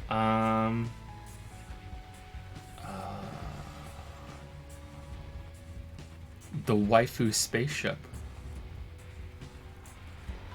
Because he's Sly Tutor, it makes me think of sci-fi. Oh. So he's in the waifu spaceship. Okay. All of your waifus all in one ship, and it's just you. Wow. But then they start to kill each other. Wow. So it's battle royale waifu. Which one of your waifus will be the last one standing? And will they still be the same best girl after they're done? There you go. There's probably an anime of that. Thank you. Will anyone be left to make them best girl after they're done? I don't know. Maybe the last two waifus will kill each other. Or they'll waifu each other. I'm not sure. Thank you, Chesto4. I think it's Chesto4. Yep, for the 4-month resub. Hey Joe, what's your next project going to be after The Witcher? Probably the Sekiro video, and then Baba Is You. Those two. After The Witcher, and then after that, I'm not sure. I'm going to have a clean slate and see what happens. Not a stupid question. They'll go on YouTube eventually, right? You just have to put them all together, and you haven't had time lately to put the Q&As on YouTube. Yeah, it's... Eventually they'll get there, right? It's about a day of work for me to put all the Q&As together with aligning chat and putting the questions on the screen. So right now I'm waiting for a good exit ramp for the current kind of stage of Witcher stuff I'm doing before I can, like, focus a day on that. Yeah. Rewile says, I just went back and wrote literal notes on those suggestions and tips. If you do find a book that you like you find something that really grabs you, come back and tell us what you found, because I'm really curious if you'll find something that, you know, what it is that you'll latch onto in the end. Update us. That's literally the movie Battle Royale? It's all about waifus and they're fighting each other so they can be with a guy? Really? Damn. Alright then. It's been done. Alright then. Guess I won't write that one. Oh, my anime list is still here. Yuri on Ice. Clorox. Mobile Suit Gundam. Clorox. Oh, yeah, I was gonna say. Ghost in the Shell Standalone Complex. Angel Beats. Hunter x Hunter. That one's for me. Serial Experiments Lane. Which one's for you? Princess Tutu. Princess Tutu. Naruto Shippuden. Blood Plus. Oh man, not just blood, it's Blood Plus. Now and Then, Here and There. Okay. Dragon Ball GT. Darker Than Black. The Vision of Escaflowne. Bacano. Space. With an exclamation mark. Space Daddy. Oh, you Space. Just say it loudly. Space Dandy. Sorry. Clannad. Bacano. Bacano. Bacano. Yeah. Okay. You have to say it like really excitedly, right? Like really intensely. All right. Because there's an exclamation mark. Eureka 7. Wolf's Rain. FLCL. What's that one? A boy's humdrum life turns upside down when he encounters a maniacal girl who causes strange things to grow out of his forehead and draws him into conflict with a mysterious otherworldly organization. Well, this is a story all about how my life... Eureka 7. Apart from hoverboarding, 14-year-old Renton Thurston finds his life boring until a large LFO robot called the Nervash crashes into his room one day without warning. The pilot of the LFO is a beautiful young girl named Eureka who has come to have her LFO serviced in the garage run by his family, but following her are the Jekko State, a small band of guerrilla fighters, and the United Federation Forces KLF unit. Oh, Falzar. That's too in-depth. I can't think about that now. It's 3:35 in the morning. I'm going to forget an important one. Blood Plus. Chiroptera are immortal creatures that feed off blood and can change their form and disguise themselves as human beings. Red Shield has been fighting to exterminate them for years, but needs help. In modern day Okinawa, Japan, Saya Otanashi is a high school girl. Oh, great. Of course she's a high school girl. Living peacefully with her family, even though she has no memory of her life except for the past year. It is her power and her destiny to stop the violent Cleopatra. If she remembers how to fight, only she can help the Red Shield. That was one sentence. That was not me fucking up. That was one sentence. Great. Fucking great. Alright, what's Naruto? Because I know nothing about it apart from he likes to run. Alright, here we go. Adapted from the comic by Masashi Kishimoto, this animated hit follows the adventures of Naruto Uzumaki, a boy who is determined to become a Hokage, the ninja in his village who is acknowledged as leader and the strongest of them all. Okay, so that's just like the adventures. So it's like Pokemon. Okay. Code Gas. The Holy Empire of Britannia conquered the country known as Japan and now call it Area 11. What the fuck, Japan? Why are you dunking on yourself? Its residents lost their rights to self-govern and are now called 11s. The Empire uses powerfully destructive robotic weapons called Nightmares, like knight in armor mares, to ensure control, but someone is about to stand up against it. Meet Lelouch, the Black Prince with a heart of gold, but a dark secret. Has endless ambition and uses the power of the gas to build a world based on his ideals. Suzaku Kurugi, the White Knight, aspires to justice and strives to live an honest and fair life. This is an English dub version of the Japanese cartoon.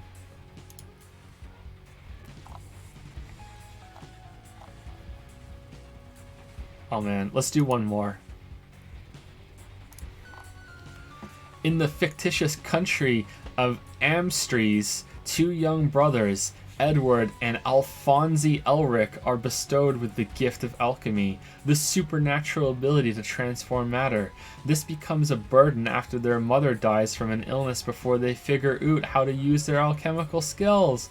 Womp womp. Oh shit, okay, is this a spoiler? Like this... is this a spoiler? Because it's on the fucking, like, Google summary. Someone loses a body part. Is that a spoiler or is that the first episode? Edward loses his left leg and Alphonse's entire body is unusable. The boys replace their deformities with prosthetic limbs and become full metal alchemists as they seek out the legendary Philosopher's Stone to heal themselves. Damn. Damn. I'm having fun.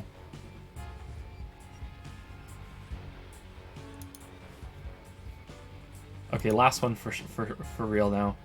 Jonathan Joestar, nicknamed Jojo, becomes involved in a battle against his stepbrother, Dio Brando, who is intent on taking control of the Geostar Fortune. To do this, Dio uses the power of an ancient stone mask, which allows him to become a powerful vampire. The hybrid anime series takes pieces from such genres as paranormal, adventure, comedy, action, and fantasy.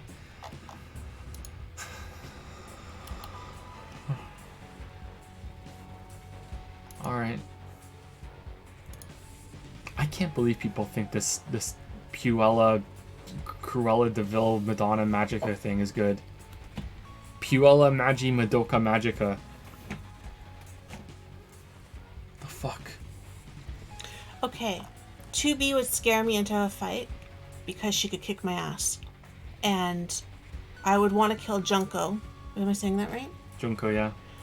Because she just seems completely nuts, and I feel like if I don't get her, she's gonna get me. And I would want to be friends either with Aoi or Dr. Legs. Aoi seemed really sweet, and Dr. Legs is just brilliant, right? She's a doctor, and she's beautiful, so, like, what's not to love? And she has legs. And she has legs. Yeah. She could maybe give me some fashion tips. Mm-hmm. So, yeah.